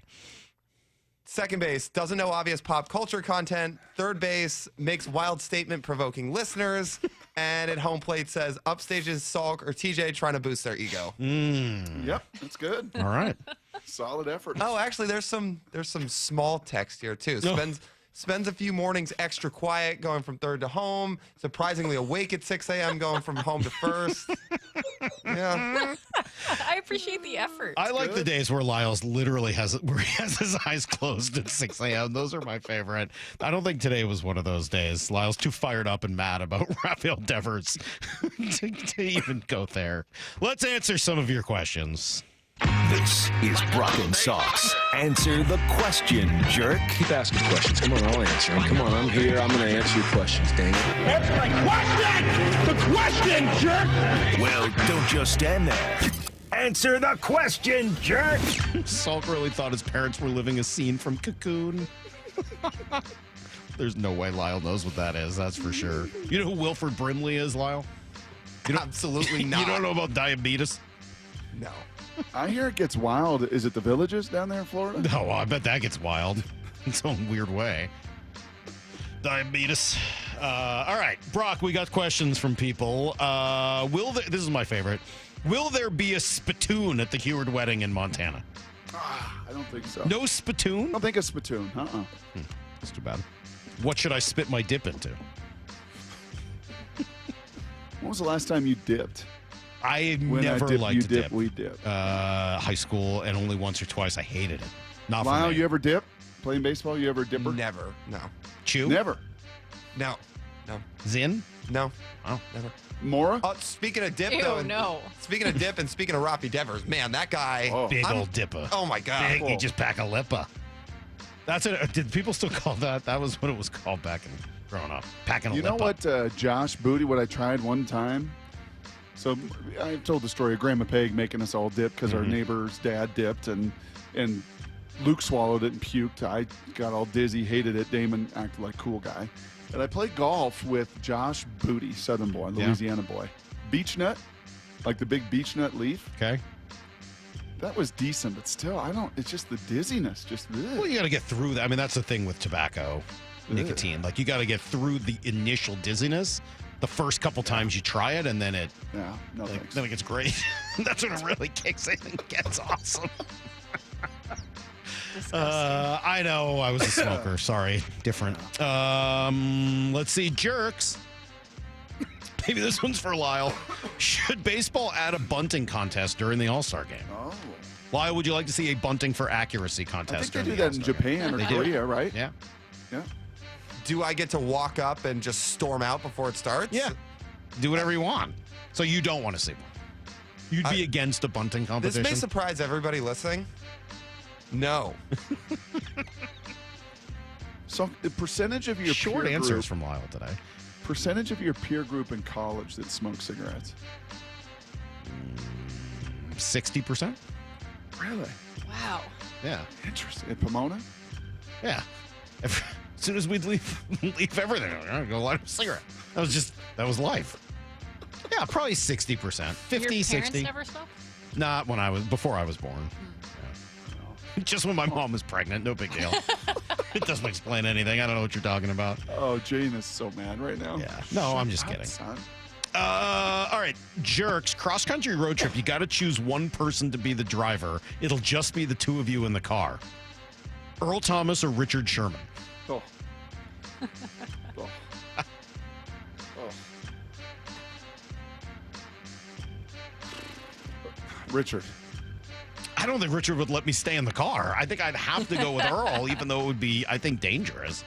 So that Earl's coming back for another football camp. I'd go with Earl. Earl would be fun. He'd be entertaining. Good music. You get into some adventures, man. You get into some adventures going cross country with Earl. Oh. I'm going with that one. Either way, you'd probably get some good inside stories on the LOB era. I wouldn't. I'd get kicked out of the car. Answer the question, jerk. Brother Brock, I'm very concerned about your big dance at the wedding with Haley. How many dance lessons are you going to squeeze in before the big date? My God, man, this is a big moment for you to shine with your daughter. Please tell me you've been getting prepared. No. All right. Do you have a song? Yeah, that's private, Maura. But you do have one. Wait, Brock keeps some things private? Yeah. Let me tell you all about my poop, but I'm not going to tell you what song we're listening to at the wedding. Actually, I don't think that's a good question. Do I know the song? It doesn't seem like you do. I don't think I do. That's not a good sign. We're not that far away from the wedding. I know. You should know the song and the dance. Do you really practice that, though? Yes. You sure? Uh-huh. I don't know. Yeah. Jerks, what was your favorite cartoon growing up? Probably Voltron for me. I liked Voltron. I liked He-Man. I liked the Smurfs. Were you ever into Jetsons? Yeah, like the Jetsons. I'll tell you what. Weren't we talking about the Jetsons not that long ago? Uh-huh. Flintstones. I like the Flintstones. George Jetson's wife looks pretty good. Oh, my gosh. Oh, my gosh. What? What? Yeah. I was surprised. I was Google watching the this? Jetsons, and I was like, Let me see. Let's I think Google that's, George. What was her name?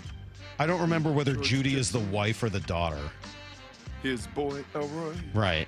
I thought Jane was the wife. Jane. There you go. Jane. Judy is the daughter. His wife. Yeah. Jane Jetson. She's pretty. What do you mean, nah? All right. Well, we have different tastes. That's all. Really? Lyle, was your favorite cartoon growing up the same one Yeah, as there your she favorite is. cartoon now, SpongeBob? She's spunky, man. Okay. Yeah, it was SpongeBob. How about the gummy bears? Oh, what about Scooby-Doo? Yeah, Scooby-Doo's good. Scooby-Doo's got to be up there, right? Yeah. I don't like, remember the gummy bears. I remember the Care Bears. You don't remember the gummy bears bouncing here and there and everywhere? Bears? No, that's the gummy bears. We are the gummy bears. What? Yeah. What? Two different things. Really? Care Bears was different from gummy bears. Okay. Yeah. I'm pretty confident in that one. That's like 100% confidence. Not even like my dad's ridiculous confidence. That's real confidence. Let's see. Jerks, if you could only change the rules to one thing, MLB extra innings, NFL overtime, NHL shootout in overtime, which would it be and how would you do it? See, I would change all three. I can't stand any of the three. This is a hard one for me. I love the shootout. No. Give me a good old-fashioned tie. Play for 5 minutes, and if you don't win, it's a tie. Boo. Totally fine with that.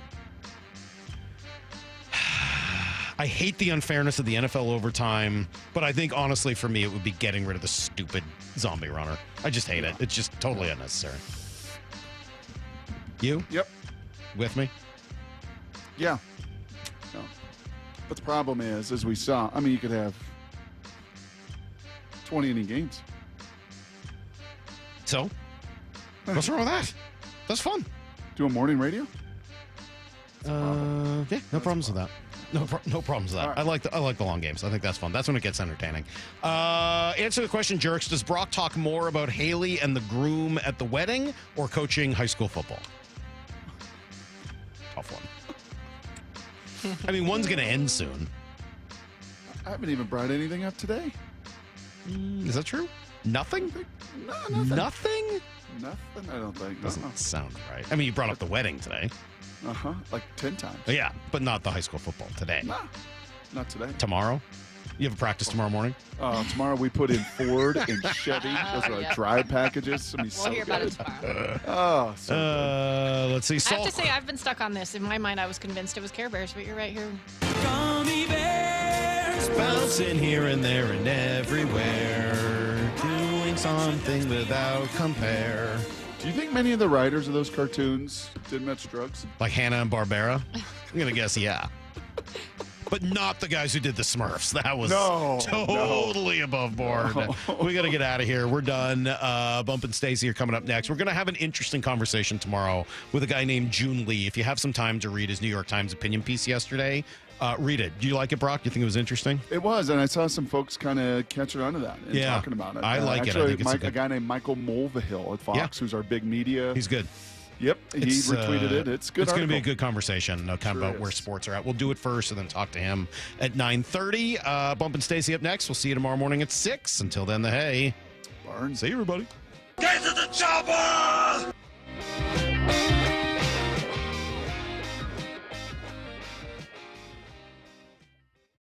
Logan Gilbert dazzles in his return. Swing and a miss. He waves at a splitter. Strike 3. Strikeout number 10 for Logan Gilbert. But the Mariners come up short in a series opener against the Red Sox. We were able to get some traffic, just not able to get him in tonight. Tonight, the Mariners turn to Brian Wu, looking to even the series at 1 apiece. First pitch at 6:40. Wyman and Bob take you up to pregame at 5:30 on Seattle Sports. Hear every pitch on 710 and the Seattle Sports app. We at 3 Tree Roofing understand that your home is your castle. That's why our certified technicians use state-of-the-art installation methods to deliver the highest warranties available. Check out our hundreds of online reviews and schedule a free estimate to see for yourself. 3 Tree Roofing, your Puget Sound roofing experts. When you have really good leaders, it makes it easy. Gia arrived at Lee Johnson after 10 years at another dealership. You know your job, but then you have people who you can rely on to help you with the big stuff that you need that support from. And I've gotten that every day with my service manager, with our assistant service manager, with even like our GM and our GSM. The way that, we're now on the showroom together, we are so close-knit just as a department. My service manager here, he's always open to teach you whatever you want to know. He just wants everybody to do good around him, and if somebody wants to learn something, I'm here to do it. And I've never had a service manager like that before. They're really good at promoting from within. That's one thing that I've learned from working here is I see people start out as a lot porter, and people work their way all the way up to being a general manager. The LJ way is the Lee Johnson Auto family. G. Scott here with former Seahawks Cliff Averill and Doug Baldwin. I heard you guys are having a celebrity pickleball tournament to raise money for Nourishing Champions. Why pickleball? Obviously, it's a growing sport, but also this model is that we will actually be playing with community. We are the most competitive people, so regardless of how sorry Doug might be, he will be out there competing like it's a Super Bowl. Sign up for the Celebrity Pickleball Tournament, open to all skill levels. For details, go to championsofchangefoundation.org/pickleball. Stop bugging me pest control. This summer, don't let stinging insects ruin your outdoor fun. Wasps, hornets, get rid of those stinging pests. Call Stop Bugging Me Pest Control and leave everything to us. Hey, Green Gobbler here. So you've got a clogged drain in your bathroom. Water in the sink's overstaying its welcome. You're spitting today's toothpaste on top of yesterday's toothpaste. You hope that it go away. Yeah, clogs don't just go away. I make them go away. I'm Green Gobbler, the only clog dissolver you need.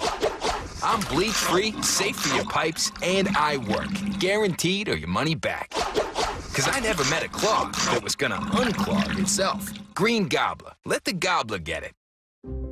Something amazing is happening when power outages strike. Teams are powering through them. That's because CDW Solutions architects are building more resilient IT and electrical infrastructures with Schneider Electric. With EcoCare remote monitoring services and 24/7 support, your organization can do more than keep the lights on. Schneider Electric and CDW make amazing happen. Learn more at cdw.com/Schneider Electric. This is the story of the one. As a lineman, he does whatever it takes to keep the power on in his community. And he wants a partner like Grainger who does the same. Grainger offers the professional-grade products he needs, from voltage detectors to harnesses to hard hats, plus fast, dependable delivery, so he can rise to every challenge. Call 1-800-GRAINGER, click Grainger.com, or just stop by. Grainger, for the ones who get it done.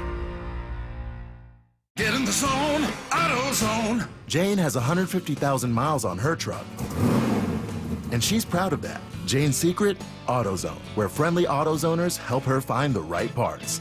Jane's brother Josh only cares that his car starts and goes, but when it doesn't, he also goes to AutoZone, where friendly AutoZoners help with free services. No hassles, just help. Everything you need, nothing you don't. Get in the zone, AutoZone. Restrictions apply. If you're 55 and up, T-Mobile has plans built just for you. 2 lines of unlimited for just $30 a line. That's a 45% savings compared to Verizon and AT&T. But don't just take our word for it. It's not just the savings that are great with our T-Mobile plan. There's all this value from all these other things that T-Mobile offers. T-Mobile has been such a savings for us. We love it. Switch today and get 2 free 5G phones like the Motorola Edge with Turbo Power charging that gives you power for the day in just 15 minutes. And customers 55 and up can get 2 lines of talk, text, and data for only $30 a line. Go to T-Mobile.com/55 to learn more. With 24 monthly bill credits and 2 new lines with autopay for well-qualified customers plus taxes, fees, and $35 per line connection charge. Credits end and balance due if you pay off early or cancel. Contact us plus $5 per line without autopay. Debit or bank account required. 45% off 2 lines versus AT&T Starter and Verizon Welcome. Plan benefits vary. See details at T-Mobile.com. Motorola Edge requires 68-watt charger. Charger sold separately. Actual performance will vary based on usage and configuration. This is Seattle Sports. Streaming through the Seattle Sports app. KIRO AM Seattle. KIRO FM HD2 Tacoma. Home of the Seahawks, Mariners, and everything Seattle sports. Seattle Sports Snapshot. The Mariners were the first team to face a Devers-less Red Sox squad, but couldn't take advantage of it despite a phenomenal outing from Logan Gilbert, his first since April 25th. The Red Sox won this one thanks to a career-first home run from baseball's #1 prospect, Roman Anthony. OKC took a series lead over the Pacers in last